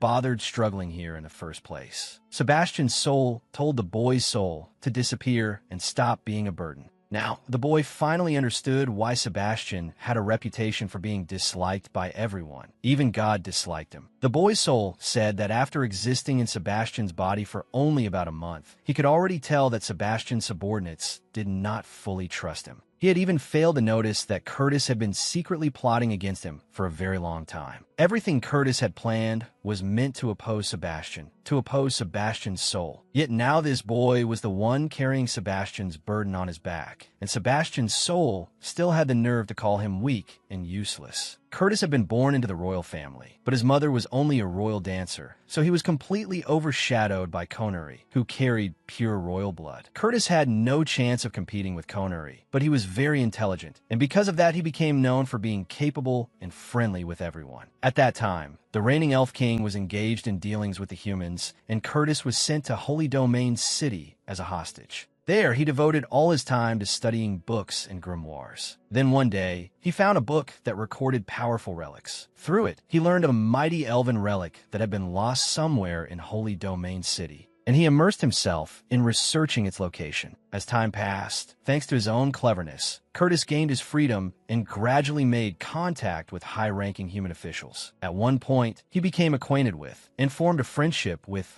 a human general. After peace was established, Curtis was sent back to Elven territory, which had by then fallen completely under Konari's control. Curtis did not resist. Instead, he disguised himself as a clueless fool who spent his days indulging in pleasure, while behind the scenes he began building up his own power. Later, his father, the Elf King, sent him to the border to study ancient barriers. Curtis learned quickly, and even created techniques of his own from what he had learned. Then one fine day, Curtis's chance arrived when the moon mirror was destroyed. The humans invaded the elves, and the capital, Extal, fell in only a few days. Because their energy supply had been destroyed, the elves were left completely weakened before the human assault. At that time, Curtis returned with the army from the border and successfully drove the humans out of Elven territory. With that success, Curtis naturally secured a position in the military. Then, using the knowledge he possessed, Curtis successfully restored the moon mirror. After that, with the knowledge he had learned from humanity, Curtis exploited the Ice Elf tribe's frost scales to lay plans to weaken demonkind. Then he set a trap and had Konari eliminated. Curtis, who once had no chance at all of ascending the throne, had now won the people's support and was on the verge of securing that position for himself. Those were all the truths about Curtis that Sebastian revealed to the other elf elders. He even let the elf elders read the documents exchanged between Curtis and the humans to prove his story. Sebastian had no intention of confronting Curtis head-on, although the Demon Legion could easily blow the elves away. Doing that would also create an opening for the humans to attack demonkind. Sebastian's immediate goal was to stop Curtis from taking the throne first, and only then decide what to do next. Back inside the inner spirit world, Sebastian's soul reminded the boy that he was the one handling Konari on the boy's behalf. The boy did not seem to care. All he knew was that Curtis was abusing his power, and no matter what the laws of this world were, he was determined to punish Curtis. No matter what, the boy reminded Sebastian to think strategically for once. If Curtis wanted the throne, then he definitely had no desire to lead the elves in a conquering Holy Domain City. That meant he had manipulated Sebastian into bringing the entire Demon Legion into this affair. Curtis had never intended to submit to Sebastian at all. He only wanted to use the Demon Legion's strength to achieve his personal ambitions. If the Ice Sky boy's soul had not entered Sebastian's body, then Sebastian really would have been led around by the nose without ever realizing it. And with Curtis secretly cooling the magma core, the Demon Legion would grow weaker and weaker without Sebastian noticing, while Curtis would become the ruler of everything. The boy raised his voice at Sebastian's soul. Whether Sebastian admitted it or not did not matter. The truth was that Curtis's plan had only been exposed because of him, so Sebastian should acknowledge that. Sebastian's soul was only good at wrecking things, and now the boy had to be the one to clean up the mess. Sebastian's soul was furious at being scolded so harshly by a brat. He was convinced that if he had been the one controlling the body, no one would have dared play tricks behind his back. Being lectured by a mere boy on how to run a kingdom was something an entity as powerful as Sebastian could not possibly swallow. But the boy was no longer afraid of Sebastian's soul and gave it another fierce scolding. Miranda and Cassandra were both badly injured. So why was Sebastian not trying to take back the body like before? Sebastian's soul made excuses, saying those two had been foolish enough to help someone as weak as the boy, which was why they had ended up so badly hurt. Still, Sebastian's soul did in fact know a way to save Miranda and Cassandra, so he decided to tell the boy how to save them. He explained that Miranda and Cassandra were both demons, so the best way to treat them was with death magic, not life magic.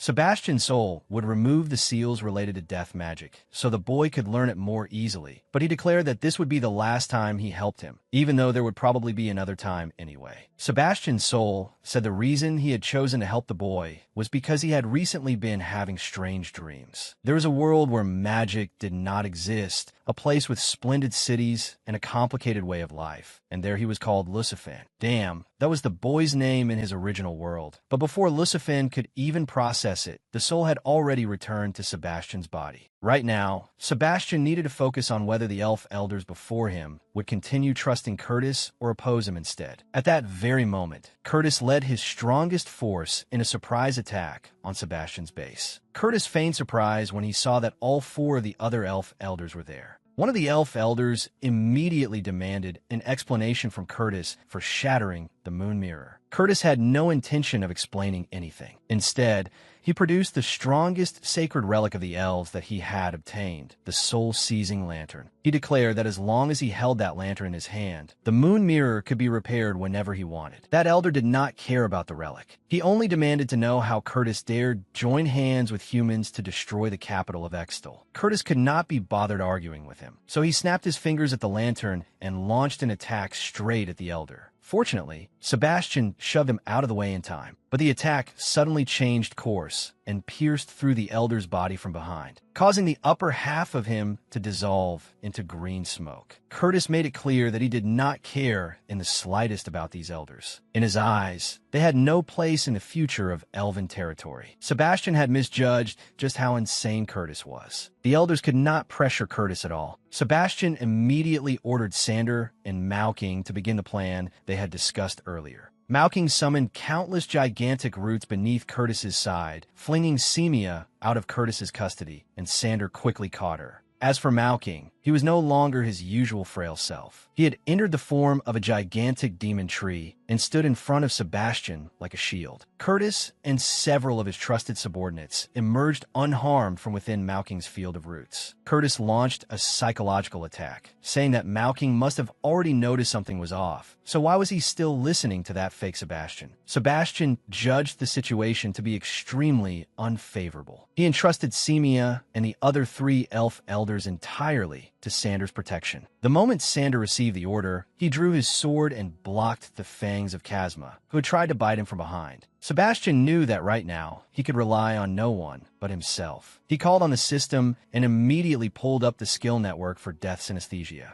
While Sebastian was distracted by observing the network of death magic, Parrot attacked from behind and cleanly severed all four of Sebastian's limbs. Just as he thought this fight was absurdly easy and prepared to drive in a lethal strike, Sebastian's body suddenly regenerated at a blinding speed. Sebastian turned around in time to seize the tip of Parrot's sword before it could stab into his head. Parrot immediately twisted the blade to cut off Sebastian's fingers and free himself, but those fingers instantly regenerated as well. Sebastian had summoned the Queen Beetle, ensuring that his body would regenerate immediately no matter what damage it suffered. At the same time, a massive fire spell came crashing down from the sky straight at Sebastian's head, but he simply beat his wings and knocked the attack off course. Qianlong had joined the battle too, and it was obvious he was on Curtis's side. But at this moment, Qianlong was beginning to feel uneasy. The pressure and power Sebastian was displaying looked nothing like a fake. Curtis was currently using elven fire to completely envelop Mauking's body. It could not injure him, but it was enough to restrain his movements. Just then, a sword flew past and nicked Curtis, drawing a little blood, before landing neatly in Sebastian's hand. Back on Earth, when he played online games, Sebastian's friends had called him the Demon Sword Lucifer. Now it was time to see whether he could recreate that glory in this world. Sebastian had now entered what could only be called his highest combat-ready state. The Queen Beetle gave him regeneration. The Wings of Death nullified magical attacks, and Liberius Titanus, Resta's soul sword, was temporarily serving Sebastian. Sebastian swung his sword and chose Parrot as his first opponent. The attack left Parrot stunned, but Parrot still managed to thrust his own sword forward and punch a few holes into Sebastian's body. The attack hurt like hell, but Sebastian had regeneration, so he accepted it and focused first on overwhelming Parrot with sheer force. Parrot shifted his blade so Sebastian's slash skimmed past him, then swung his own sword and carved a painfully deep cut across Sebastian's torso. But Sebastian was not one to be outdone. He accepted the injury and kicked Parrot square in the face. Not stopping there, Sebastian followed up with another downward slash. But Parrot barely dodged in time and immediately shouted for support. Qianlong attacked from behind at once, launching a barrage of fireballs at Sebastian, but Sebastian had already enchanted his wings, so he easily batted every one of them away. He even graciously sent one fireball straight back at Parrot, roasting him on the spot. Sebastian then switched targets and flew up to cut down the brat Qianlong first. Qianlong quickly dodged Sebastian's blade and tried to counter with a flaming sword strike. But that was stupid too. Using magic against Sebastian was a bad idea. He beat his wings and reflected all the magical damage back, causing Qianlong to be hit by his own attack and crash straight to the ground. Parrot angrily demanded to know why Qianlong had said Sebastian was just a fake when he was this monstrously strong.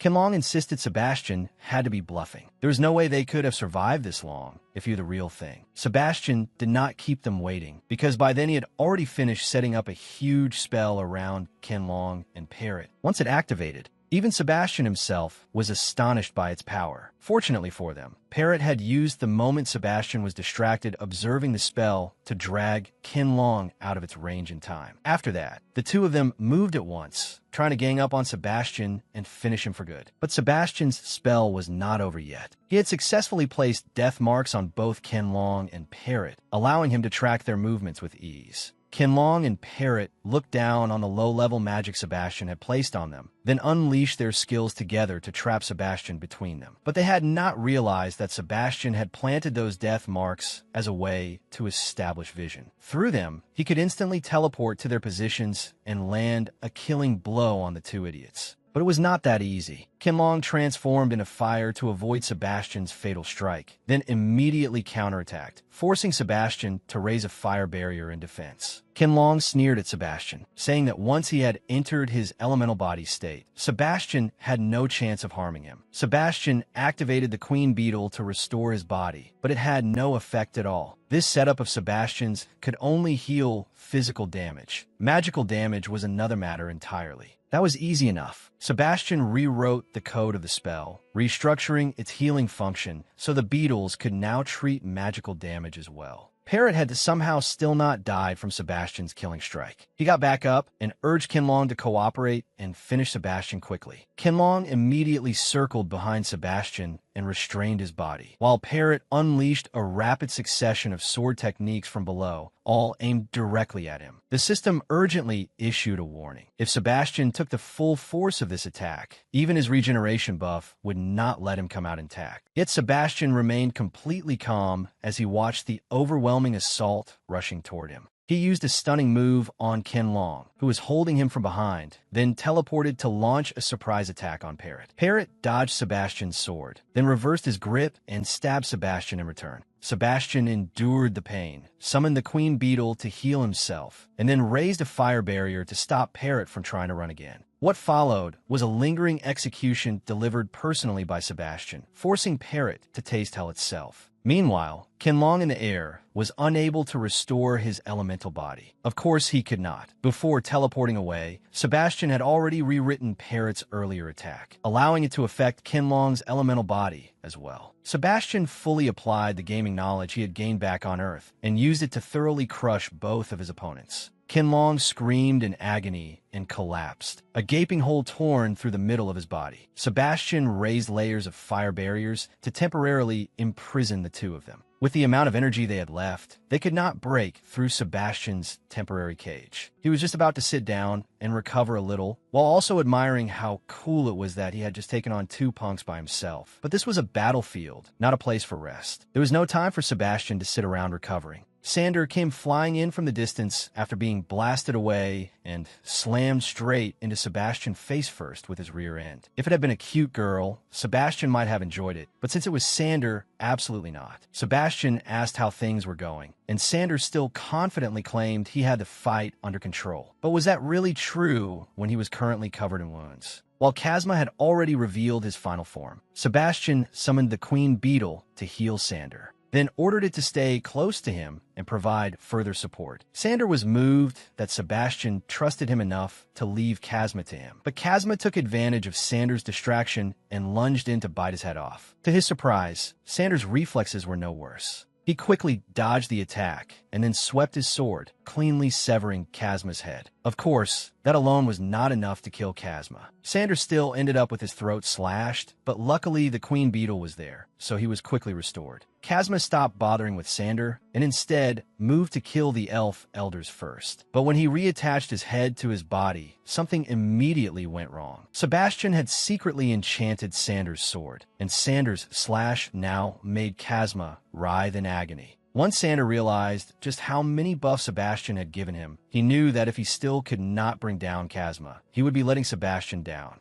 At that moment, Sebastian stood face-to-face with Steven and demanded that he put Semia down. Curtis was currently tied up by Malking, so if Steven refused, he was going to suffer for it. But Steven did not see it that way. If Sebastian were truly the real deal, he would not be wasting so many words talking to him. Still, just to be safe, Steven used Semia as a hostage. If Sebastian made even one reckless move, Steven would snap Semia's neck immediately. Sebastian was still trying to figure out how to handle it when Steven conveniently started talking too much, wanting to tell Sebastian why he had joined Curtis. Sebastian was just getting some free stalling time, but things were not that easy. Steven had no intention of telling old stories. Instead, he launched a mental attack the moment Sebastian let his guard down. Sebastian's head spun and his vision blurred. He had not expected Steven to fight so dirty. But if Steven had struck first, then Sebastian had no reason to go easy on an old man either. Steven truly had not expected Sebastian to counter him with the very same kind of mental attack. Was Sebastian really charging headfirst into Steven's area of expertise? Steven sharply intensified the power of his mental assault, causing Sebastian's consciousness to begin fading away. According to the system's warning, if this continued, Sebastian would die soon enough. Sebastian could not just obediently lie there like meat on the chopping block. He decided to use his enormous spiritual power to suppress Steven's attack instead. Steven sensed Sebastian resisting and was somewhat surprised, but to him, it was still nothing serious. He decided to follow up with a close-range hypnosis technique combined with his mental attack. Steven was convinced that even a Demon King would collapse after that combo. Steven threw Semia to the ground so he could focus entirely on attacking Sebastian, and the system also warned Sebastian that Steven was trying to invade his mind. But by some miracle, Sebastian resisted Steven's attack and returned to normal. Sebastian launched a sudden surprise attack. He drove an uppercut into that old man's jaw and seized him by the throat. To everyone's surprise, Elder Steven's outer shell melted away, revealing that his true identity was actually a human in disguise. At that moment, Semia also regained consciousness. She said that her father had in fact been executed by guillotine,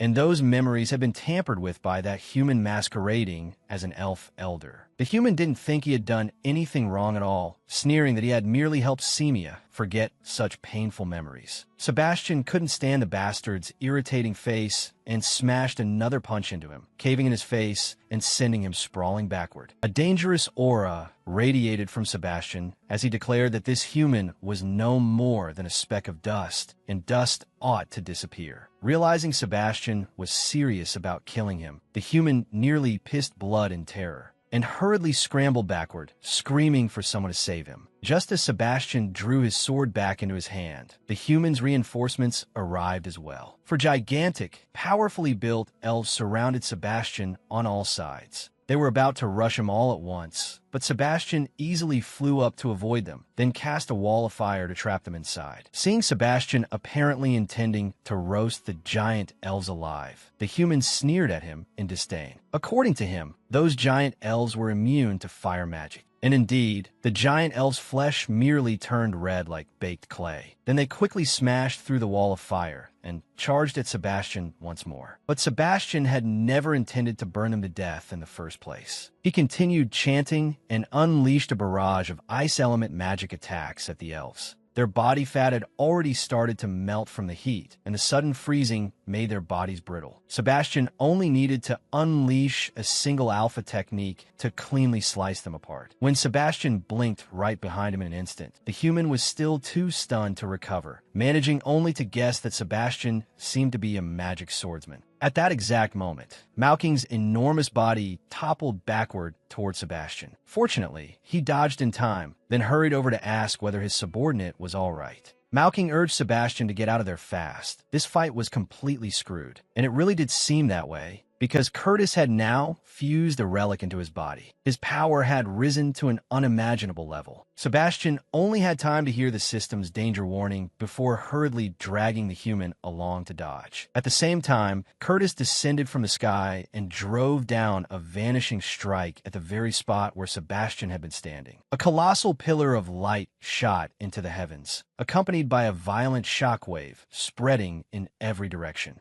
The elf civilians in the distance had been craning their necks to watch the battlefield, and the price they paid was far too great. One by one, their souls were drained dry, leaving them as withered corpses. Standing at the center of the energy vortex, Curtis felt the power he now possessed, then provoked Sebastian, asking whether he still thought he could fight him now. Sweat poured down Sebastian's face. Curtis's current power was truly on an entirely different level from his own. At that moment, Malking spoke up and reminded Sebastian to focus on the battle. He was still alive after Curtis's attack and was generating a protective energy field for Semia and the three elf elders. Sebastian worried again about Miranda and the others at the hotel, but they had also been safely protected by the mechanic demon girl controlling the robot. With everyone else's safety secured, Sebastian now had no choice but to think about facing Curtis one-on-one. Lucifen was writing, yet he found the pencil lead absurdly fragile and easy to break. And from the fact that he suddenly started muttering a string of strange incantations, it was obvious that Sebastian's soul was controlling this body now. A piece of chalk thrown by the teacher at the podium flew straight into Lucifen's forehead, warning him not to fool around during the test. But Lucifen put on an extremely dangerous expression and declared that he would make the teacher disappear, leaving the whole class stunned and speechless. The teacher turned purple with rage and announced that Lucifen would be staying after school that evening, and that he would be calling his guardian in for a talk. By force of habit, Lucifen raised his hand and recited a string of spells, but obviously it had no effect because there was no magic in this world. Sulking, Lucifen refused to continue the test and walked out of the classroom, no matter how much the teacher scolded him. Not only that, but his test paper was covered with random scribbles, nothing but bizarre magic circles all over it. Lucifen went out to the sports field and lamented how unbearably boring this world was. Lucifen recalled the very first scene when he, or more precisely, Sebastian's soul, arrived in this world. He had been in an accident and was then treated by doctors, while his mother stayed at his side to care for him. While Lucifen was in a foul mood, several young thugs came looking to pick a fight with him. Lucifen still carried himself with the same attitude he had when he was lord of the demon race, and had no interest in talking to them. One thug, seeing his insolent attitude, leaped up and kicked Lucifen off the horizontal bar he was sitting on. Out of old habit, Lucifen raised his hand and tried to cast some spell to attack the gang. But that only made them think he was an idiot, and a brutal beating with fists and kicks became unavoidable. Lucifen was beaten half to death. Afterward, the lead thug ordered his lackeys to stop, then brought up a girl named Xiaoya. From what he knew, Xiaoya often walked with Lucifen and asked him about homework. Basically, this thug considered Xiaoya's girl already and wanted Lucifen to stop hanging around her. But he never expected Lucifen to suddenly raise his head at that moment, staring at him with a dangerously murderous look before lunging forward and biting the thug in the neck. As if that weren't enough, Lucifen then snatched up a still-burning cigarette, but from the ground, and pressed it into the thug's face, nearly jabbing him in the eye. Later, Lucifen sat in the faculty office with his face bruised and battered, while the teacher expressed concern to his mother about Lucifen's recent behavior. The teacher went on and on without pause, leaving Lucifen's mother with nothing to say except that she would talk to him. On the way home, Lucifen's mother felt guilty for not having taken better care of him, but Lucifen's attitude could not have been more outrageous. What he said was devastating beyond measure. No one was worthy of being his mother. Those words deeply wounded her, and they aggravated the illness already inside her until she coughed up blood. Just when the cold-blooded Lucifen was about to end his own mother's life, a flood of this body's past memories surged back. Memories of the devoted care his mother had always given him, that made Lucifen unable to go through with it. And in the end, even though Lucifen, or Sebastian's soul, found this world unbearably dull and troublesome, he still carried his mother home on his back. At the same time, in that other world, Sebastian, whose body was occupied by Lucifen's soul, felt a sharp pain from the finger wearing the angel's tear ring. Sebastian decided to ignore it, because he had a far more urgent concern at the moment, Curtis standing before him. The spiritual pressure radiating from Curtis alone was enough to inflict minor injuries on Sebastian. Meanwhile, inside the machine in the distance, the mechanic demon girl leisurely controlled it while watching to see whether Sebastian was the real deal or a fake. The machine perfectly shielded the group from the immense spiritual pressure coming off Curtis. Though, of course, that excluded Resta, since the old man had been tossed onto the roof of the machine because there was no room left inside. Curtis followed the classic villain script. Before fighting, he wanted to enjoy a bit of taunting first. He confidently declared that the relic he possessed contained an enormous source of power, and that any plans Sebastian had against him were surely meaningless. Curtis arrogantly claimed that the reason he had been able to find this relic without even knowing its exact location was simple. He was the chosen one. As he spoke, Curtis launched an attack at Sebastian. Sebastian managed to teleport away in time. Otherwise, his body might have been shattered to pieces like the rocks drifting around the moon mirror. Although he avoided the direct hit, one of Sebastian's wings was grazed by the attack and completely vaporized, leaving his back numb with pain. Worse still, losing one wing meant Sebastian dropped from the sky like a grounded bird. But luckily he swung his sword in time and used the recoil from his own strike to slow his fall. Sebastian wanted to summon the Queen Beetle for healing, but the system informed him that the skill could not be used at the moment. He knew he couldn't confront Curtis head-on in his current state, and for some reason, he began circulating his power and releasing his spiritual pressure into the surroundings. Sebastian suddenly asked the Eternal Flame about a person's spiritual power realm, and the system replied that it also depended on each individual's physical condition. The system provided Sebastian with a mirror so he could evaluate his own strength. His power was around 40k, and his body was in perfect condition, but that still wasn't enough for him now. He needed to reach 50k or even 60k to be sure of winning this fight. At the same time, Titanus' soul appeared behind Sebastian and told him that if he wanted to win now, he would have to gamble everything on a one-hit kill. Sebastian chanted a spell and concentrated all of his spiritual power into his sword, readying a decisive strike that would determine victory or defeat with Curtis. Curtis eagerly welcomed the challenge, gathering power into the meteorite in his hand before enlarging it to colossal size and sending it hurtling straight at Sebastian. Following Titanus' guidance, Sebastian could feel a tremendous source of power gathering within his body. Carrying his sword, he charged upward, preparing to unleash a blow with every ounce of strength he had. Then Sebastian suddenly hesitated for a split second, but urged on by Titanus, he still swung a cleaving strike straight at the meteorite. The collision between the two attacks produced a catastrophic explosion, so catastrophic that the scene had to cut straight over to Earth, where Sebastian's soul was residing inside Lucifen's body. At that moment, he was sitting outside a hospital room when a doctor came out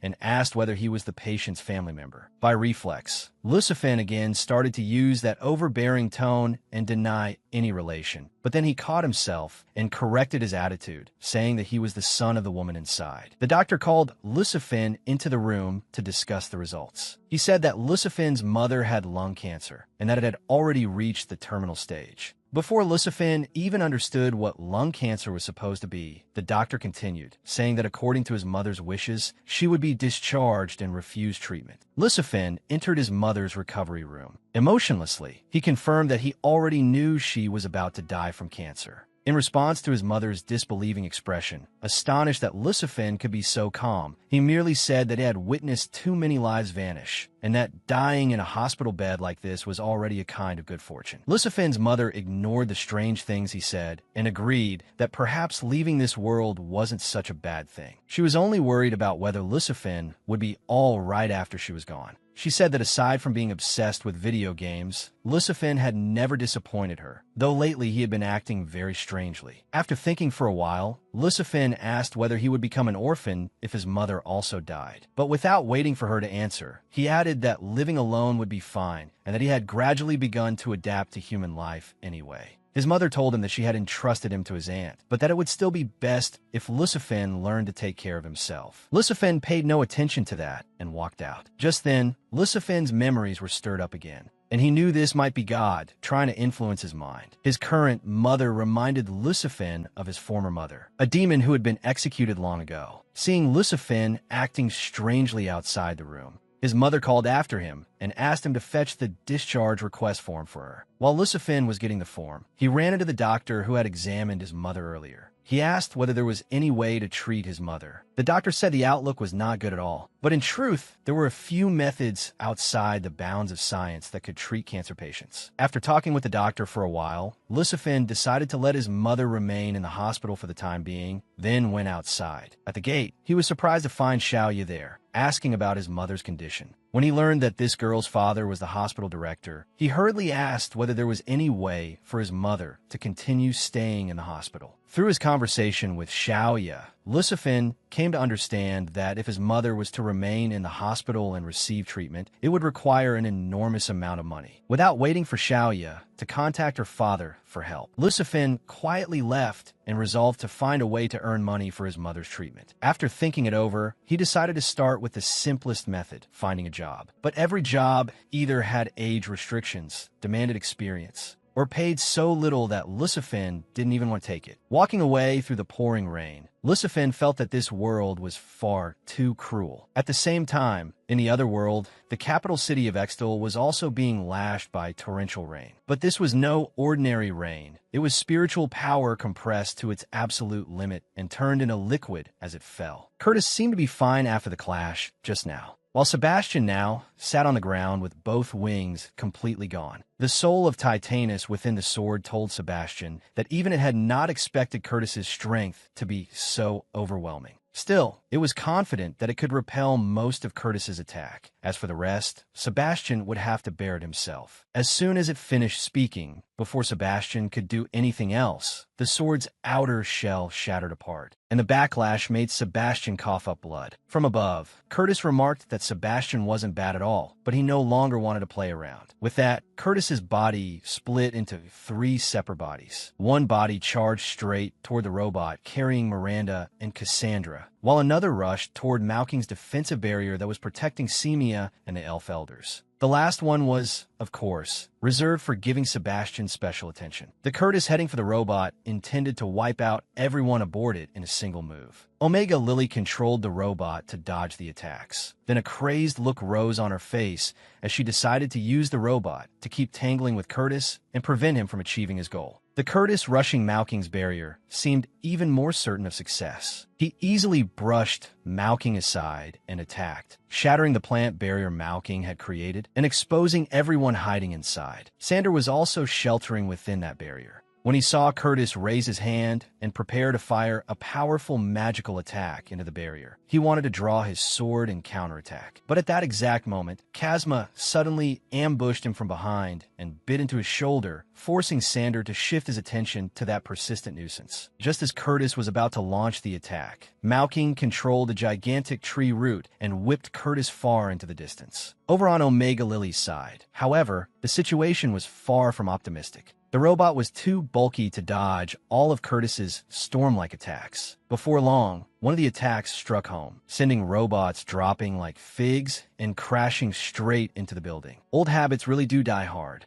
And Curtis once again tried to work on Omega Lily psychologically, saying that the Sebastian she was serving now was just a fake anyway, so why stubbornly follow his orders? Curtis wanted to buy Omega over to his side, but she flatly declined. It was true that she had been forced to join the Demon Legion, but if she had to compare the two, then in Omega Lily's eyes, Curtis was nowhere close to Sebastian. Omega Lily also did not care whether Sebastian was fake or not. She simply liked what he was doing now, and especially liked the technological toys Sebastian created. Omega Lily removed the device over her eye and declared that she was leaving everything here to Alpha. Pity the poor fool who happened to fall for this demon girl, because her body was now gradually changing and then turned into a built man in a high-slit dress, no less. Alpha was utterly done with his current appearance. A slit dress and high heels. If Omega summoned him again while dressed like this, he was not showing up. Alpha flexed hard, tensing his backside and tearing apart the outfit, tied his hair back neatly, threw away the high heels, and picked up his light sword to prepare for battle. After all, Alpha Nolandis was the commander of the Demon Legion's 12th Division, a proper demon sword. As for Sebastian's side, Curtis had already grabbed him by the head and lifted him up, leaving him completely unconscious. Curtis thrust his hand straight through Sebastian's chest. And at the same moment, Lucifin on Earth felt a sharp pain in his heart. Lucifin collapsed onto the street, and right then, he was spotted by the thugs from school earlier that morning. One of the lackeys said to the leader that this was not school grounds, so they could drag Lucifin off and give him a beating in revenge. At that exact moment, Lucifin also got a call from Xiaoya, which drove the leader into a frenzy. He had already warned Lucifin not to get involved with that girl again.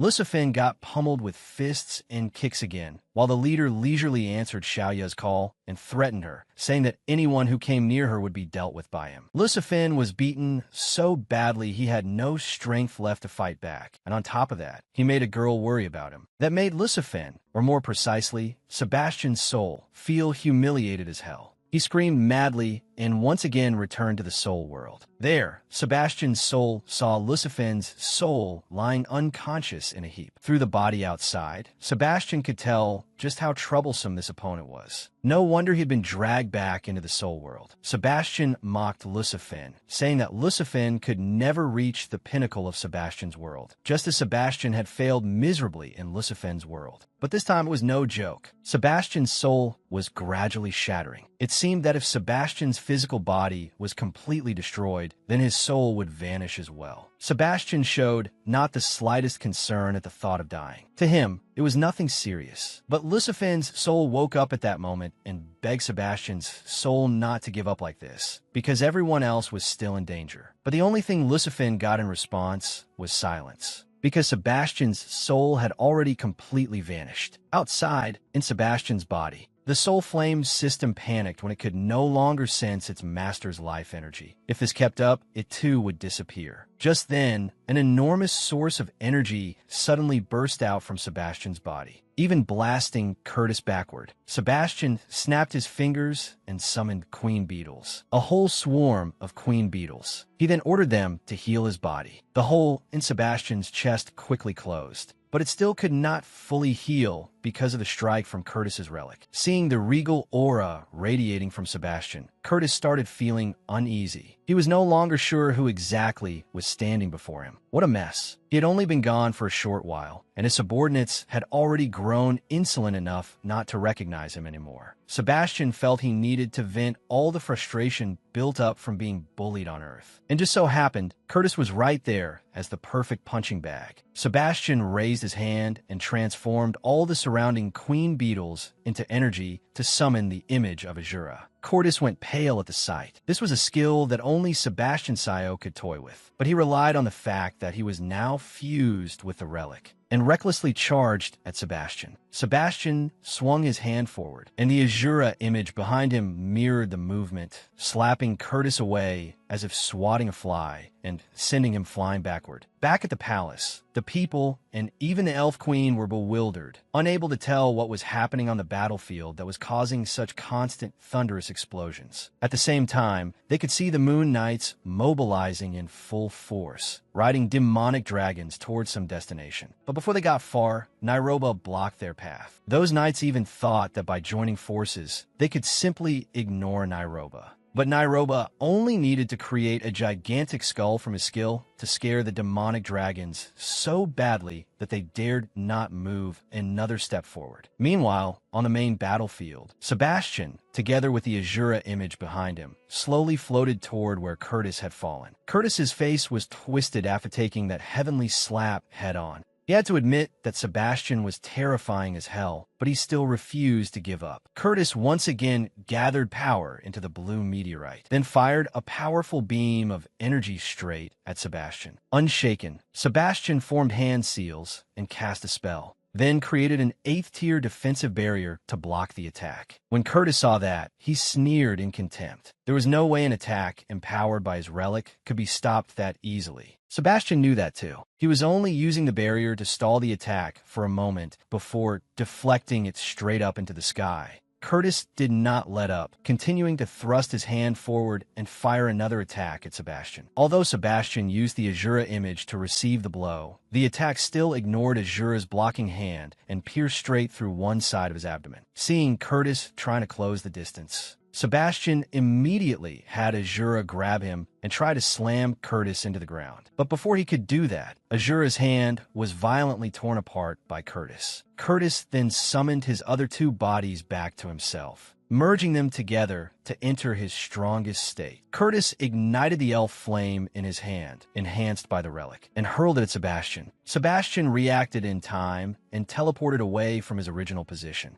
But the Azura image was struck by that black flame and rapidly dissolved. If it was black flame, then Sebastian had that too. He used it to counter Curtis's flame. At that moment, Lucifan's soul was in a very strange state. He was only a spectator watching this battle, yet he could feel it as though he were personally fighting in it. For the first time, Lucifan experienced what it was like to use high-tier magic. Simply put, it felt insanely exhilarating. At that moment, Sebastian dissolved the Azura image and then compressed it into a sphere that looked like a dense lump of molten lava. Sebastian extracted the black flame, clinging to the lava sphere, then laughed and declared that he would give Curtis a remedial course in what a true gap in level really meant. He fired the black flame from his hand, and it quickly transformed into a spike that shot out at terrifying speed, shattering the meteorite hovering above Curtis's head before he even understood what had just happened. Curtis was dumbfounded when the meteorite above his head suddenly exploded. Sebastian calmly enlightened Curtis. Black flame might indeed be the hottest flame in the world, but when it came to speed, black flame was nowhere near comparable to light. Sebastian then unleashed a light atom strike at Curtis, ignoring Curtis's attempt to counterattack and blasting a hole clean through his abdomen. And that still was not enough. Sebastian controlled that light atom, sending it back and forth until Curtis's body was riddled like a honeycomb. Watching as a spectator, Lucifan could only exclaim in shock that Sebastian's true power was absolutely horrifying.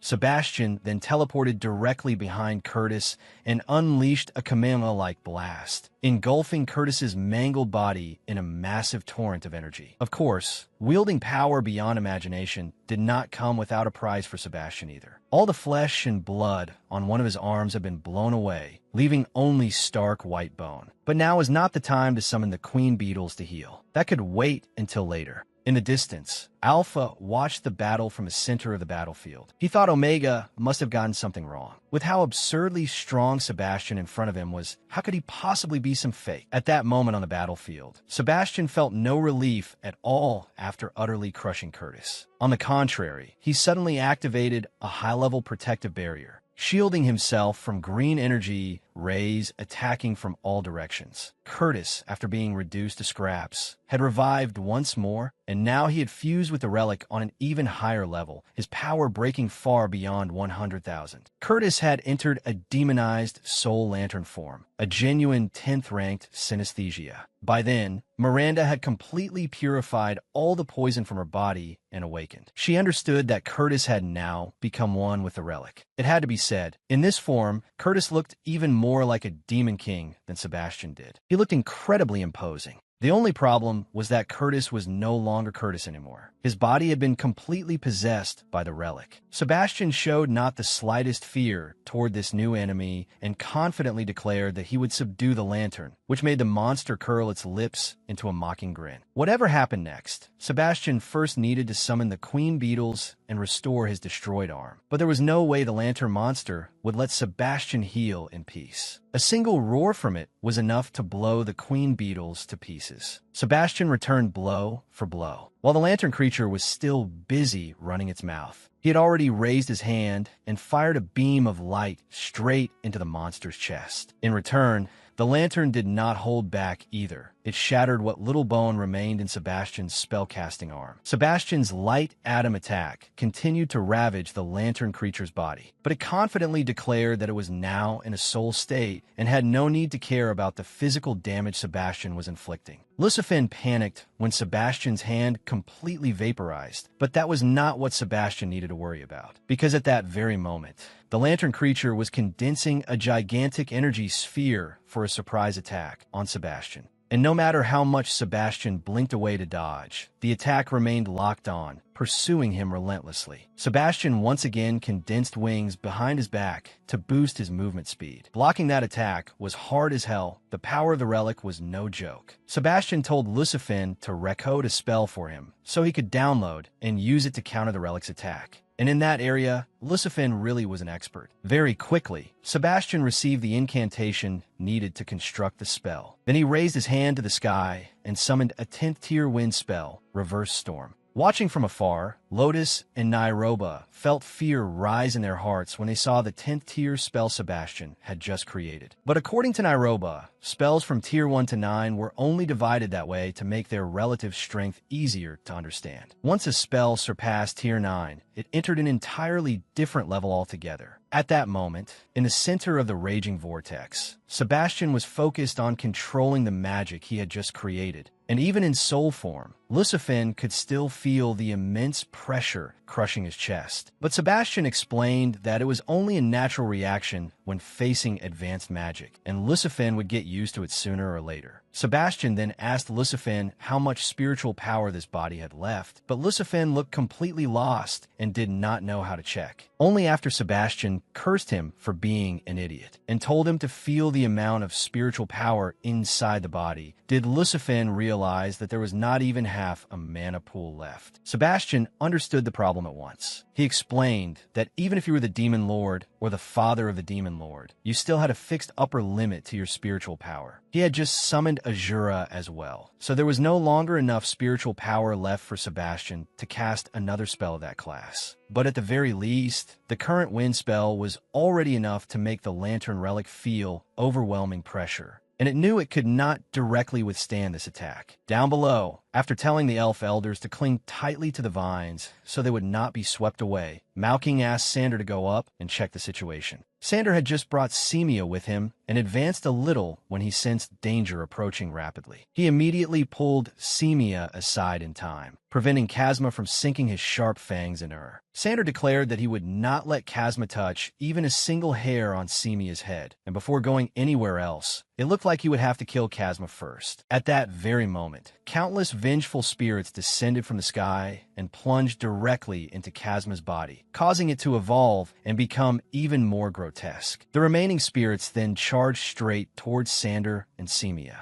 Although Malking tried to control the tree roots to drive those vengeful spirits back, physical attacks were useless against them. It had seemed that Sander and Semia were about to be turned into hideous monsters as well. But fortunately, at that critical moment, a phoenix made of blood arrived in time to save them both. Then, before Kazma could even understand what had happened, his body had already been sliced into countless pieces. Kazma's head rolled all the way to Miranda's feet, only to receive a stomp from her and shatter into fragments. Kazma was not someone who could be killed that easily. He was tenacious like a cockroach. But luckily, Miranda had plenty of experience dealing with things like him. In the center of the cyclone, Lucifin's soul anxiously asked Sebastian whether this 10th tier spell might accidentally affect the others. But Sebastian was already busy as hell maintaining this spell. He had no spare attention to worry about anything more. He told Lucifin to try sensing the spiritual power around them, and Lucifin quickly confirmed that a source of energy similar to Miranda's was right near the cyclone. Sebastian explained that Miranda's blood was ultra-rare. Her recovery speed surpassed even Sebastian's, as long as she did not die outright. Give her enough time, and she would be perfectly fine again. Sebastian felt it was best to worry about their own problem first, or more precisely, the problem belonging to both Sebastian and Lucifin. Outside the cyclone, the Lantern Relic fired several attacks at the cyclone, but those blasts of energy were quickly swallowed up. The Lantern Relic admitted that this cyclone prevented him from attacking Sebastian, but Sebastian could not do anything to him either. That was not necessarily true. Sebastian thrust his hand forward and used magic to drag the Lantern Relic straight into the storm. If this were only an ordinary cyclone, it would never have been considered a 10th tier spell. Sebastian chanted a new spell and activated the next stage of this reverse storm. He caused the airflow of the cyclone to suddenly reverse direction. This caused the pressure inside the cyclone to rise to a terrifying level, and the Lantern Relic's body within it was torn apart into countless pieces. The Lantern Relic felt humiliated, thinking Sebastian was looking down on him far too much, and he quickly reconnected the shredded parts of his body. The Lantern Relic raised a barrier wall, trying to protect himself from the wind Sebastian had created. But by then, Sebastian had already blinked behind him. Without giving the relic any time to reform, Sebastian drove his ruined hand, reduced to little more than white bone, straight into the Lantern Relic's throat. At the same time, he reached out with his other hand and ripped off the gemstone embedded in its head, causing the Lantern Relic to gradually lose control of its body. Holding the gemstone in his hand, Sebastian ordered the lantern to stop dragging this out and obediently submit to him. The lantern refused to give up. The gemstone in Sebastian's hand suddenly shone with a blinding light, throwing everyone nearby into confusion. Sebastian was confused as well, but immediately afterward his soul quickly returned to Sebastian's body, startling him badly. He had no idea why Sebastian's soul had chosen that exact moment to leave the body. Sebastian's soul felt that things were completely screwed,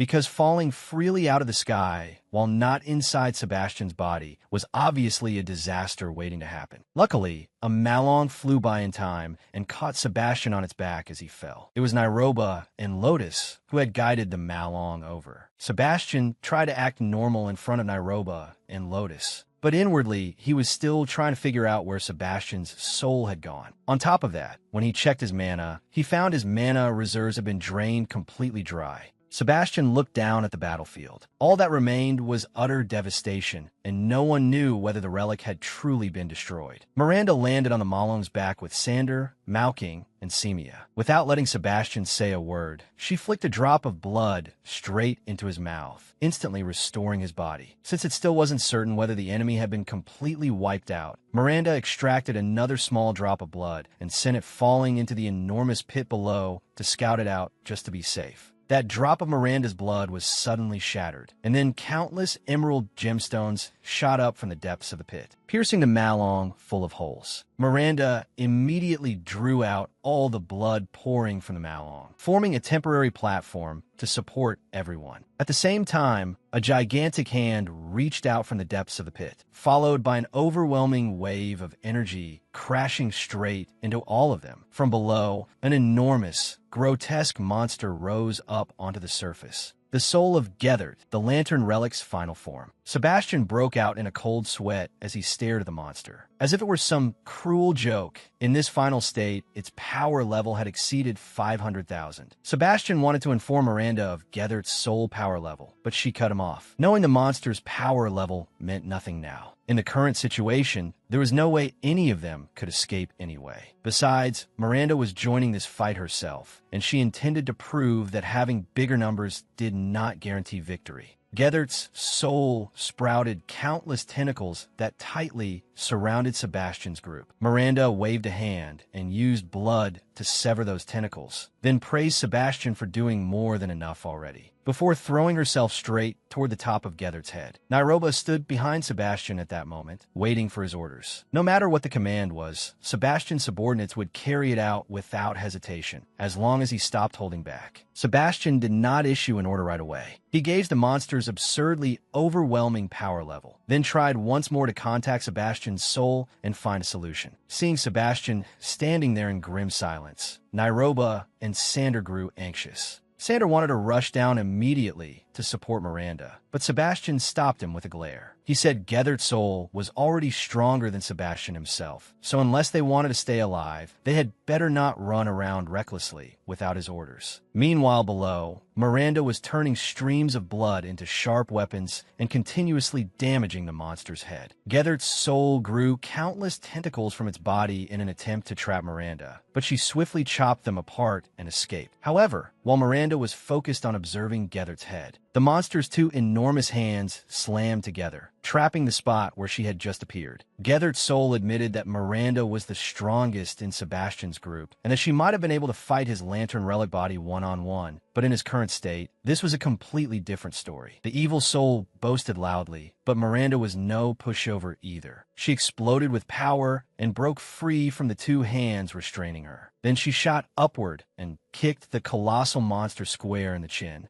making it reel backward. Miranda saw Sebastian's group still standing exactly where they had been, which irritated her, and she shouted at him, demanding to know why he had not taken everyone and fled yet. Sebastian refused to answer. Instead, he wanted to determine whether Miranda was truly capable of dealing with Gethert's soul. Deal with it completely? Definitely not. Miranda was only confident she could hold it back. Gethert's soul opened its mouth wide and lunged toward Sebastian's group, and Miranda rushed in to intercept it, promising to stall the monster as long as she possibly could. At the same time, Sebastian ordered Nairobi to prepare a retreat route for everyone, while he regrew his wings and took Semia with him toward the Moon Mirror. A group of Moon Knights under Silas's command blocked Sebastian's path. He did not care whether Sebastian was the real one or a fake. Silas declared that they obeyed only King Curtis and no one else. Sebastian no longer had the energy to waste on these elves, but he still had no choice. Silas ordered the entire force to advance and entangle Sebastian, but the soldiers behind him showed no sign whatsoever of moving. When Silas turned around, Ferdinand had already taken command of the entire Moon Knight unit. He declared that Silas had been stripped of his captaincy for serving Curtis, who had now been deemed an enemy of all elfkind. Ferdinand then turned and pleaded with Sebastian to save Extal, which stood on the brink of destruction, but Sebastian refused. He did not have the power to do that. He said whether this place could be saved or not depended entirely on Semia. Carrying Semia with him, Sebastian flew straight to the tower beneath the Moon Mirror,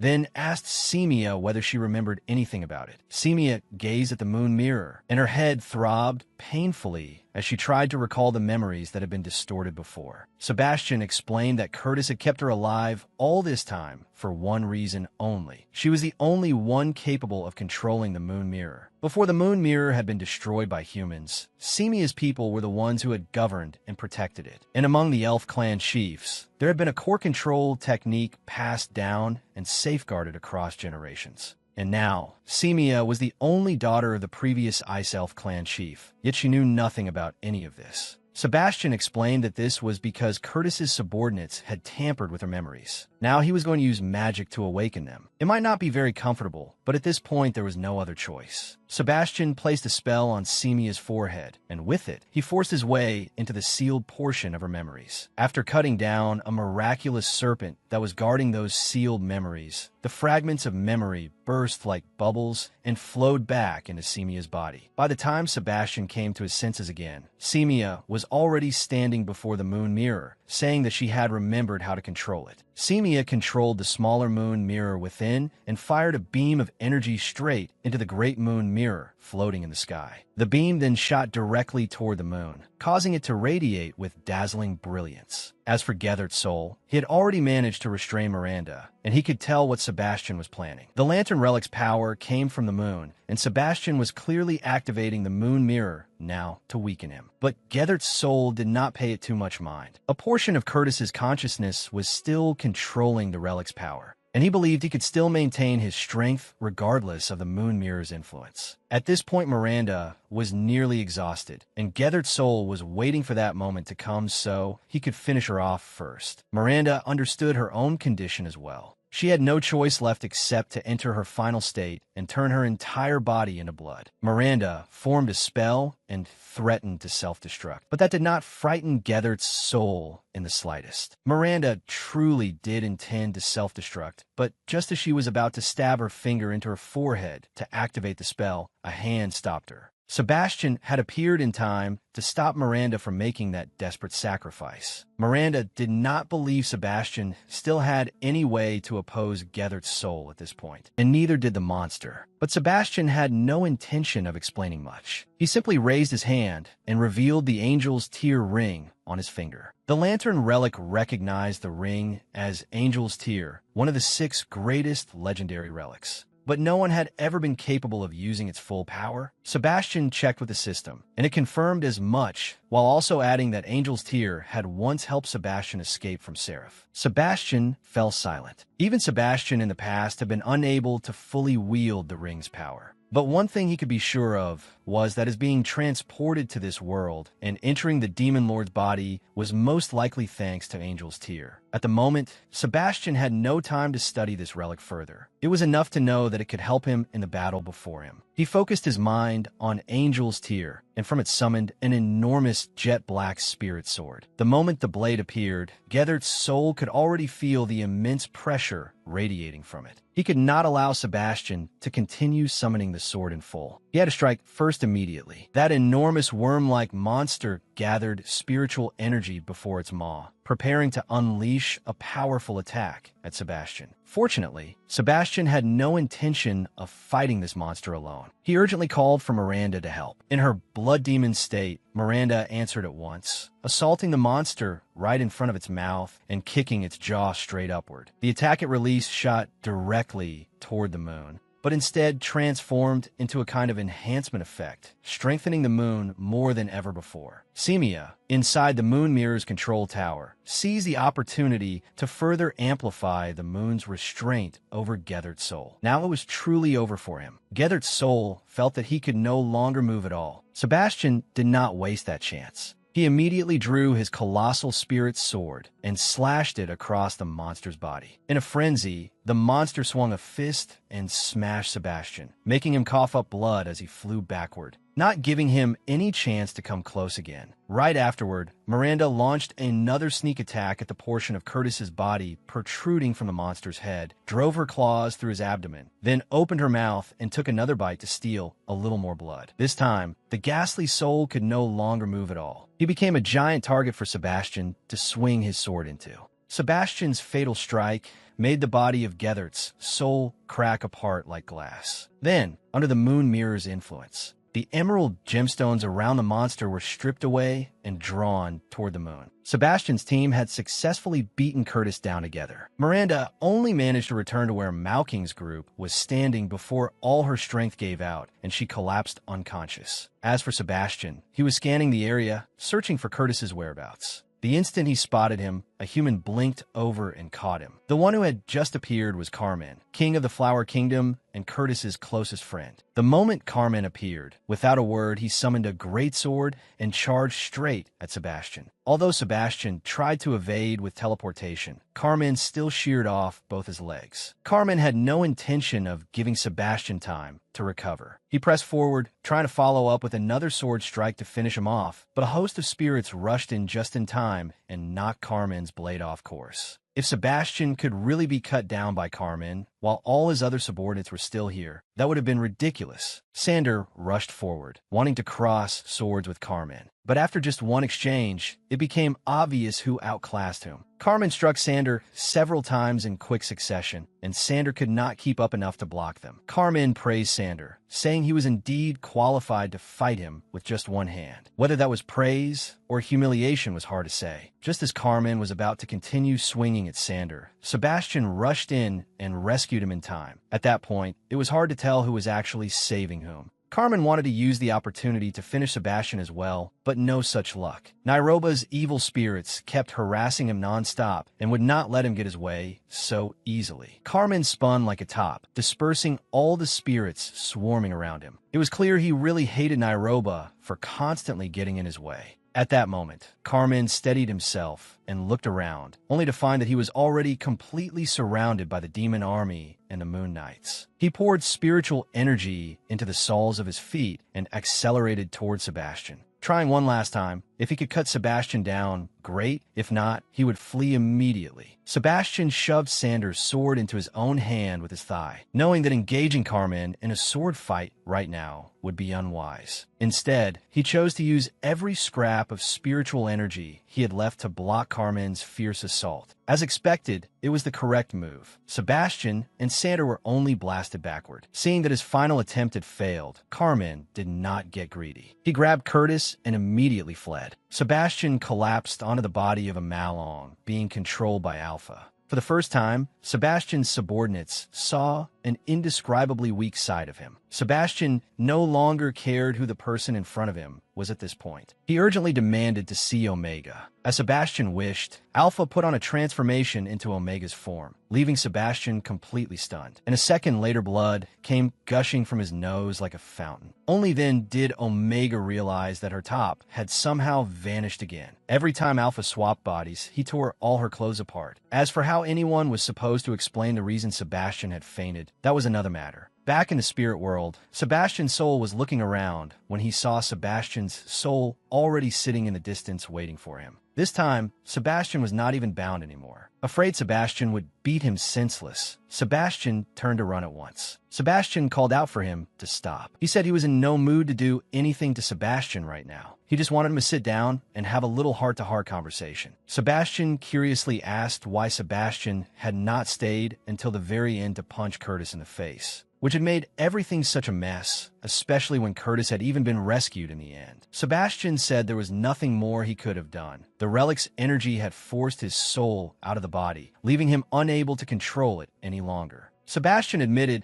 that Lucifin had handled everything very well this time and deserved his praise. Then Sebastian said that recently he had entered Lucifin's body on Earth and lived his life there, making Lucifin spit out the wine he had been drinking. Sebastian seriously wanted to discuss an issue with Lucifin, one concerning his mother's health. In the pouring rain on Earth, Lucifin woke to Saray's panicked, worried cries. When she saw that he was awake, she wanted to take him to the hospital for a checkup, but Lucifin refused. He only wanted to go home. Once home, Sae helped treat Lucifin's wounds, and she also wanted to apologize. She knew that Lucifin getting beaten up by those thugs had started because of her. Lucifin said it had nothing to do with Sae. Whoever he fought had nothing to do with her. Sae then shyly asked if she could borrow a set of Lucifin's mother's clothes to change into for the time being, because she was soaked through from the rain, and if she stayed like that, she was worried she might catch a cold. Lucifin paid it no mind, pointed out his mother's room for Sae to pick something herself, then flopped onto the sofa and went to sleep. After getting the clothes, Sae hurried back out and called for Lucifin to wake up, worried that if he did not change his clothes, he might catch a cold too. Well, you could say Lucifin had basically gotten used to being Sebastian's soul from another world, so he had no sense of restraint at all. He shamelessly stripped and walked into the bathroom with Sae, even inviting her to bathe together to make it quicker. After changing clothes, Lucifin lay on the sofa thinking, wondering why Sae had run off. Back in the other world, who knew how many girls had wanted to bathe with him and never gotten the chance? In the spirit world, Lucifin's soul flew into a rage when he found out Sebastian had spoken rudely to his mother. And that was before Sebastian had even mentioned that Lucifin's mother had cancer. Sebastian was irritated that Lucifin dared raise his voice at him, so he slapped him.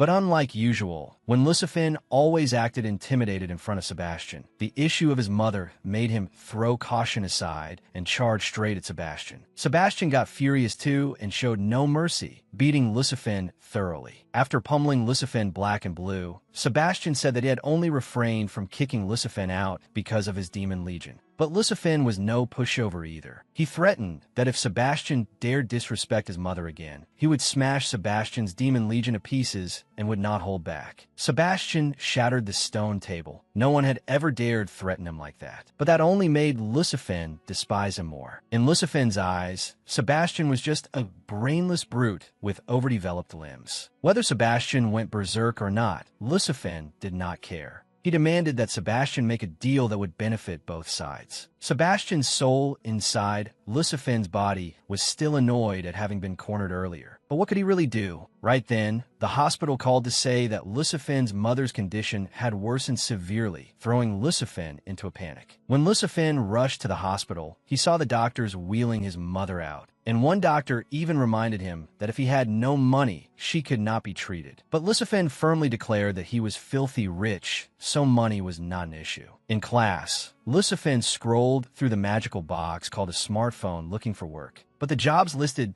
did not pay enough for him to cover the hospital fees. Sebastian had never had to worry about money before. If he lacked something, he simply took it. Sebastian decided to rob someone, and his targets were the delinquent scum hanging around the school. Lucifin tailed two thugs, and when they entered a dark alley, he pulled out the club he had hidden on him and smashed both of them until their heads bled. Sebastian did not care whether the two recognized him. He only needed them to hand over their treasure. One of the unlucky thugs was treated by Lucifin like a punching bag and beaten senseless. The other thug understood that Lucifin wanted them to cough up their money, and fearing Lucifin might really kill his partner, he hurriedly cooperated. Later, the two thugs sat trembling in a corner while Lucifin counted his spoils. But he had only managed to get a few coins from the lot of them. Lucifin demanded to meet their leader, but they did not know where the boss was. Only his contact number. Taking the phone, Lucifin declared that the two punks had already received his special care, and the next target was their leader, so he wanted the address. Half an hour later, the gang leader arrived at the meeting point with two more underlings, all carrying baseball bats, and waiting for Lucifin. Lucifin hid in the distance and observed everything. He had no intention of confronting them head-on. His plan was to wait until they got tired of waiting before dealing with them. But unexpectedly, they had no intention of staying long and jumped into a car to leave. Left with no choice, our demon lord had to take a taxi and follow them. He had only just extorted a little money, and one cab ride used it all up. Lucifin sneaked in to eavesdrop on the delinquents, but the enemy side had too many people, so he would need a strategy to stand any chance of beating them. Lucifin was inwardly lamenting that even a great demon lord could one day end up worrying over such minor trash. Truly, when a tiger falls to the plains, even dogs dare sneer at it. Just then, a heavily tattooed brute suddenly appeared behind him and kicked Lucifin, sending him flying straight into the middle of the gang.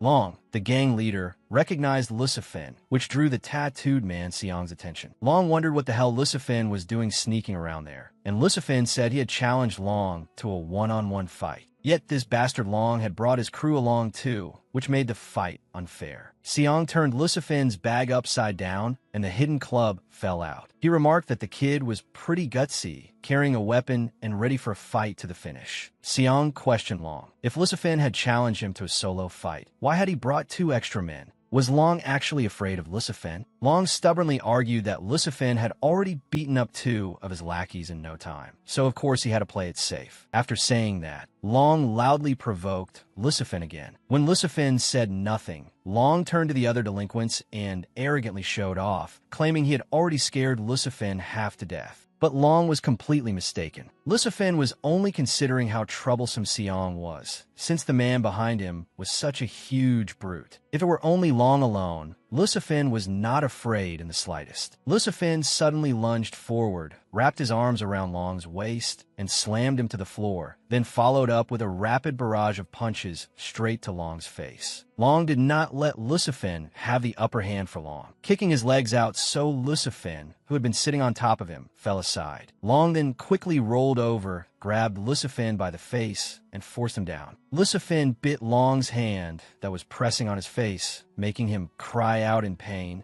then used that opening to hook his legs up around Long's neck and lock him in place. The other thugs standing around gaped in shock as Lucifin choked Long so tightly that Long quickly started tapping out in surrender. Lucifin had no intention of letting go. In the other world, when people fought, they fought to the end. There was no such thing as surrendering after only this much. At that moment, Seong suddenly came from behind and smashed a glass bottle over Lucifin's head, shattering it, then held the jagged neck of the bottle and threatened Lucifin to stop or he would kill him. But Lucifin, with his blood up, paid no attention to Seong's threat. He increased the pressure until foam started coming from Long's mouth. Then he easily dodged the broken bottle when Seong stabbed downward and raised his lower body to clamp tightly around Seong's neck as well. Lucifin twisted and slammed Seong onto his back, which made the thuggish underlings jump in alarm and try to rush in to help. But Lucifin pulled a box cutter from his pocket and pressed it against Seong's throat, warning that if any of them tried anything stupid, he would send their big brother straight to the afterlife. Seong still acted tough, insisting Lucifin would never dare go that far. He thought a schoolboy who had probably never even seen blood would never dare take such a risk. But he was dead wrong. At that moment, Lucifin was like a demon lord possessed. Mountains of corpses and seas of blood were nothing new to him. He pushed the blade a little farther, cutting Seong's neck open.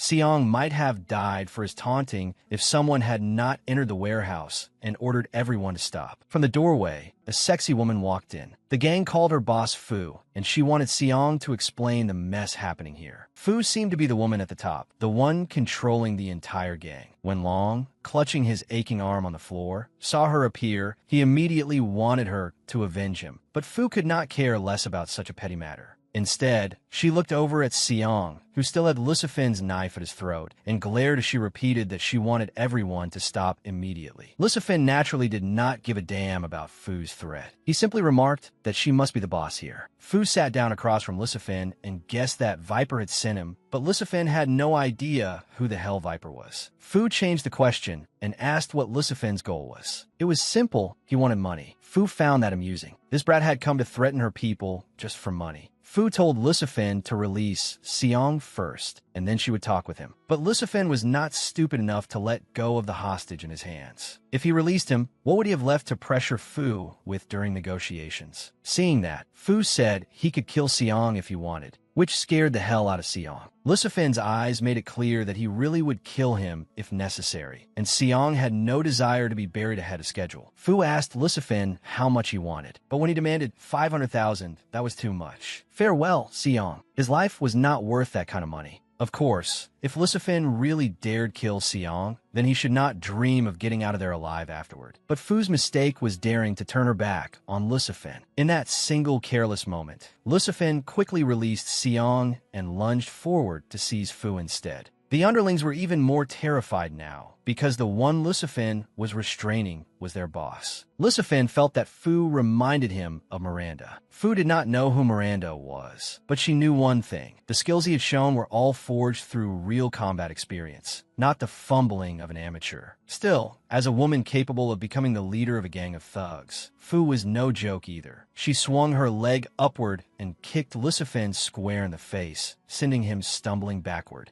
Lucifin reacted quickly and reached out to grab the knife that had been knocked away, but before he could stab Fu even once, he took another side kick from her. Lucifin had no choice but to accept being tied up by the gang. Seong stepped forward and asked Fu what they should do with him. In Seong's opinion, they should just kill Lucifin and dump the body in the river. In response to Seong's brilliant suggestion, Fu rewarded him with a particularly painful slap. Listening to bloodthirsty nonsense like that all day was a headache, didn't he know? Fu said they were gangsters. Yes, but gangsters with standards and limits. Keep talking nonsense, and she would gouge his eyes out and feed them to the dogs. And he still called that not bloodthirsty. Fu wanted to investigate Lucifin's identity first, but when she learned he was only a high school student, she ordered her men to take Lucifin away for now, saying she would deal with him later. What Fu did not know was that Lucifin was cursing her entire bloodline in his heart. If she did not finish him off this time, sooner or later he would definitely make her repay this humiliation. At the same time, Back in the other world, Sebastian had awakened. The attending generals hurried to stop him from moving too much, since the injuries from his battle had not yet healed. Only then did Sebastian notice that his leg had not grown back yet, and he blamed Mao King for not having treated him. Mao King wanted to, but Sebastian's body was too special. If he relied only on Mao King's healing magic, the legs would not recover perfectly. In short, Sebastian still needed to summon the Queen Bug himself to restore them, but he could not summon a thing. Nero III thought his mana simply had not yet recovered from the battle, which was why he could not use magic. But in reality, Sebastian's high-level skills had once again been locked away by the fragment of his soul. Having been played like that, Sebastian had no choice. He could only sketch out a wheelchair and ask Omega to build it. Very quickly, the wheelchair was completed,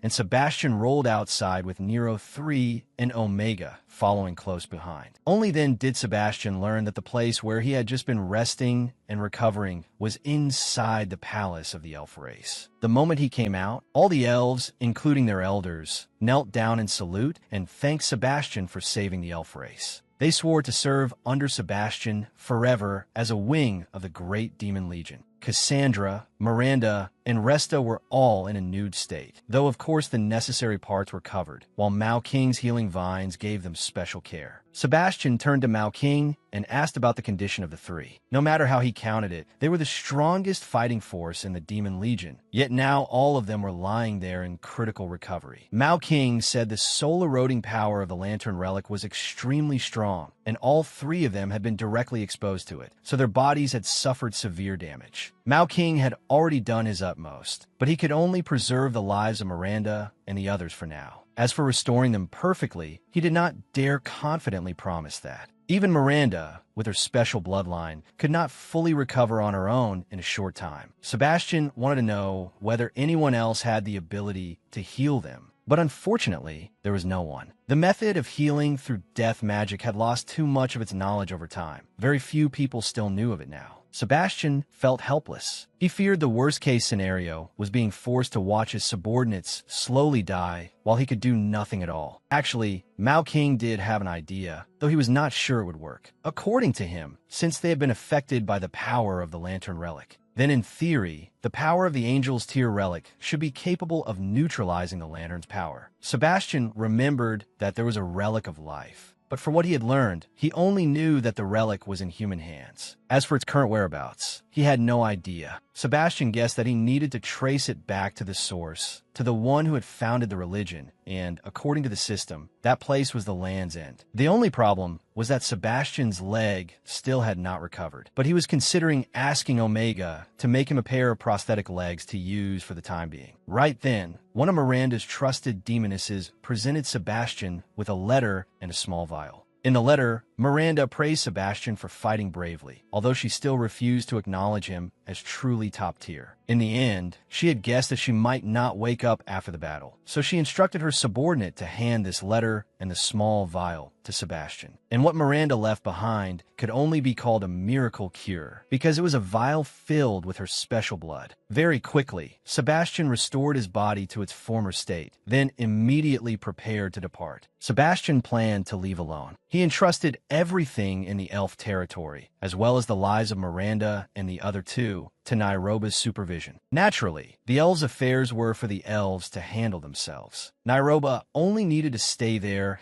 and oversee things. There was no need for him to interfere in elf politics. Sebastian instructed them not to reveal that he had left, and then he set out. Standing shoulder to shoulder with Nairobi, Omega caught the political nuance in Sebastian's words. She remarked that it was almost as if Sebastian had had his soul swapped out, because his brain seemed much bigger now, but Nairobi refused to discuss that matter. Omega insists Sebastian is a fake, yet she still knelt beside Nairobi to see him off. But the troubling part is this. During the battle with Curtis, there was a moment when they truly felt that Sebastian was the same proud, overbearing demon lord as before. That was exactly why they felt so conflicted and uncertain about what Sebastian really is now. Nairobi did not care too much about what Sebastian was like now. As long as he remained determined to unite demonkind, Nairobi would stay loyal to him. As for Omega, she frankly admitted that she liked the current Sebastian more. She was drawn to his intelligence. Nairobi did not care about Omega's thoughts. He only needed her to keep this matter secret and not let the other demon generals find out, or he feared the Demon Legion would fall into chaos again. After Sebastian had gone some distance, he stopped. He sensed someone following him, and indeed it was Lotus, who had turned invisible and was secretly tailing him. Sebastian felt that having an assassin skilled in concealment would be useful on this journey, so he invited her to come along. And of course, Lotus agreed immediately. Sebastian had no intention of walking all the way to Land's End and wearing out his legs. Instead, the two of them would ride Sebastian's 1,000-year-old eagle for convenience. The robot he had created before had been greatly improved by Omega. Now it was larger and equipped with even more support tools, and it would surely be very useful on this trip. Sebastian proudly showed Lotus the new robot, which had now been remodeled until it was practically a spaceship. Omega and the elf race had helped a great deal with the reconstruction. Lotus was astonished by what she saw. She had never imagined any kind of magic could create something with such intricate detail. But Sebastian felt it made more sense to call this an achievement of science fiction rather than magic. This upgraded craft even had a bedroom and a bathroom now. Sebastian told Lotus she could go choose a room for herself and look around first, while he figured out how to control the ship. Lotus took a stroll around the vessel. What she liked most was the white seat with a water hole inside it, and a button too. She was even thinking of claiming it as her personal room. Sebastian did not bother arguing with his subordinate over monopolizing the toilet. He simply told her to do as she pleased, then figured out how the ship worked and sent it shooting up into the sky. Sebastian considered making Holy Medicine City his first destination, and at the same time Lotus had already prepared breakfast and brought it to him. Wow, it had to be said. After taking off her combat outfit and mask, and changing into a nightgown, Lotus looked absolutely stunning. Sebastian switched the ship to autopilot, then sat down to eat with Lotus. He had to admit that this assassin girl's cooking was seriously impressive. That was also because Lotus always had to work alone, so she had taught herself to cook to feel less lonely. It could be said that Sebastian devoured the food Lotus made without restraint, and eating together with such a cute girl made him enjoy it even more. He even wondered why Lotus bothered hiding such a beautiful face. Well, she was an assassin. If she did not cover her face to avoid being recognized, what else was she supposed to do? In truth, Lotus cared very much about Sebastian calling her cute. It was something she had never heard from his mouth before. Sebastian told her that when it was just the two of them, she did not need to cover her face. Of course, when carrying out missions, she should wear the mask to be safe. After they finished eating, Sebastian went off to take a bath. He asked the system how long he had already been in this other world. He had truly immersed himself in playing the role of the Demon Lord so deeply that he had forgotten all sense of time. Sebastian's thoughts wandered, and when he thought about how his mother on Earth was currently being troubled by that brat Lucifin, he could not hold back. The thing was, Sebastian had gone to bathe without bringing any clothes, so he casually planned to step outside and get dressed. Unexpectedly, Lotus was already waiting outside the door and had prepared clothes for Sebastian, but the reward she received for that was rather unusual. It was the first time she got to see little Sebastian, and who knew what Lotus thought of it. Sebastian froze solid when he realized his subordinate had seen his little brother. Though, hadn't Cassandra already seen it plenty of times? After that, he shyly urged Lotus to leave first. Sebastian returned to his room and flopped onto the bed. He had to admit it was comfortable, but only then did he suddenly remember that demons had no need to sleep. Sebastian could hear the sound of running water in the distance. His mind immediately pictured Lotus taking a bath at that moment. Sebastian suddenly realized that he really was surrounded on all sides by beauties from another world, and every single one of them was unbelievably gorgeous. Unconsciously, Sebastian thought of Cassandra again, remembering her sizzling body. And if he told Miranda that nothing had happened between him and Cassandra, nobody would believe that for a second. A little later, while Sebastian was studying documents, he heard Lotus calling from outside his room. If he was not busy with anything important, there was something she wanted to show him. When Sebastian stepped outside, the sight before him was a range of forested mountains drenched in the light of dawn, breathtakingly beautiful. By now, they had completely left elf territory, so they were no longer affected by the eternal night. The ship passed by the cliff where Sebastian had first arrived in this world, where he had stood before his vast demon legion. When he reached Holy Medicine City, one of Sebastian's commanders Drums, was already waiting on the city wall to welcome his lord's descent. Sebastian admitted that Drums had done a very good job taking over this place, and the reconstruction of Holy Medicine City was coming along well. As for the city's human population, aside from being somewhat restricted in space, they were all doing fine. As for the economic and political issues Holy Medicine City was facing, Sebastian would deal with them as soon as he met the Saintess. Sebastian brought news to the Saintess of Holy Medicine City that the angelic remnants were gathering strength in preparation to retake this city. The Saintess assumed Sebastian feared losing Holy Medicine City, so he had hurried here to mobilize troops and weapons to prepare to face those remnants. But she had misunderstood Sebastian's intentions. All Sebastian wanted was for the Saintess to hand over 15 years' worth of military funding to the Demon Legion as the price to redeem the city. Sebastian got straight to the point and asked whether, after Curtis had been removed from Holy Medicine City, she had ever repaired and restored the city. Sebastian said there was no real benefit in demons holding Holy Medicine City. They did not know how to govern humans, and if they slaughtered the entire city, all they would gain was terrifying the whole human race, with no other profit at all. So the question was simple. Did the Saintess want to keep this city or fight the Demon Legion? She should think very carefully about it. After leaving the Saintess's room, Drums could not understand why Sebastian wanted to return Holy Medicine City to the humans. He felt the Demon Legion could use this city as a stronghold and gradually conquer the human bastions. Sebastian merely asked in return why Drums had not considered the issue of economics. Raising an army cost money, and occupying Holy Medicine City also required a great deal of expense to maintain. At present,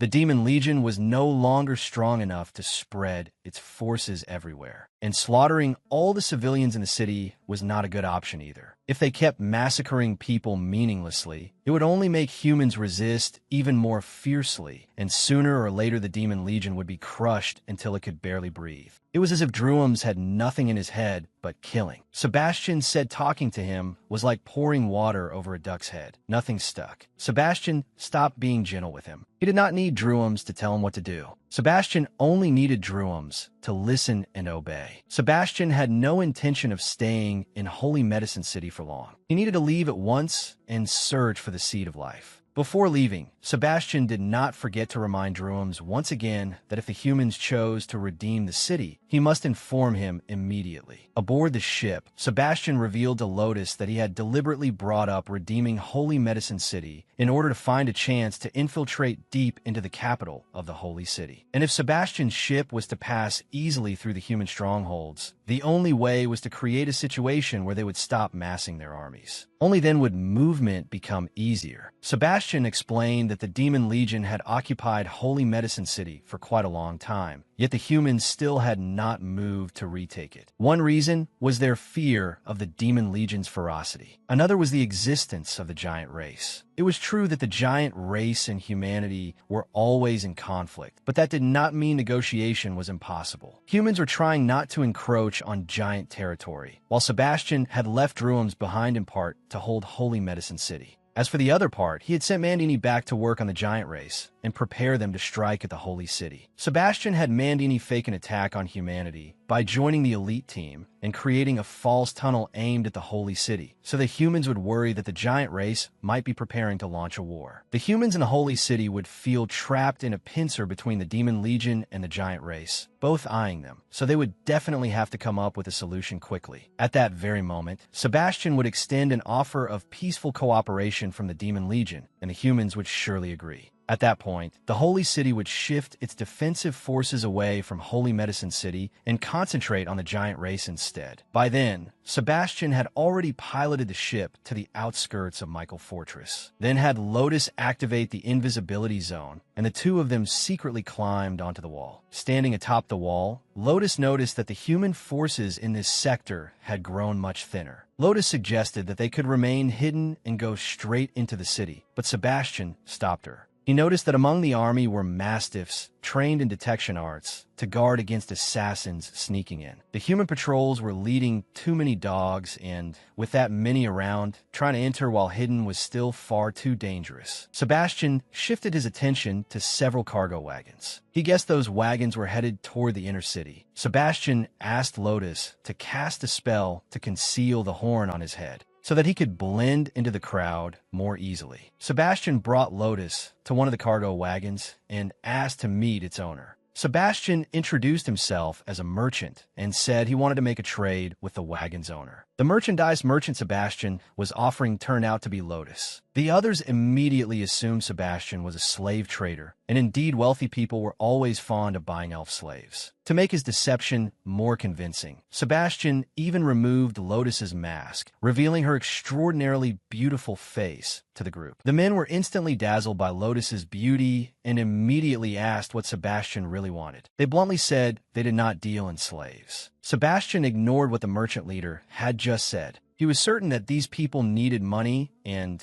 could be made to do almost anything to earn a profit. Sebastian observed that this merchant was most likely a wine trader. He introduced himself as someone who had once traded wine as well, and looked down on their stock as inferior to the wine he had obtained from elf territory. Sebastian confidently declared that their wine was of poor quality and could not be aged to improve its aroma. It would only deteriorate with time. Sebastian provoked them further, saying that if they did not find a way to get this shipment into the city and sell it soon, they would lose everything. The merchant leader no longer wanted to bicker with Sebastian and bluntly asked what he truly wanted from them. In response, Sebastian took out 2 blue gemstones and held them out toward them. A little later, the merchant leader followed the cargo wagon to the gate guards and requested an audience with the governor in charge of this area. Naturally, a bit of bribery was necessary to make things go smoothly. The merchant leader was quickly granted an audience with the military governor. He presented the old man with a blue emerald, then pleaded for permission to enter the city so he could sell their shipment of wine. The governor ordered the merchant's wagon to be inspected, along with the identities of his workers. When the soldiers brought their trained dogs to inspect the wagon, the casks of wine in the back had all already been uncorked, making the smell overpoweringly strong and hard to pinpoint. The dogs barked furiously at the wagon, but the merchant claimed that the scent of wine must have irritated them. To smooth things over, he told his subordinates to give the soldiers a few barrels of wine so they would allow them through more easily. Inside the wagon, Sebastian and Lotus, hidden deep in a corner, let out a relieved breath after successfully deceiving their way into the city. Lotus said that over these past few months, Sebastian had changed a great deal. He was more thoughtful and calculating in how he acted, no longer solving everything by smashing each person in the face with brute force like before. Sebastian asked Lotus which version of him she liked better, the present one or the former one. Lotus honestly said she liked Sebastian as he was now. Part of the reason was that in the past, all she ever received from Sebastian were assassination missions, whereas now she was getting to take part in fascinating operations like this. The cargo wagon suddenly stopped. When Sebastian asked why, he learned that the merchant leader wanted to stop at a rest station so his workers could relieve themselves, but Sebastian did not like that. He had hired this entire merchant group, and unless he gave permission, they were not allowed to stop. He wanted to reach the holy city as soon as possible. A while later, the group arrived at a place called Moon Inn.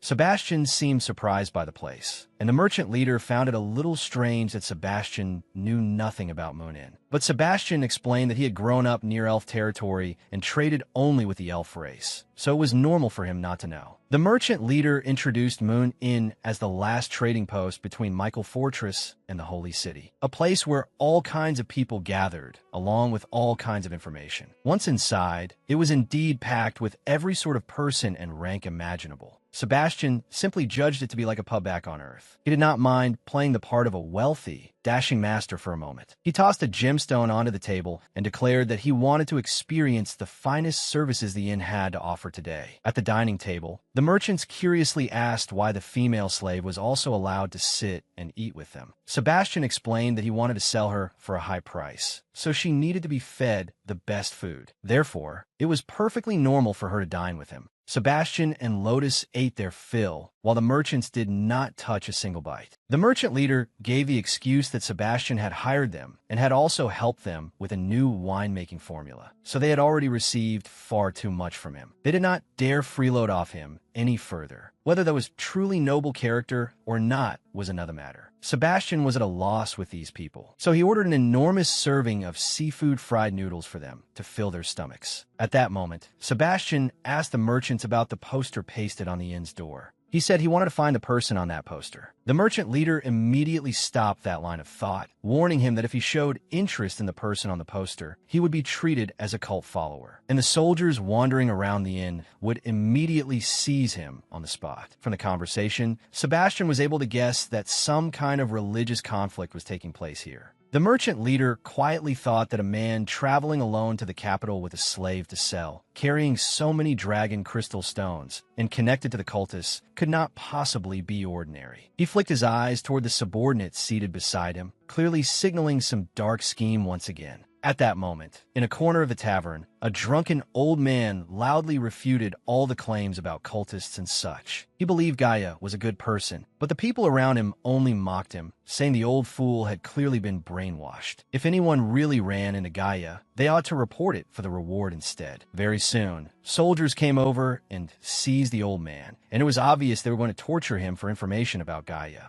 Sebastian wanted to go outside and see what would happen with the soldiers and the old man, and the merchants also cast off and prepared to make their move. Lotus warned Sebastian about the merchants' movements, but he had probably already guessed what they were after, so he let them keep acting for a while longer. The old man was escorted by the soldiers to meet the captain of their patrol unit, and it turned out they had staged the whole thing so the drunk would reveal Gaia's location. This captain had even prepared for the possibility that the old man would refuse to talk, so he had kidnapped the man's daughter and taken her hostage as a threat. The old man could not bear seeing his daughter under the control of that brute, but if he still refused to cooperate, even more beastly and horrifying things awaited them. The old man was being driven to the brink, yet he still stubbornly refused to reveal Gaia's location. Just as the army captain ordered his subordinate to strip the girl so that Animal could inspect her, pieces of clothing were suddenly ripped apart by the sharp, tearing sound of a sword slicing through the air. But it was not the little girl's clothes. It was the subordinate who had been about to strip her. Lotus, hidden from sight, had launched a surprise attack and shredded his clothes, leaving him naked in front of everyone. Sebastian then appeared in the crowd. First, he reminded the old man that if he still cared about his daughter, he should stop getting drunk and letting his mouth run wild. But if he had truly been set up, and these scum had done something unforgivable, then he did not need to blame himself. Sebastian would handle the matter for him. The leader was startled by Sebastian's sudden appearance, but Sebastian told him not to be so afraid. He was only a wine merchant. He said the old man owed him a great deal of money for wine, so he had come to take him away. He also lightly threatened them, saying he was a mage who had recently taken up swordsmanship, and he had a spell that could strip certain perverts bare. The soldiers still wanted to rush Sebastian on their commander's orders, but that was basically provoking him. He chanted a spell. A strange gust of wind swept past, and the clothes on each soldier disintegrated into scraps. This time, it was only their clothes they lost. But if they still insisted on attacking Sebastian, then next time it would not just be their clothes. If they wanted to lose the family jewels, or their lives, they only had to say the word. Sebastian then turned toward the leader, who was now trembling like a leaf, and rotated the hilt of his sword, telling him to hurry up and take the blade from his hand. Sebastian crossed swords with the army captain, and in their very first exchange, Sebastian left a deep slash on him. Seeing their captain beaten so easily, the other soldiers no longer cared whether they were running around half-naked or not and fled as fast as they could. The old man and his daughter, having been rescued by Sebastian, thanked him profusely. Sebastian said he had only intervened because he could not stand the sight of it. Besides, he did not believe the Lord's blessing could possibly be some kind of heresy. After saying that, he did not care what the father and daughter thought and simply left with Lotus. Sebastian then asked Lotus whether she could still sense the merchants following them. She replied that they had already slipped away after Sebastian defeated the army captain. One reason Sebastian had felt like fighting that captain was simply because he wanted to review what he had practiced earlier with Sander. Who would have thought the opponent would be so weak? One hit and he was done. It was only then that Sebastian began to feel that something in the atmosphere was off. Lotus was looking at him with a rather odd expression. Sebastian immediately cut off the conversation and told Lotus to return to the tavern with him. He hurriedly pulled himself together. Over the past few days, Sebastian had been acting far too cheerfully around Lotus and had forgotten that he was currently playing the role of the demon lord, Lotus's master. When Sebastian returned to the tavern,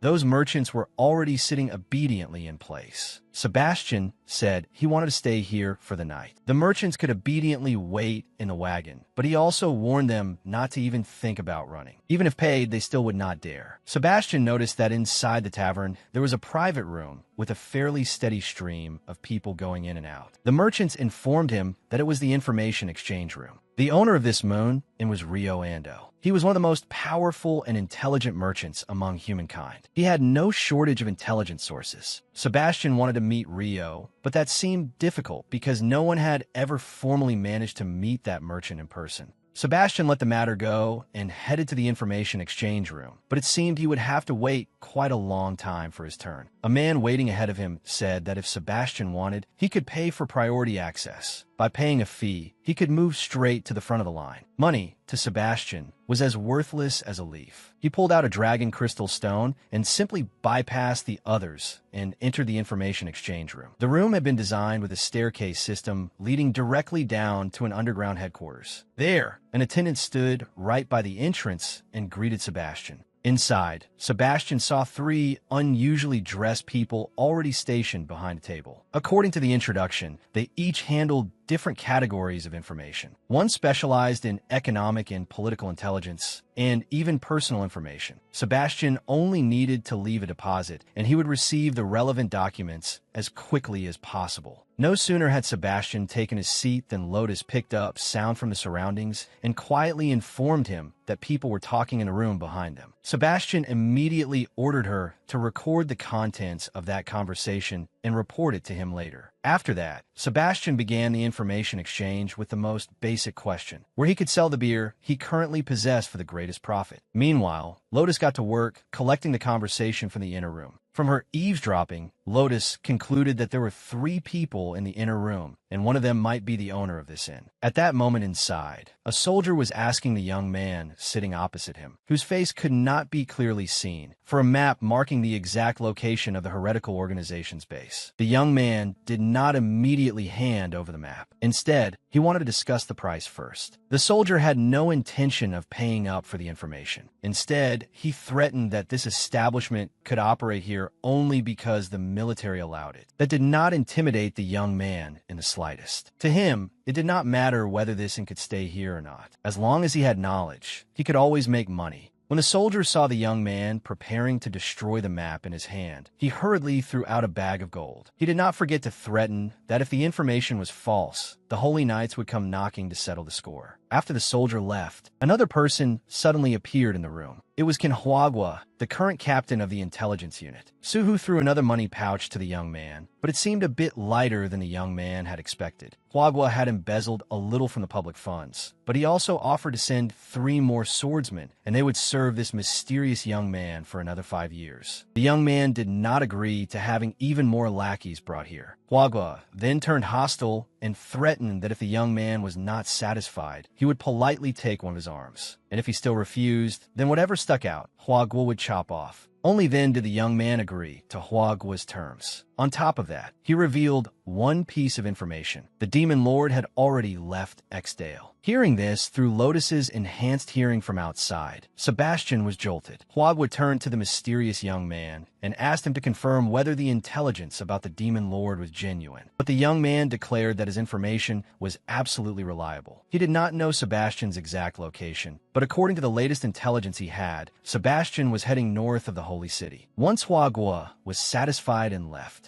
a young woman entered the room and spoke to the young man, and he asked her to switch to another language so the information would not leak. The staff here really had to be proficient in quite a number of foreign languages. The woman reported that the Lord's blessing trap had already been set and was ready. At present, Sebastian's movements had only been confirmed as having left Holy Medicine City. There was still no information that he had reached Michael Fortress. The young man then asked the girl what new things had happened at the inn today. After a string of trivial reports, she suddenly remembered that today a wine merchant and an ice elf had appeared at the tavern. They were on their way to the capital. The mysterious young man became interested in this and learned that the person in question was currently outside buying information about wine in the exchange room. By then, Sebastian had already returned to the main hall of the tavern. Carrying the information about wine he had just purchased, he told the merchants now working for him to prepare him a place to sleep. In return, Sebastian would give them this information. Sebastian's room had already been prepared, and it was enormous, but there was only one bed. Sebastian guessed that someone must have intentionally arranged a room like this for him. Just then, there was a knock at the door from outside announcing room service. Sebastian had not called for room service, but he still went to check and told Lotus to conceal herself for the time being. The server was Rio in disguise. He had brought wine for Sebastian, but Sebastian refused and said he had the wrong room. Rio did not bother beating around the bush. He said this bottle of wine was extremely valuable, and Sebastian certainly would not want to miss it. Sebastian hurriedly signaled Lotus not to act rashly, then pretended there was nothing strange about Rio knowing who he was. Rio paid it no mind and walked straight into the room. He said that this room was actually his. Sebastian no longer bothered trying to hide things. Rio said he meant no harm. He had only come to offer him a drink. He came to offer wine, yet brought only one glass for himself. So Sebastian had to use the room's water cup to try the wine Rio brought. Sebastian praised the fragrance as pleasant enough, but did not rush to drink it, worried that Rio might have drugged it. Rio then changed the subject and asked where the ice elf slave Sebastian had brought with him was. When Sebastian said she was not in the room, Rio did not believe him. He guessed that at this very moment, she was probably standing right behind him with a blade pressed to his back. Rio's grasp of information was astonishingly accurate. He even deduced that the girl must be Lotus, one of the commanders of the Demon Legion. Sebastian no longer concealed anything either. He only corrected Rio by saying Lotus was holding the blade to his throat, not his back. Rio lamented that he was just a delicate, handsome man who could not do anything. But just as Sebastian was about to say that he had been sent by the Demon Lord, Rio suddenly threw the entire glass of wine in his hand straight into Sebastian's face. Lotus immediately wanted to cut the young man's head off. Showing such disrespect to the Demon Lord, was he tired of living? Sebastian told Lotus to stop. In a dangerous tone, he said to Rio that since Rio had already guessed the person before him was Sebastian, he still dared to splash wine on him. Rio looked timid, but there was not the slightest trace of fear in his words. He guessed that his own status had already been completely exposed before Sebastian's eye, which had been replaced by eternal flame. Rio expressed his desire to speak privately with Sebastian. Sebastian hesitated. Rio really was weak, so leaving Lotus behind as a guard did not seem necessary, but sending her away also felt somewhat awkward. In the end, Sebastian ordered Lotus to go outside and check the situation. He would not permit Lotus to question his command, allowing him and Rio to speak alone. Rio got straight to the point. He knew that the current Sebastian was a fake. That angel's tear ring on Sebastian's hand, Rio knew some of its effects. What Rio truly cared about was this. After becoming Sebastian and taking on such a lofty identity, what was his goal? At the same time, back on Earth, Lucifer awoke after a long coma, and Fu was sitting right beside him, waiting. Lucifer immediately identified Fu as his enemy. At such close range, it was best to strike first and be safe. But right after that, Fu kicked him in the face and sent him tumbling back onto the floor. Fu stated that she was not Lucifer's enemy. On the contrary, she could even bring him benefits.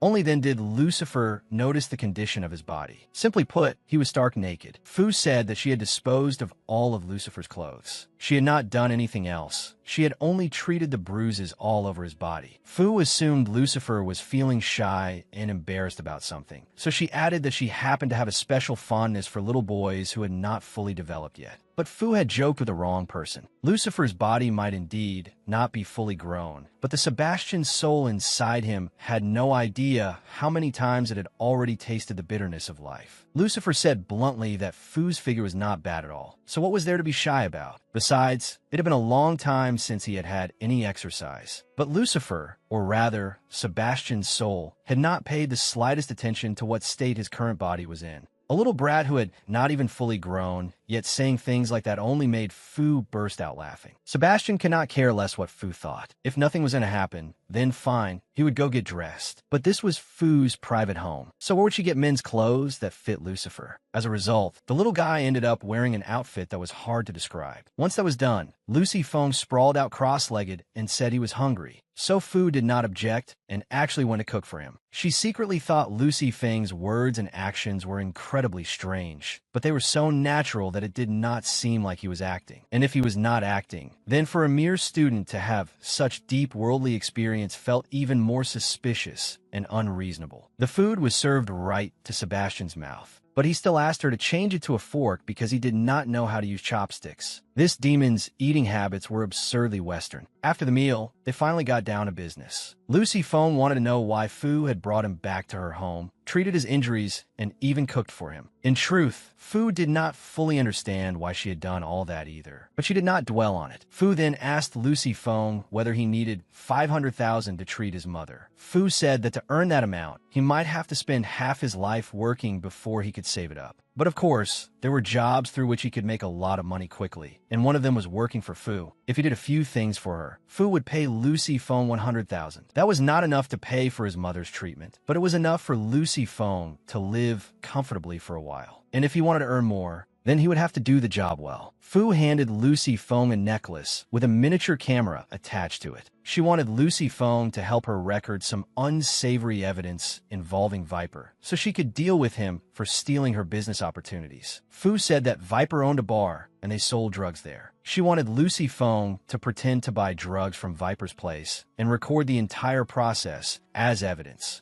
Viper was extremely cautious, and all of Fu's people had already been identified, so Lucy Feng had to succeed in this job. Failure was not an option. Lucy Feng entered the designated bar. The doorman here had no intention of letting him inside. Lucifer did not waste words. He grabbed a thick stack of yuan and shoved it right at the doorman's face, asking whether he really wanted his boss to lose a big spender like Lucifer. The other doorman stepped in for his companion and asked what Lucifer wanted to buy here. Following Fu's prior instructions, Lucifer said he had come here to buy a drug called Spring Breeze, a ridiculously pretty name for it. Inside the bar, the pounding music and clinking glasses made Lucifer uncomfortable, but the mission came first. According to Fu's directions, he needed to act normal, then find the bar owner in a private room in the corner in order to buy that stash of drugs. In one of the bar's private rooms, Lucifer unexpectedly saw Xiong hanging out there with a few bar girls. Xiong also vaguely recognized Lucifer, but when he rushed outside to confirm it, Lucifer was already nowhere to be seen. By then, Lucifer had already found the private room of Coral Snake, the bar owner. He threw the whole stack of money onto the table in front of the man and said he wanted enough Spring Breeze to last a month. Coral Snake was not the sort to bite the hook the moment he saw money. He acted as if he had no idea what Lucifer was talking about. Lucifer said he had found this place on his own. Coral Snake picked up the wad of cash, threw it straight at Lucifer's face, and told him to get out, still insisting that they did not have what Lucifer wanted. Lucifer put on quite a performance as well. If the man did not want his business, then he would not stay either. He only tossed out a sarcastic line about how people should know how to spot a VIP customer before turning to leave. But when he reached the door, one of the bar's lackeys blocked his path, and Lucifer did not hesitate to grab the man by the collar. He shot him a murderous glare and asked whether he had ever smelled grave dirt before. This fierce display made Coral Snake reconsider, and he called out for Lucifer to wait before leaving. Coral Snake told his men to check Lucifer. Somehow, these idiots only took a close look at his face and decided that since it was bruised and battered from fighting, he passed. It was honestly a mystery how a gang this stupid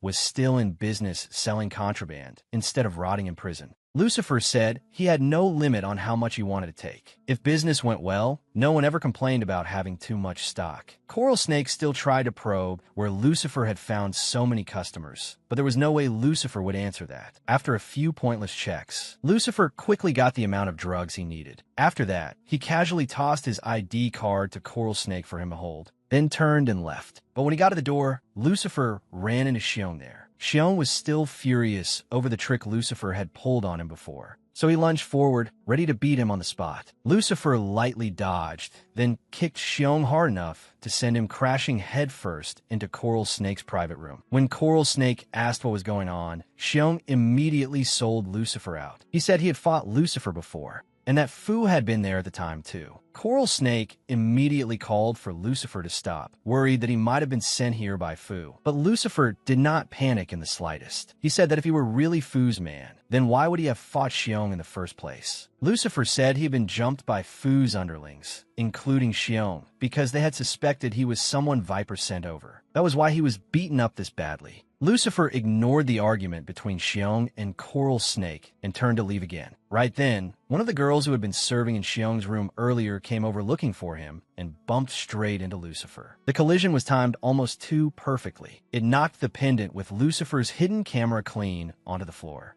and the girl picked it up first. Lucifer turned toward her to ask for the pendant back, but she was not so easy to deal with. Just then, Xiong heard her voice and poked his head outside. The girl turned to him and asked whether the pendant suited her. Lucifer immediately realized this was bad. If he insisted on getting the pendant back, suspicion would definitely fall on him. Lucifer threatened Xiong that if he kept dragging this out, he would report to Fu that Xiong had been having fun on Viper's turf and make him look real good. Xiong was furious and badly wanted to beat Lucifer, but right then Coral Snake also stepped outside. He said Lucifer was a VIP customer, and besides, in his view, Lucifer also had a grudge against Fu, so Xiong had better keep his hands off him. Coral Snake did not give Xiong any chance to say more either. He smacked Xiong on the head, then declared that he would personally act as the middleman to help Xiong and Lucifer settle things. After the two shook hands in false reconciliation, Lucifer immediately said he would give that pendant to Xiong's girl. Xiong still curiously wanted to know what the pendant looked like, but Lucifer changed the subject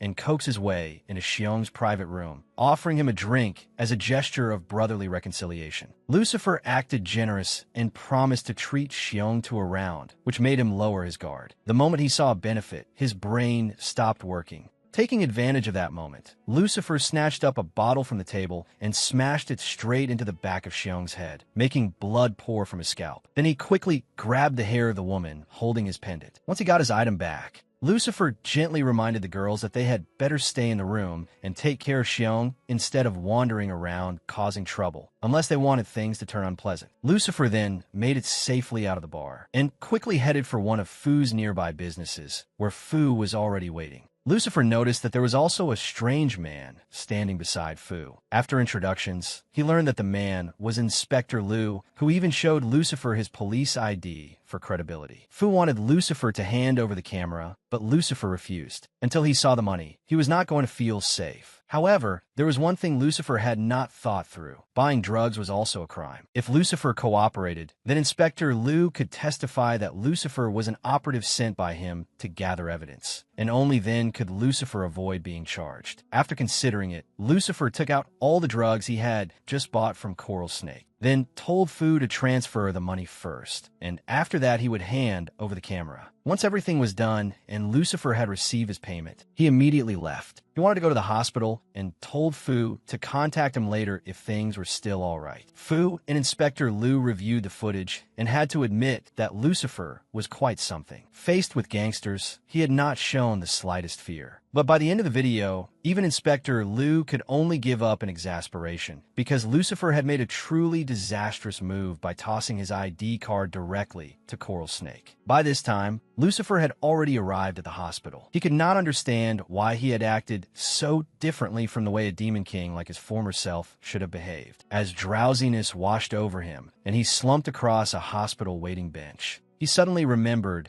that if he wanted to save this mother's life, there had indeed once been a sacred relic in his former otherworld that could do it quickly. Back in the otherworld, even after Rio had clearly analyzed his identity, Sebastian still tried to play dumb, but that was not enough to change Rio's mind. Rio said that he had been born standing at the pinnacle of humanity, and he understood that humans could never unify the world. In Rio's eyes, although demon society was less developed than human society, he had to admit that demon demons actually possessed the ability to unify the world. The demons had only one enormous obstacle, and that was Demon Lord Sebastian's excessively overbearing ego. But now, perhaps things were different. Rio asked Sebastian whether he had any ambition to unify this world. Sebastian was surprised that a human like Rio wanted him to lead the Demon Legion and unite the world. Rio believed that ever since this continent had come into being, every race had suffered the torment of endless war, and that unifying them all was the one goal that absolutely had to be pursued. Sebastian did not rush to agree.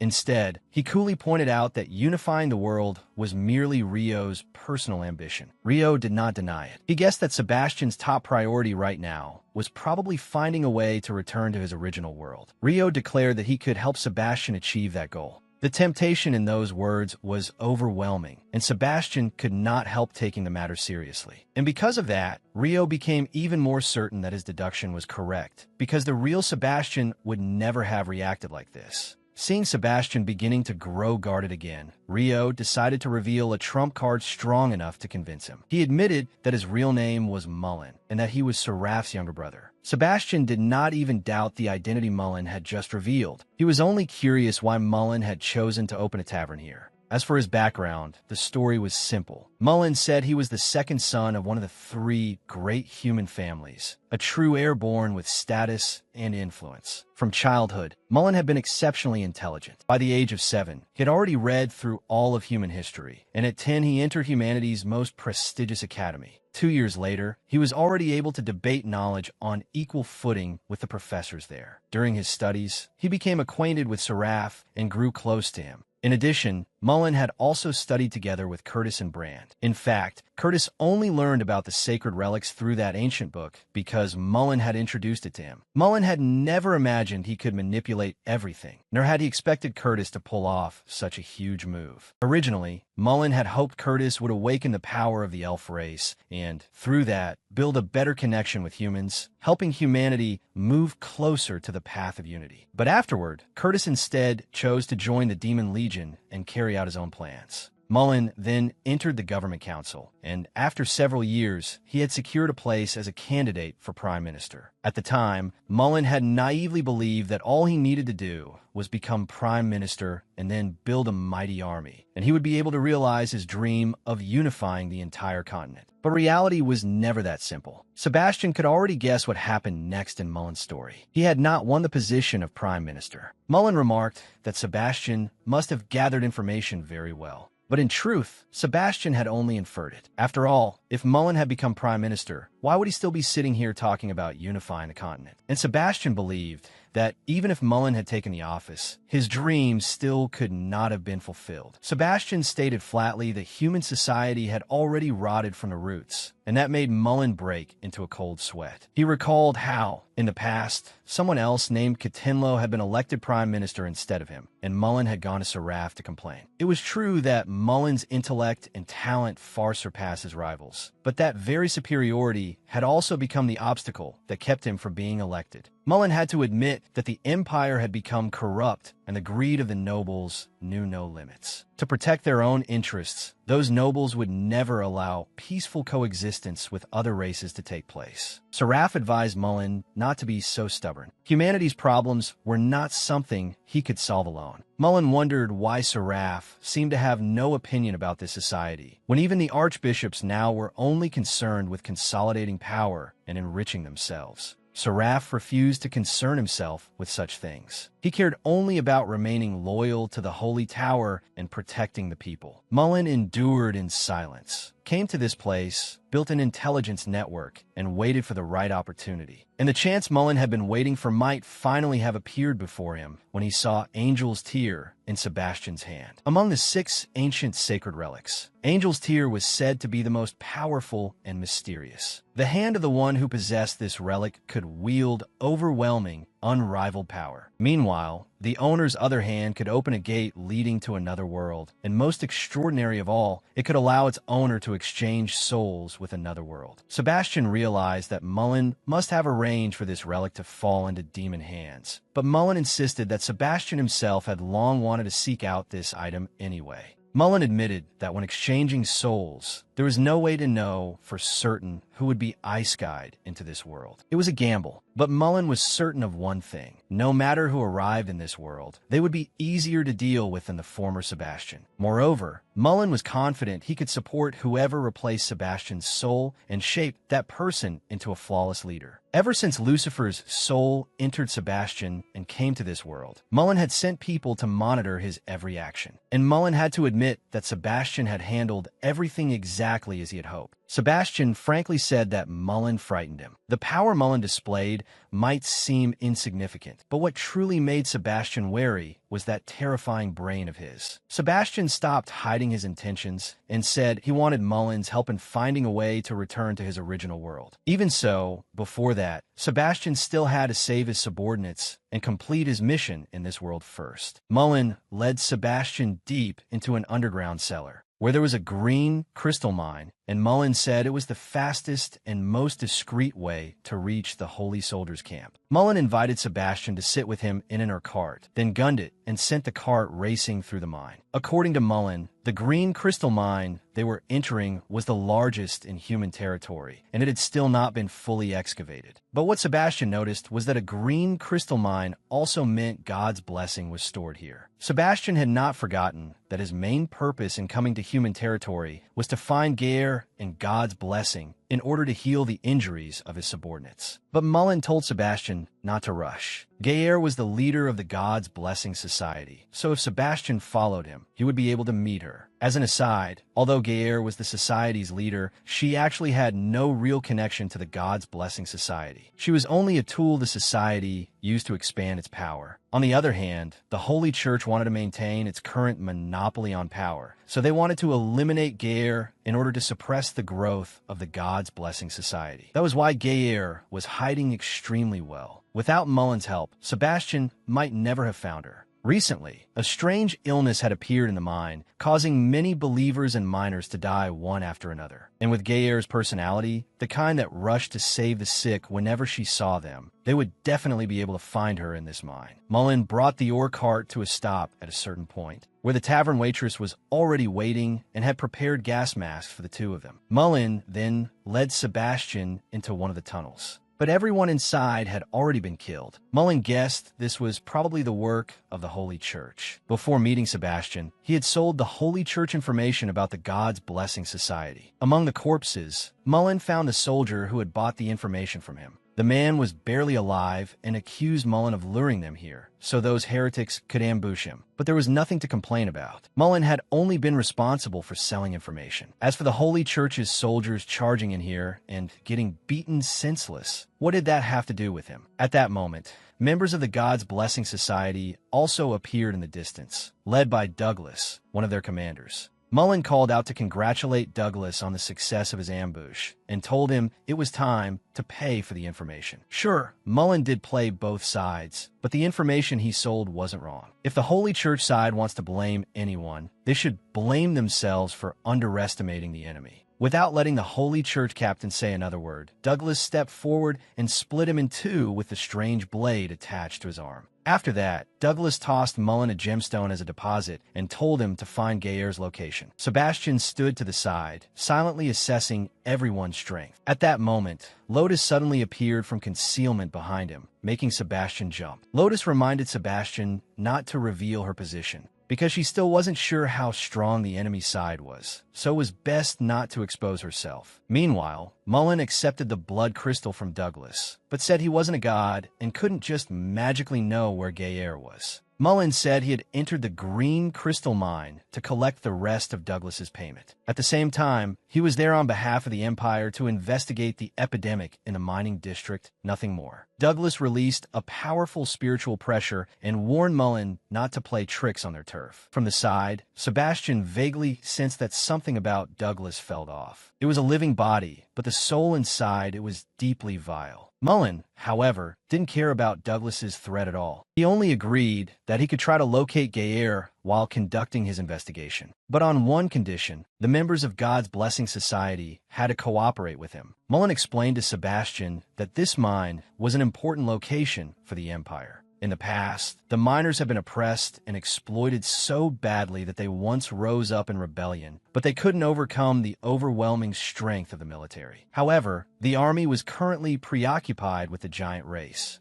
So control over this mine had weakened considerably. As a result, God's blessing society had easily infiltrated the place and spread its faith among all the miners. Recently, a strange illness had broken out in the mine, killing many people, and Gayer was secretly treating the sick within the mine. Mullen also said that Kamen was searching for Gayer too. There was no need to think hard to know he was trying to find a way to save Curtis. At present, 4 different factions were trying to find Gayer, but Sebastian had a slight advantage because Mullen was helping him, at least for now. Mullen said that the old man Sebastian had helped in the tavern was also a miner from this place, and Lotus was probably investigating that old man as well. Lotus was thoroughly annoyed by this Mullen fellow. His spiritual power was pitifully low, yet he could still guess that she was here. She suspected he had some way of seeing through her invisibility and wanted to test him. After Sebastian gave permission and reminded her to keep it gentle, Lotus walked straight up to Mullen and lightly slapped him so hard that blood flew from his mouth and he was sent flying backward. Seeing Mullen slapped off the cliff wall, his female subordinate hurried over. A pair of pure white wings sprouted from her back, and she swooped down to catch him. Sebastian felt Lotus may have gone a bit too far with that little test. Just then, the winged girl returned to the cliff wall and prepared to launch a direct attack at Lotus, who was hidden beside Sebastian. A violent explosion rang out, startling the miners below. Up on the cliff, Sebastian had just managed to shield the entire attack with his wings and emerged without a scratch. The angel-winged girl didn't understand why blood was seeping from her forehead. Only when Sebastian ordered Lotus to release her concealment did she realize Lotus's twin daggers were already pressed close against her body. Mullen, his face swollen from the slap, finally spoke up. Since childhood, not even his parents had ever dared hit him. Yet Lotus had given him the first slap of his life, and his mouth was still hanging crooked from it. Lotus really had overdone it. She hadn't expected Mullen to be that weak, but she was still curious how he had seen through her invisibility. Mullen even tried teasing her, saying she should become his spy, and then he'd tell her the reason. But there was no way Lotus would betray Sebastian and work for someone else. Mullen said there was actually nothing difficult about it. They had just come out of the mine, so mineral dust on the ground would naturally reveal footprints. He had acted like some brilliant master detective, only to get slapped senseless for it. Mullen's subordinate Julia wanted to heal him by praying to the light crystal, but that took far too long. Mullen remembered that Sebastian had instant recovery magic. Still, it was better to waste a little time, because Sebastian's deathly healing magic only worked on demons. If used on humans, it would kill them. After being treated, Mullen reminded Sebastian to hide his horns. They were about to enter the mining area, and drawing too much attention would be a bad idea. Julia was still furious that Mullen had been slapped by Lotus, and threatened that if Lotus laid a hand on him again, then even if she died, she would drag Lotus down with her. Lotus, of course, wasn't scared of Julia in the slightest. If someone lacked strength, they'd better watch their mouth around her. If Sebastian hadn't ordered otherwise, Lotus wouldn't have minded butchering both Julia and Mullen. She completely ignored the two of them and walked straight over to Sebastian, helping him conceal the horn on his head. Mullen called out to get Lotus's attention, only to be coldly ignored in return. Then he threw an arm around Sebastian's shoulder and curiously asked how someone from the demon race, who were supposedly stubborn and difficult by nature, could have such loyal subordinates. With Mullen leading the way, the group headed straight into the mine, where it was plain to see that the people there were being abused by the soldiers like slaves. One soldier noticed Mullen's group and stopped them, but Mullen showed an imperial document proving they were there to investigate the epidemic. That document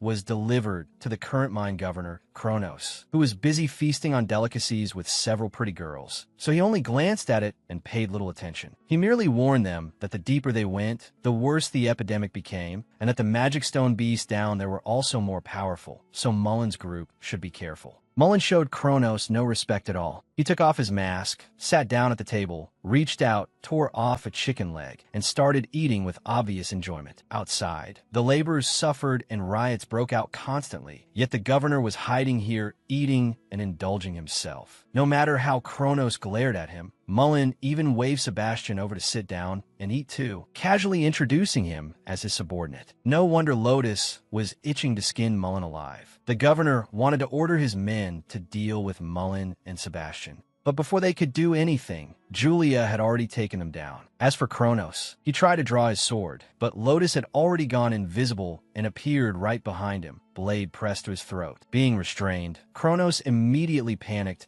and started spouting the usual petty villain lines, asking if they knew who he was. Mullen cut him off, saying he was just a mine overseer. So what exactly was he shouting about? Kronos still didn't stop. He claimed that he was of the demon-born race, while Mullen's group were just commoners, and how dare they act so insolently. As if he was one to talk, Mullen stuffed the chicken bone straight into Kronos's nose as a warning. His father was only a vice-pope of the Radiant Light Society, yet had still managed to place his ignorant son securely in a mine governor position that many others could only dream of. To hold a post like that, one should have at least 10 years of experience and spiritual power of at least 10,000. Kronos clearly fell far short of either requirement. The workers outside didn't have enough to eat and labored under miserable conditions, while Kronos hid in here eating, drinking, and indulging himself. He was the very image of a corrupt official. The people Mullen hated most were nobles. Hearing that, Lotus practically sentenced the man to death on the spot. Mullen hurried to stop her. Kronos couldn't die yet. It wasn't because he feared Kronos' family power, but because he wanted Kronos to guide the group deeper into the mine. The moment Kronos heard that, he nearly fainted on the spot, making Lotus, who was holding the blade behind him, jump in disgust. After a while, Kronos had no other choice. He could only obediently lead them down into the mine. From the way the soldiers greeted him, Mullen guessed that this man had never once gone deep into the mine before and spent all his time hiding in his tent, enjoying himself. Kronos led them to the entrance of the deeper mining zone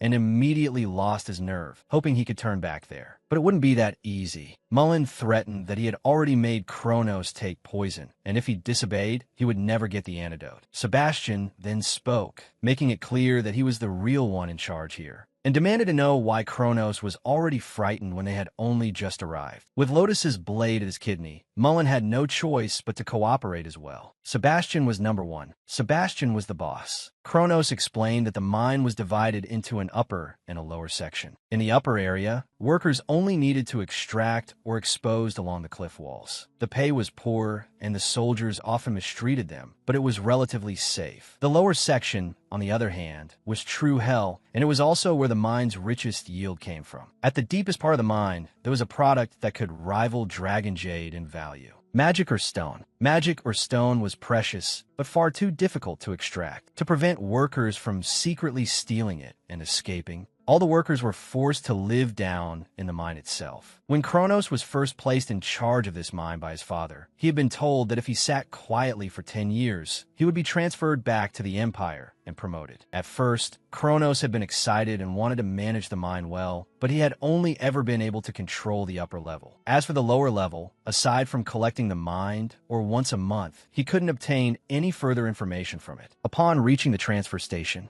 Kronos became even more visibly shaky. He said that no matter what, he dared not go any deeper. He swore that what lay below was hell. Once he had gone down to the deepest part of the mine, bringing several hundred elite soldiers with him to investigate. The abyssal depths of the mine could only be reached by rope, and it was so dark that even carrying a torch didn't let you see very far. Then Kronos saw a terrifying face, and immediately afterward the ropes of the soldiers around him were severed one after another, while screams echoed everywhere. Severed body parts fell chaotically through the air. When Kronos reached the bottom, he found a tower made from the heads of those elite soldiers, and that monster had allowed him to climb back up on the condition that he never come down there again. Right then, the sound of flapping wings echoed around them, making Kronos' face turn even paler. That monster had appeared. Sebastian asked Lotus to pinpoint the location of the creature that had just shown up, but he wasn't in a hurry to have her strike. Sebastian judged that this thing might be fairly strong and wanted to test it first. He chanted and sent a wall of fire toward the monster. By the light cast from the flaming barrier, the creature's entire body was exposed before everyone's eyes. Once he had fixed its position, Sebastian cast an ice spell at it, but the creature easily dodged his attack. The monster flew close to the lift platform, where the group was standing. After hissing menacingly at Kronos for a moment, it turned toward Sebastian's group to probe who they were. No one answered it. Its gaze swept across the group, only to meet Lotus's razor-sharp stare, which made cold sweat bead on its skin. Realizing it had no chance at all against Lotus, the creature immediately turned and fled, planning to cut the platform and take away their foothold. Sebastian had already seen through that plan. He ordered Lotus to cast the wood-grasping art so the group could cling firmly to the wooden platform beneath their feet. Then, while they were in free fall, he continuously fired ice bullets at the creature. On top of that, Sebastian spread his wings, and their carrying power was truly something else. With those wings, he was able to support everyone standing on the platform without showing the slightest sign of strain. The creature was startled by Sebastian's jet-black wings, sensing that something was very wrong. Sebastian had no intention of explaining anything to it, and continued firing ice bullets. Once again, the monster relied on its aerial agility to dodge every single one, but Sebastian had not been firing them without purpose. While the ignorant creature kept dodging his attacks, Sebastian had already finished condensing a gigantic sphere of spiked ice behind it. Using his magic, he remotely controlled the massive ice spike sphere and launched it straight at the creature. Lotus watched in silence and realized that while controlling magic remotely was not theoretically difficult,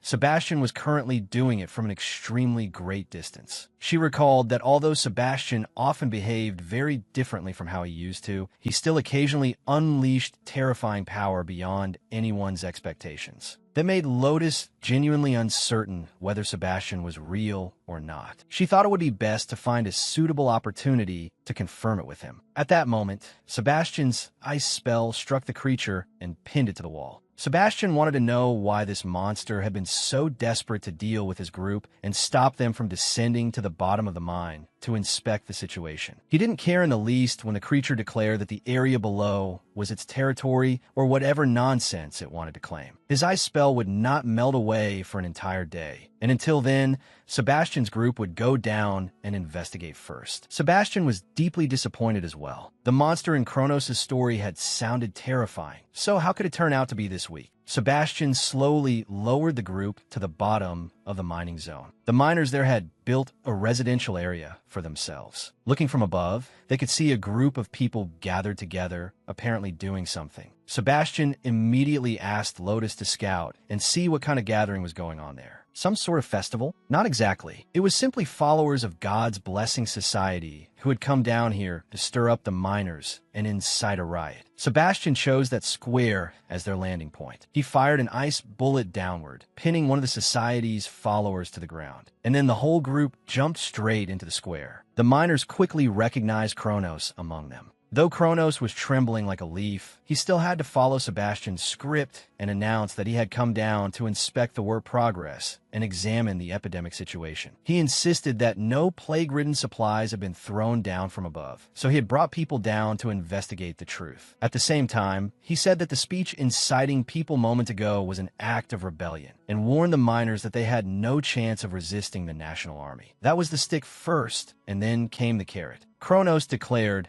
that as long as the miners gave up any intention of resisting, the matter would be let go. On top of that, anyone who submitted would be rewarded with 10 coins. At that moment, the follower Sebastian had restrained broke out of the ice and stood up. His name was Robert, one of the 3 commanders of God's Blessing Society, and his legs had been modified into something that looked like a monster's legs. Seeing Kronos appear here suited Robert just fine. To strike a snake, you hit the head, capture the mine governor first, and everything else would become easy. Sebastian's side had the same idea. Julia immediately launched a surprise attack from behind and slashed Robert across the back, tearing his cloak apart and exposing his bizarre body before everyone. Robert also managed to kick backward in time, delivering a painful slash across Julia's chest. The wound on Robert's body quickly healed. Seizing the chance, he roused the miners by claiming he was this overpowered because he had Gaia's protection. Robert spun around and unleashed a flurry of kicks, try to tear Kronos apart, scaring him half to death. But with Sebastian here, what was there to fear? The one who should have been afraid was Robert. Robert couldn't understand why a hole had suddenly been pierced through his leg. Before he could even regain his bearings, that grotesque leg of his had already been severed. Luckily for him, Robert managed to defend himself in time after that. Otherwise, the next thing of his that got cut off would have been his neck, not just a slash across both arms. Robert was getting completely overwhelmed with no chance to fight back. So he played the old trick of calling for backup, summoning a swarm of monsters to protect himself. Sebastian could tell that Robert had the ability to command the monsters in the mine. At that moment, Mullen, carrying Sebastian on his back, signaled that they should retreat,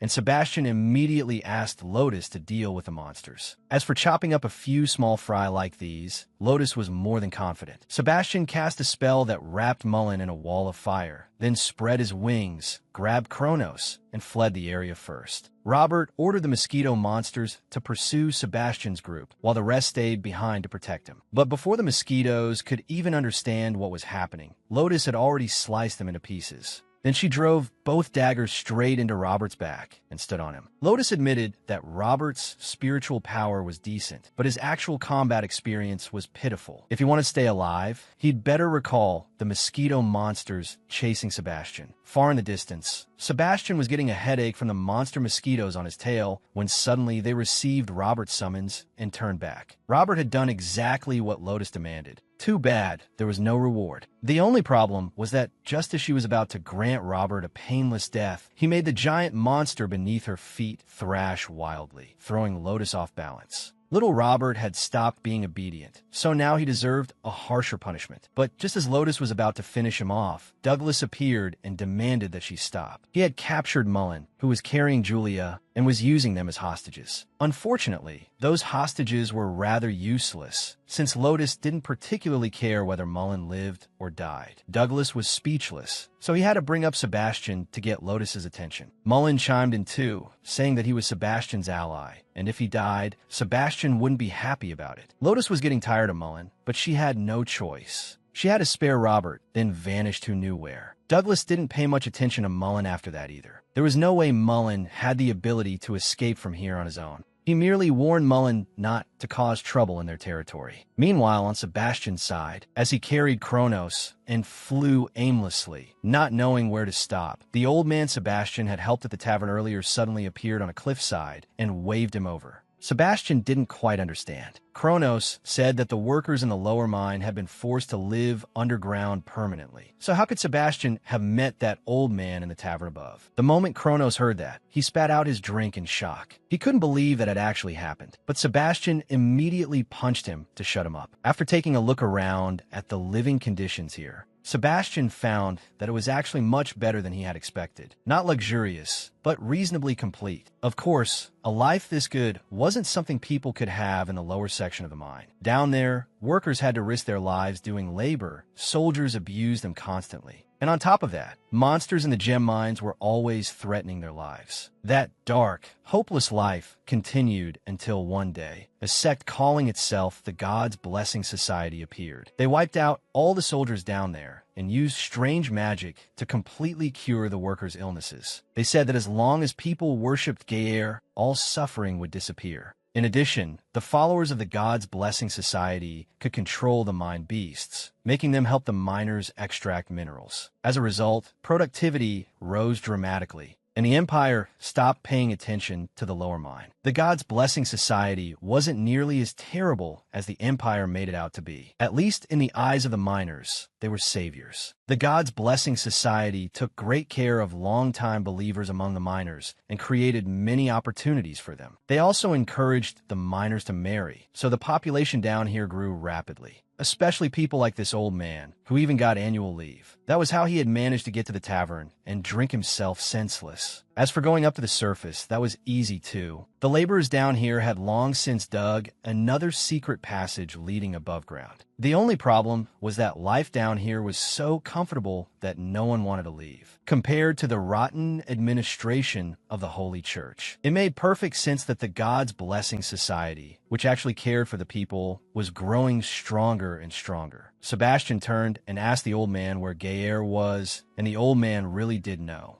She was somewhere beneath this mining district. Meanwhile, Mullen and Julia had already been locked up in a prison belonging to the God's Blessing Society. Julia had received some treatment for her wounds, but she still felt terrible. She thought she was about to die. If Mullen got a chance, he should just run and not worry about her. But Mullen had no intention of abandoning the comrade who had supported him all this time. Besides, reinforcements had already arrived. A guild master named Odeus came to see them. He said he had been ordered to escort Mullen to meet the society's leader, but in truth, this man was one of Mullen's subordinates. Mullen wasn't in a hurry to escape. If he did that now, Odeus' long-term infiltration would all be wasted. He wanted Odeus to confirm first whether the epidemic spreading down here was really the work of the God's Blessing Society. At the same time, Sebastian asked the old man to lead him to Gaer, but unfortunately the man didn't know her exact location. The old man's daughter said that she had once been gravely ill, but her father had hidden her at home instead of sending her to centralized quarantine. Then one night, Gaer came to their house on her own, healed the girl, and warned them not to tell anyone that Gaer had saved her. The old man really had a loose tongue. Afterward, he went out drinking, got completely drunk, and spilled everything. Luckily, he had only set it up at the tavern, so no one down here seemed to know yet. Sebastian noticed that the girl had mentioned a quarantine zone. The old man said that everyone who got sick was taken there, and not a single person who entered had ever come back out. Just then, someone knocked at the door outside. It was Lotus, who had tracked them down. Sebastian then learned that Mullen had been captured, but he didn't blame Lotus for being unable to save him. For the moment, Sebastian put Mullen aside. He probably wasn't going to die that easily. Instead, he wanted Lotus to accompany him to the quarantine zone. The old man also helped them wholeheartedly. He had a few robes belonging to followers of the God's Blessing Society that Sebastian could borrow. After that, Sebastian tied Kronos up securely, asked the old man to watch him for a while, and then he and Lotus put on the believer robes and headed for the quarantine zone. Sebastian and Lotus quickly found the quarantine zone, but he was certain Gaer wouldn't be inside it. According to Mullen, Gaer didn't openly support any specific faction. Sebastian had come here only to uncover the hidden truth behind the God's Blessing Society. Sebastian asked Lotus to conceal him, and the two of them followed the group of so-called infected people into the quarantine zone. Deep inside, the sick were instructed by a follower to stand inside a massive magic array. He said the formation would bring them to where Gaer would treat them. Sebastian and Lotus stepped into the magic array as well to see what was really going on. Just then, enormous stakes rose from the ground and trapped all the sick people inside. Robert suddenly appeared from the rock wall above, then activated a hidden hatch beneath the group, sending all of them plunging straight into a pool of green water. Sebastian quickly spread his wings and caught Lotus, and both of them could sense that there was something very wrong with this pool. At the same time, countless mine monsters began rising from the water below. Sebastian noticed that the monsters were moving toward the shore, and he realized he had seen this kind of terrain before. Sebastian guessed that someone must be controlling these monsters, so he pulled Lotus along and flew after the horde. At the end of the path, Kita, one of the 3 commanders of the God's Blessing Society, was floating in the air and chanting some kind of spell, and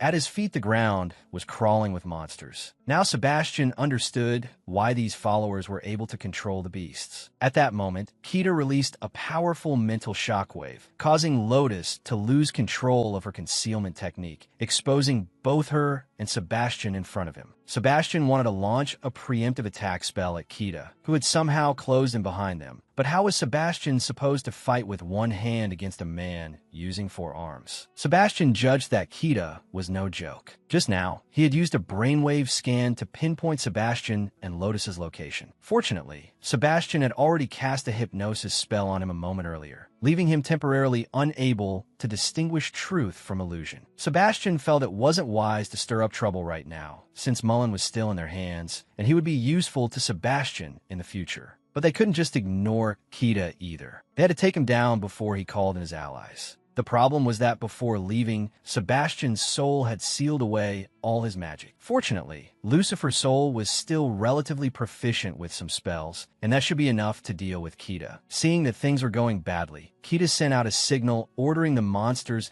to hunt Sebastian and Lotus down. Lotus let go of Sebastian at once. She wanted him to handle the monsters while she made quick work of Kita. Sebastian knew that Lotus had already noticed his strange behavior. so he would probably have to find time to explain that he had lost his memory. Sebastian swept his gaze over the monsters. Each of them only had a few thousand combat power, yet he still considered them strong. If these creatures were released outside, the Empire would have a serious headache on its hands. But before Sebastian could do anything, the monsters suddenly scattered in all directions. He caught a blur crossing his field of vision, and Lotus had already returned. She reported that the mission was complete. Keto was unconscious now, and Lotus was dragging him along by the head. Sebastian was surprised that Lotus had dealt so quickly with someone whose spiritual power surpassed hers. But spiritual power was only a number. It didn't necessarily guarantee victory. After all, Lotus held the rank of captain within the Demon Legion. Even if her spiritual power was lower than her opponents by a fair margin, her real combat skill was not something just any nobody could compare to. Sebastian still hadn't fully decided what to do next. The only thing he was certain of was that the place they were standing in was the first layer of the Hartrock Stratum. Lotus thought the only entrance to the Hartrock Stratum was in Alista, but that wasn't true. You could reach the Hartrock Stratum by digging deep enough anywhere. However, Sebastian felt that this place didn't quite resemble the first layer of the Hartrock Stratum. That was because a colossal source of energy was emanating from deep within this region, an energy similar to that of the followers of the God's Blessing Society. Lotus couldn't sense the energy Sebastian was talking about. All she could see was that the monsters were charging at them once again. After assessing the situation, Sebastian decided it would be best to return to the old man's house first. At that moment, Robert was sitting guard above the hidden hatch when suddenly the door exploded, catching him completely off guard. Sebastian and Lotus burst out from behind it. After freezing Robert, Sebastian didn't stop at all and fled immediately. Outside the quarantine zone, Douglas saw figures burst through the damaged ceiling and fly out. He recognized Sebastian's silhouette, but had no intention of pursuing him. He believed that once his plan began, Sebastian would have nowhere to run. Sebastian brought Kita back to the old man's house, tied him up tightly, and tossed him into a corner to sit with Kronos. Then the old man's daughter returned from buying food and brought some unwelcome news. The God's Blessing Society had announced that Mullen would be executed at the Central or Plaza. At the Central or Plaza, Mullen and Julia were tightly bound and hung from a wooden frame high above, while the miners below shouted for them to be killed already. Mullen tried pleading with Douglas to see if that might work. After all, he had cooperated with these people on several jobs before, but Douglas didn't care at all. In just a little while, Mullen and Julia would get to enjoy the finest torture execution their group had to offer. If the hourglass at Douglas's feet ran out and Mullen's companions still hadn't shown up, then no one could blame him for being cruel. Mullen wasn't too sure about that. He and Sebastian were only casual acquaintances, so there was no guarantee Sebastian would come to save him. Douglas didn't care about that. Once time was up and Sebastian still hadn't appeared, he would carry out the execution. On Douglas's orders, a mosquito monster appeared with an enormous iron weight hanging from its abdomen. The mosquito swung the iron weight and smashed it directly into Julia's leg, jolting her awake from unconsciousness with the agony of her leg being shattered. Mullen couldn't stand seeing his subordinate tortured like that. He provoked Douglas's group, telling them that if they had any guts, they should come after him instead. Douglas did not disappoint him. The iron weight smashed straight into one of Mullen's arms, letting him experience exactly what it felt like to have a limb crushed to pieces. Douglas demanded to know why Mullen had posed as an intelligence merchant and then come down here to meddle in the society's business, only to end up tortured like this. Mullen still insisted that he had only come to investigate the epidemic on Imperial orders. He even said Douglas was getting awfully worked up, as if he had something to hide. And of course, what Douglas was hiding was the fact that all the infected mine workers were being turned into ore mine monsters by him. The people panicked when they heard that, because it was true that not a single infected person had ever returned. Douglas immediately stamped out their suspicion, arguing that it was thanks to his society that the miners down here had enjoyed a better life all these years. As for the patients in quarantine, they had to be fully cured before they could rejoin the community. Mullen pressed him without letting up, telling Douglas to bring out one sick person as proof. That struck directly at the people's fears. Their family members had been taken away into quarantine long ago, and they had never seen them again. They demanded that Douglas let them see the patients at least once. Douglas couldn't be bothered talking to the crowd any longer and brushed it off, saying that this was an execution and he should finish it first. The mosquito monster dragged the iron weight again and charged straight at Mullen. And this time the target was clearly his head. As the weight came hurtling toward Mullen, the chain suddenly snapped in midair. Then the massive iron weight flew straight at Douglas below. Lotus had appeared just in time and cut the weight free. She was now swinging from the remaining length of chain still attached to the mosquito monster. Douglas used his bizarre arm to catch the iron weight and hurl it back at Lotus. Lotus yanked the mosquito monster down into the path of the weight, making it take the full blow, then used the momentum to spin gracefully through the air and land atop the frame where Mullen was hanging. After Lotus made her entrance, it was the protagonist Sebastian's turn to take the stage. He floated in midair, carrying Kita and Kronos in his two hands. It was an absolutely flawless entrance. Sebastian released Kita into free fall, then flicked his hand and fired an ice shot into him, turning him into a hyper-realistic ice statue before he crashed to the ground. The miners stared at Sebastian, feeling that there was something strangely familiar about his appearance, that single horn and those black wings. They had seen this figure in books before, but they did not dare be sure whether he was really the person they were thinking of. But there was no need to guess any longer. Sebastian released an enormous wave of spiritual pressure, then declared that he was none other than Demon Lord Sebastian. The townspeople and the lower-ranking believers trembled from head to toe the moment they heard Sebastian's name. Douglas was no less shaken. Still, he tried to reassure himself that there was no way Sebastian would appear in human territory. Besides, Douglas felt that a demon lord would not possibly have so much free time that he would meddle in the affairs of their church. Sebastian inwardly sighed. He had already intimidated most of the people here, but as for the few still doubting him, he would have to go all out to crush those brats mentally. Sebastian tossed aside Kronos, whom he had been gripping in his other hand, then braced himself and unleashed a terrifying surge of spiritual power that suppressed the entire plaza. After that full-on power-up worthy of Son Goku, Sebastian was left panting in exhaustion, but the spiritual force he had displayed had broken through to nearly 50,000. He figured that would be enough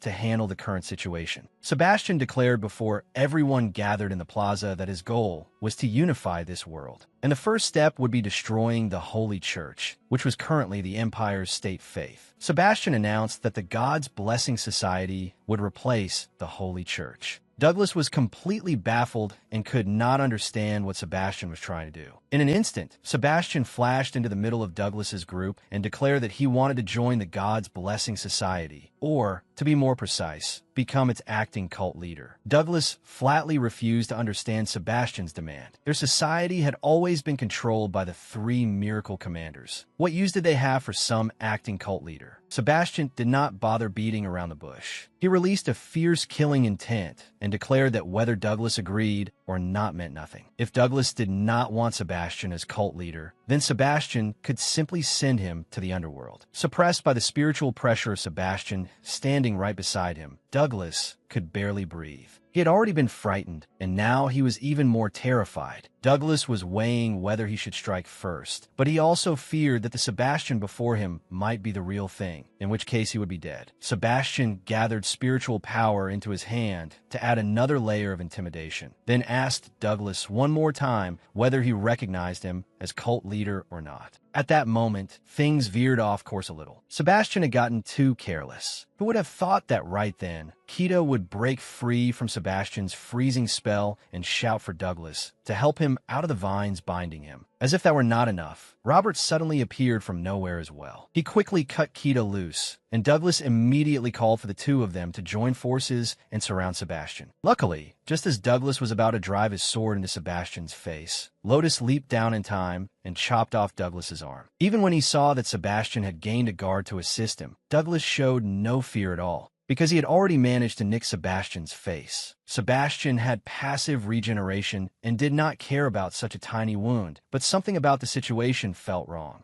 The system hurriedly warned Sebastian that his wound was not healing as expected. On the contrary, his healing worms were dropping off in droves. Douglas's attack carried a healing blocking effect. The wound could only slowly become corrupted, gradually eating away at Sebastian's body. Mullen quickly realized that this had to be the reason Julia's wound from Robert's attack had never healed, and it was likely the very plague spreading through this mine. Poor Mullen. Because he was too sharp and talked too much, Douglas slashed him hard across the chest. Sebastian tried to save his ally. He wanted to fire an ice shot to drive Douglas back, but Douglas easily swung the blade that had grown from his hand and shattered the attack. The trio of Douglas, Robert, and Kita also had some kind of team effect buff. When they gathered together, their power increased dramatically. Lotus wanted to charge in and fight the three of them, but Sebastian stopped her. He wanted her to take care of Mullen and lend him one of her knives to use as a sword. The moment Sebastian held a blade in his hand, he felt much more confident, and with that enormous spiritual pressure backing him up, he had a certain suppressive presence as well. But Douglas's group found it suspicious. Sebastian had always been known as a top-tier mage. When had he ever used a sword? Sebastian went along with that assumption and declared that using magic against Douglas's group would be too much like bullying. So swordsmanship he had only practiced for a few days would be enough. When the three commanders charged at him all at once, Sebastian did not flinch in the slightest. He swung his sword downward in a single strike, sending them flying backward to crash onto the ground. That was with Sebastian being rusty and not even able to unleash sword energy yet. Even so, it was enough to make Robert feel that things were looking very bad. But Douglas refused to give up. They had worked insanely hard to build up the God's Blessing Society. There was no way they could willingly hand it over to Sebastian. Mullen exposed the truth about Douglas and the other two. They were nothing more than ordinary commoners who had suddenly gained some bizarre powers. They were in no position to build a religious order on their own. Someone had to be pulling the strings behind them. Douglas's group stubbornly insisted that Gaia was their leader, but at that exact moment, she really did appear and denied it outright. Even more surprisingly, Gaia was already acquainted with Sebastian. She greeted the Demon Lord as someone she had not seen in a very long time. Gaia gathered energy from the holy relic hanging around her neck, then transferred it into Julia's body, waking her up before she fell unconscious again. But Julia's life was no longer in danger. Gaia had treated her. Mullen wanted to check whether this Gaia was the genuine article, so he asked her to help him too.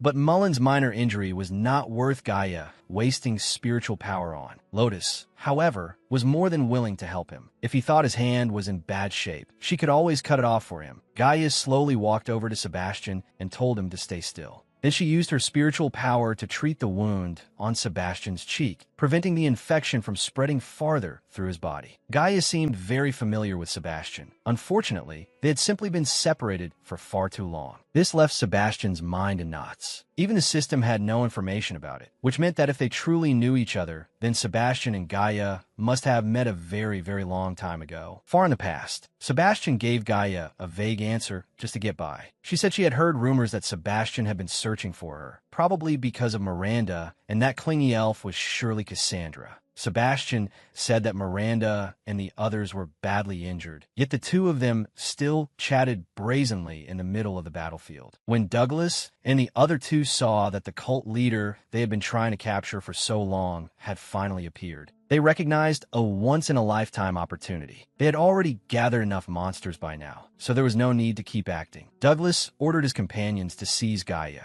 Like a little bird, Gaia hid behind Sebastian and blamed him for the fact that she had revealed herself, saying that meant he had to take responsibility for her. Sebastian had no choice. He raised his sword and prepared to face Douglas's trio, but before they could even move, a sword slash tore through them and blasted them apart. Sebastian judged that the slash had come from behind him, and when he and Gaia turned around, they discovered that Hogwa had somehow appeared behind them, and his target was Gaia as well. Without wasting words, Hogwa launched a mental shockwave at Sebastian and Gaia, then drew his sword to strike. Sebastian could tell the situation was a complete disaster. At a critical moment like this, he could not move at all. Just as Hogwa's blade was about to split him in two, Sebastian finally broke free of the restraint, using the horn on his head to block Hogwa's sword. Only now did he realize that his horn was actually absurdly hard. Sebastian stabbed back with his sword, and after Hogwa dodged, he immediately tried to stab Sebastian again. This time Sebastian had no intention of fighting him in close quarters. It was far too dangerous, so he instantly created a wall of fire to blast Huogwo away. Sebastian quickly assessed Huogwo's strength. His stat was over 21,000, and on top of that, he was a battle-hardened veteran. Standing behind Sebastian, Gaia judged that his swordsmanship was still painfully amateurish, so she fired a ray of spiritual power into his head and said she would support him. Huogwo had no patience to wait for Sebastian to fight properly. He lunged forward and hacked at Sebastian as if to split him in half. Even though Sebastian had raised a wall of fire to shield himself, yet Sebastian was not cut in two as expected. He felt only a flash of pain, and then his body healed at astonishing speed without the slightest real damage. This had to be Gaia's healing power reinforcing Sebastian. With a temporarily immortal body like this, why would Sebastian hesitate to trade blow for blow with Huogwo? No matter how Huogwo's attacks rained down upon him, Sebastian only felt a few stings, nothing truly serious. Huogwo was getting confused now as well. He stabbed Sebastian, then spun and split Sebastian's head in two. Yet Sebastian recovered instantly, as if nothing had happened. Sebastian had figured out part of it. Gaia had used the power of the holy relic to buff his body, which was why he could become effectively immortal like this. The relic's effect far surpassed even the recovery Sebastian had when using his queen beetle skin. No longer worried about getting hit and hurt, Sebastian fought completely freely, and his swordsmanship became far more fluid. After only a few exchanges, he beat Huogwo down to the ground. Just as he was enjoying the thrill of being able to fight without restraint, Huogwo suddenly slashed across his chest and wounded him. And this time the injury did not heal at high speed like before. Gaia had been restrained, so the buff on Sebastian was nullified. Another major player had arrived. Carmen had joined the fight over Gaia. Sebastian was shocked that Carmen had tracked the place down as well. That meant all the forces searching for Gaia were now present. Sebastian flashed away from Huogwo's attack, then appeared in the middle of Douglas's group. He wanted to provoke them into joining the battle, offering that he would elevate the God's Blessing Society into the national religion. Robert and Kita thought Sebastian's words sounded pretty tempting, so they also began urging Douglas to cooperate with him. Gaia struggled to break free from Carmen and return to Sebastian's arms. But Carmen declared that Sebastian was no longer the man Gaia had once known. That made her freeze for a brief moment. At that instant, Lotus leaped up, hoping to ambush Carmen from behind. But Huogwo shouted a warning just in time. Lotus's attack was stopped by the spiritual pressure Carmen released, and the backlash flung her away. Carmen drew a sword lying on the ground up into the air, then controlled it and shot it straight at Lotus, impaling her through the stomach. But Lotus had used a substitution technique in time. The sword had pierced nothing but a block of wood. Lotus immediately launched a surprise attack at the arm Carmen was using to hold Gaia, try to rescue her, but unfortunately Carmen's arm was unimaginably tough. Lotus's knife could only destroy the outer armor covering his arm. It could not inflict even a single real wound. Carmen pulled the sword back into his hand and brought it down in a heavy strike that blasted Lotus away. The impact was so strong that it even chipped her knife. Lotus flew backward and landed on the frame where Julia had been hung. After casually cutting Julia loose, she charged at Carmen once again. Down below, Douglas's three-man formation was not faring much better. Even 3 against 1, they were still getting thoroughly overwhelmed by Huogwo. Huogwo rushed straight at Sebastian, cast a mental restraint spell that froze him in place, then raised his sword to skewer Sebastian upward. Fortunately, in the instant before the blade's tip pierced his flesh, Sebastian forcibly broke the immobilization spell and flashed away. Sebastian appeared directly behind Carmen and slashed at his shoulder, drawing a small spray of blood, then roared for Carmen to let Gaia go. Carmen had not expected Sebastian to actually be able to injure him. He released the spiritual power in his body, then unleashed a move called the Golden Wheel Akagaren, instantly blasting Sebastian and Lotus far away. The strike sent Sebastian crashing straight into the rock wall, and Carmen did not slow down at all as he charged in, intending to finish Sebastian off for good. At that critical moment, Lotus appeared beside Sebastian to protect him.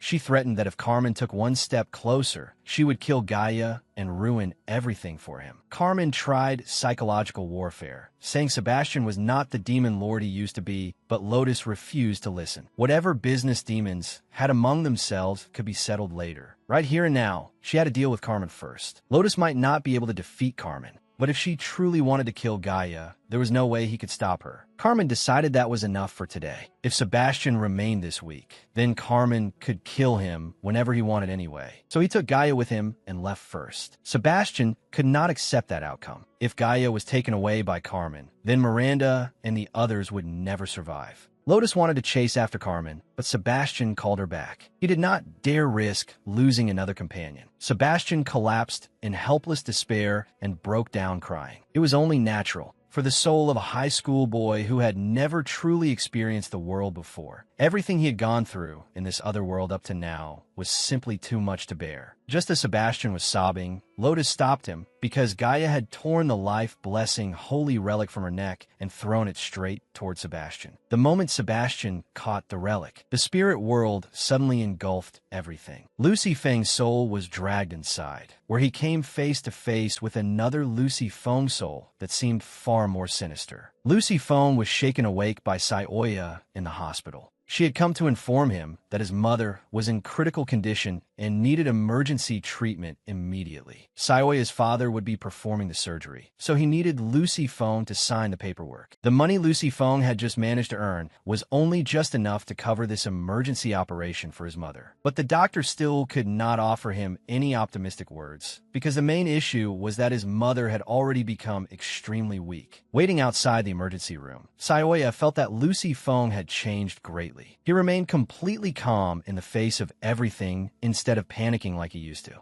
The emergency procedure was completed very quickly. Although it had been successful, given the current situation, Lucy Feng's mother did not have much time left. Standing alone in his mother's hospital room, Lucy Feng felt helpless, unable to change this cruel reality. Lucy Feng tried once more, drawing on the memories buried within his soul and attempting to cast healing magic. He called out all sorts of different spells, but the truth was that this world had no magic at all. Lucy Feng's efforts were completely in vain. Lucy Feng, or more precisely, Sebastian's soul, felt this kind of helplessness for the first time, and tears slipped down unconsciously. At that moment, his mother woke up. She had something she wanted to say to him, so she asked Lucy Feng to remove her breathing tube. His mother wondered how Lucy Feng had managed to get such a large sum of money for her emergency treatment. Feeling guilty, Lucy Feng only dared say that he had been the top scorer in the entrance exam, so someone had agreed to help cover the medical expenses. Lucy Feng's mother was deeply satisfied to hear that her son had become so outstanding, but then she asked him to stop paying for her treatment, leaving Lucy Feng frozen in place. Lucy Feng pretended not to understand what his mother meant. She simply said that she knew her own condition better than anyone. Before, she had only forced herself to hold on because she was worried about him. But now that she knew her son could take good care of himself, she could finally rest easy. Lucy Feng's mother said she did not want to suffer any longer and only wanted to leave this world in peace. Lucy Feng did not answer her and walked outside instead. Sebastian's soul inside Lucy Feng could not understand his current state at all. Clearly, this was only a woman on the verge of death. Strictly speaking,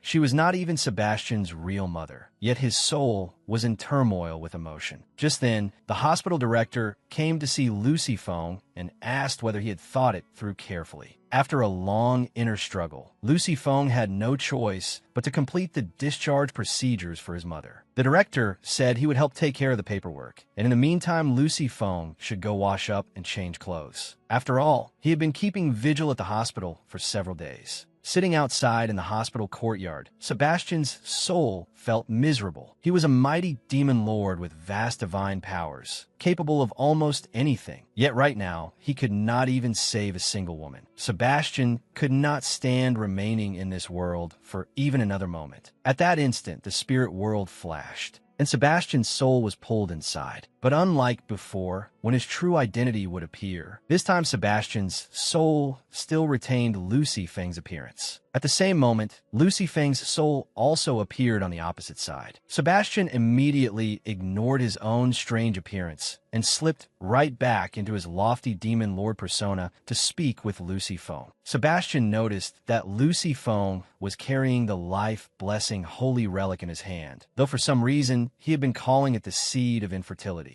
Lucy Feng also had no idea why this holy relic had followed him into the spirit world. Sebastian hurriedly grabbed Lucy Feng by the collar and demanded to know whether he had found Gaia's whereabouts. Lucy Feng did not quite understand. Wasn't Gaia the owner of the life-blessing holy relic? Lucy Feng refused to answer Sebastian's question and shoved him away. Lucy Feng was furious. He had paid an enormous price and gone through endless hardship just to find the life-blessing holy relic and save Sebastian's subordinates. Yet Sebastian had locked away almost all of his skills, making Lucy Feng suffer beyond words. Sebastian did not say much about that. Instead, he wanted the two of them to exchange information and update each other on the current situation. After a while, Sebastian understood. Because Lucy Feng had used a sword, Gaia had personally come out to meet him. In that case, Sebastian really could not be blamed. If his skills had not been sealed, Gaia would never have shown herself. Sebastian wanted to make a deal. He wanted Lucy Feng to lend him the life-blessing holy relic, and in exchange, he would temporarily unlock all of Lucy Feng's skills for use. As for the reason, Lucy Feng was better off not knowing. Otherwise, Sebastian feared he might not be able to control his emotions. Sebastian's body awakened. Lotus was startled when she saw that the holy relic was no longer in his hand, but everything was still completely under control. After that, Sebastian spread his wings and shot straight toward Carmen. That man, despite having lost the holy relic to Sebastian, did not retreat and instead turned back around. Sebastian could feel the memories of the magic system becoming clearer and clearer, and at his current level, he could fully cast 3 different skills at once. Sebastian opened with his dark wings. He beat them hard forward, creating a violent gale that prevented Carmen from advancing any farther. Carmen refused to be outdone and released his spiritual power, trying to break free from the storm restraining him. For Sebastian, this was a golden opportunity. He used Flame Barrier to snatch Gaia back from Carmen, then moved her out of the attack range before unleashing a barrage of ice bullets at Carmen. No longer constrained by his sealed magical memories, Sebastian felt that using his skills was unbelievably smooth. Carmen raised a sword and blocked the incoming stream of ice bullets, but he was holding a sword, not a shield, so there was no way he could stop every single attack. A number of ice bullets still slipped past Carmen's defense and lightly struck his body all over. Meanwhile, Sebastian flew over to catch Gaia, then brought her down beside Mullen and asked him to look after her. The first thing Gaia cared about was where her life-blessing holy relic had gone. Sebastian explained that he had temporarily handed it over to a friend in a special space for safekeeping, so there was no need to worry about losing it. Sebastian did not have time for idle conversation. He asked Gaia to heal Mullen's injured arm and promised to return the life-blessing holy relic to her completely intact. After all, he still had to save his own subordinates as well. Sebastian warned the people in the mine that they had better get out of there and not get caught up in the battle, because if anything happened to them, they had only themselves to blame. At the same time, Hugwa charged straight at Sebastian. But Sebastian was no longer the weakling he had been before, someone Hugwa could beat however he pleased. Sebastian swung a wing and knocked Hugwa off balance, then formed a flame barrier in his hand and punched it directly into Hugwa, sending him flying backward into the rock wall. Hugwa coughed up blood from one basic attack by Sebastian. Sebastian felt that his current state was overwhelmingly powerful. Not to mention the many high-level skills he could cast whenever he wanted. Even his basic spells could now be boosted to an absurdly higher level of damage. Suddenly, an idea flashed through Sebastian's mind. What would happen if he triggered the flame barrier to explode? The moment he thought of it, he did it. Poor Hugwa was still being carried away by the flame barrier when it detonated, turning him into a human torch that fell straight from the air to the ground. After spending some time venting his pent-up emotions while also testing his current strength, Sebastian had already used up 1/3 of his total mana. It was time to focus on serious matters. Carmen launched a sneak attack from behind Sebastian, wanting to bring his sword down on him first, but Sebastian easily created a high-level barrier that blocked the strike. Carmen was no less shocked. In his eyes, Sebastian was just a fake, yet he had managed to directly withstand such a powerful sword strike from him. In truth, Sebastian had not blocked it as easily as it looked. He had cast that spell too hastily just now. so the mana consumption had been excessive. On top of that, the arm he had used to defend himself was going numb. It was hardly pleasant. Sebastian stretched out his hand and condensed a sword out of magic, then blinked to Carmen's flank to launch a surprise attack. However, that sword's durability was lacking, so after blocking only a single slash from Carmen, it snapped in two. Carmen sent Sebastian crashing into the wall. Lotus wanted to step forward to help, but he stopped her. Then Sebastian began chanting a high-level spell that looked impressively formidable, preparing to greet the charging Carmen. Sebastian taunted him, saying that if Carmen focused only on fighting him, Gaia would slip away, causing Carmen to lose focus and hurriedly glance around to check whether Gaia was still nearby. Sebastian's plan to distract his opponent worked. Right after that, he controlled the two magical sword fragments still floating near Carmen and drove them into Carmen's body. Sebastian had to admit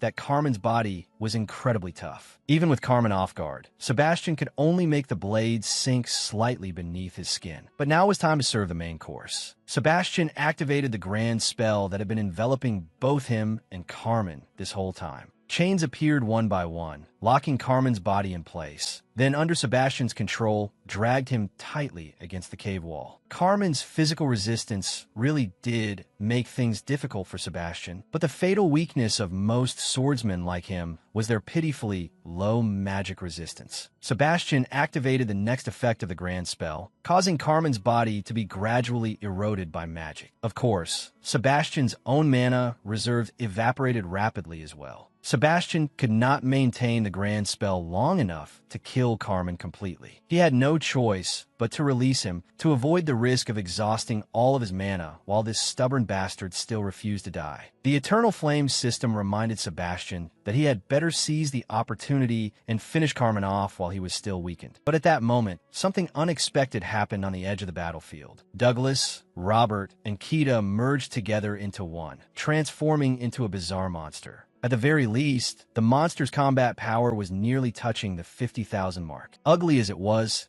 undeniably strong. After fusing, they wanted to seize Gaia and take her away. That worried Sebastian a little. If those idiots acted recklessly, he would be the one dealing with the consequences. But perhaps there was no need to worry too soon about those three causing trouble, because they could not even coordinate something as basic as moving. They took just one step and collapsed flat on the ground. It had been a very long time since they had fused, so each of them was moving in complete chaos. Huogua had just regained consciousness after Sebastian roasted him, and the first thing he saw was the bizarre fused monster formed by Douglas's group. Huogua did not think much about it. Those people were obviously not on his side, so he immediately raised his sword and attacked the monster. But Huogua's attack was little more than a scratch. After spreading its wings to block all his moves, the monster swung the blade attached to its arm in a counterattack, sending Huogua flying backward. While he was still airborne, an enormous giant hand lunged forward, about to grab him by the throat. Fortunately for him, Carmen arrived in time to block the monster's arm, though his own condition was far from good. Carmen strained every muscle in his body and forced the entire monster backward, then without pausing launched a long-range sword technique, intending to severely wound the monster first and deal with the rest later. There was no way Sebastian was going to let Carmen do as he pleased. He erected a defensive barrier to protect that fused monster from Carmen's attack. Carmen ordered Huogua to go find Gaia first, while he would stay behind and take on both Sebastian and the monster. Sebastian immediately ordered the fused monster to hurry and protect Gaia.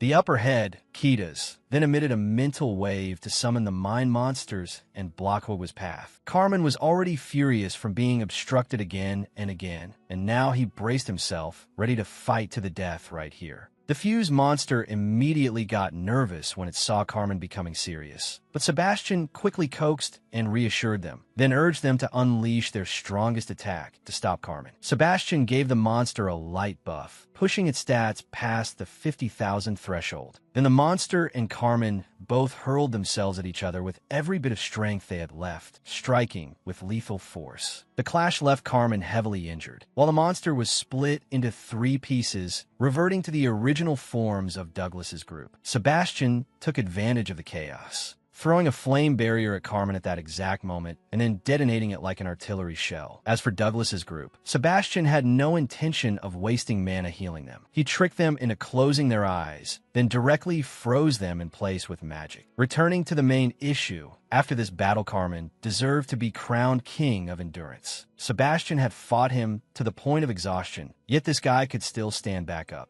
Sebastian gathered his strength to prepare a killing blow, and Carmen could not accept it. He believed Sebastian was only a fake, but Sebastian had suddenly become so powerful that it was completely beyond control, leaving Carmen no choice but to swallow his humiliation. Carmen had once witnessed Sebastian fight Seraph in the Holy Medicine City, and the real Sebastian definitely had not looked this weak. He was convinced he could not possibly lose to a counterfeit demon lord, so he raised his sword to receive Sebastian's Thunderstorm Dragon attack. This strike was the full extent of the power Sebastian could unleash right now. He could only pray it would be enough to kill Carmen. Thunderstorm Dragon blasted Carmen backward through the cavern, and everyone still present could only stare in amazement at the magic Sebastian had unleashed. In the end, this attack was not something Sebastian had fully mastered, so the mana loss was far beyond control. At this point, Sebastian's mana was nearly bottomed out. After Thunderstorm Dragon, that man Carmen, though battered to a wretched state, still had not completely fallen. Carmen roared in fury at being beaten so badly by a fake Sebastian. But instead of attacking again, he released a burst of brilliant light like a flash grenade and vanished without a trace. Sebastian teleported to Gaia and Mullen's position, wary that Carmen might try to abduct Gaia while escaping. At that moment, Carmen caught Hogwa,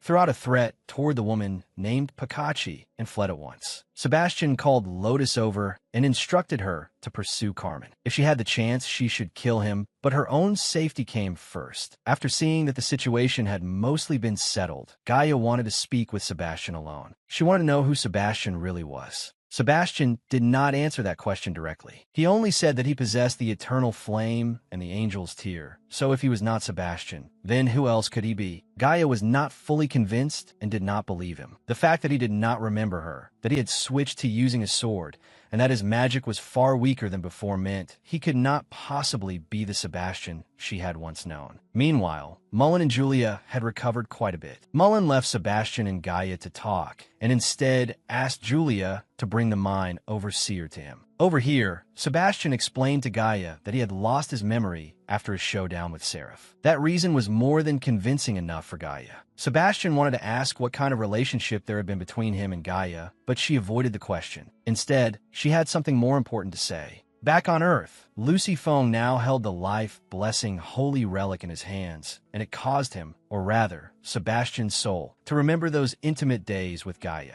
Gaia had once told Sebastian's soul that the demon race could not use the blessing of life, but as long as it was placed beside a sick person, it would automatically carry out its healing ability. Right now, Lucy Fong had only one concern, whether his mother's body could withstand the power of this thing. But there was no point hesitating now. Lucy Fong could not afford to overthink it. He took the holy relic and brought it into his mother's room. Lucy Fong said that he had asked for leave from self-study so he could take care of his mother for a few days. As for the holy relic in his hand, it was just something he had heard could ward off illness, so he had brought it in to leave in her room. The night passed peacefully. Early the next morning, Lucy Fong woke up as usual, and he had to admit that he had slept extremely comfortably. The first thing Lucy Fong did was go to his mother's room to see whether the holy relic had worked. But when he entered, he did not see his mother at all. After searching around the house, Lucy Fong finally found that she had actually gotten out of bed and was already preparing food. What was more, she told Lucy Fong that she had slept very well last night. When she woke up today, she felt indescribably comfortable. Lucy Fong realized that the life-blessing holy relic had truly taken effect, and it was obvious that his mother had improved greatly. Lucy Fong hurriedly hid in the bathroom. When he had just seen his mother recovering a moment ago, Lucy Fong already felt so at ease that he almost burst out laughing. In other words, Sebastian's soul wanted to laugh out loud. But after thinking it over, Sebastian's soul also felt that this sensation was truly wonderful. Lucy Fong and his mother ate together. Although the effect had already begun to show, Luciphone could see that his mother's illness had still not fully recovered. So, she would probably need a little more time. But this also left Sebastian's soul somewhat uneasy. If the life blessing stayed here the whole time, then Miranda's group would not be able to use it for treatment either. Meanwhile, in the underground world, Sona led Sebastian to her private room in the mine and informed him that the void demon god was about to awaken. And because Sebastian had said that he had lost his memories, Sona began to explain things to him. Sona mentioned Douglas's group. They possessed extraordinary power, yet had been pathetically weak for a reason, because the power they had came from the void demon god. That's the end of my video here. The above was the summary of part 1 of the series. If you have any thoughts, please leave them in the comments below. Don't forget to leave me a like, subscribe, and hit the notification bell so you can catch even more interesting videos. For now, goodbye, and see you again next time. Bye-bye.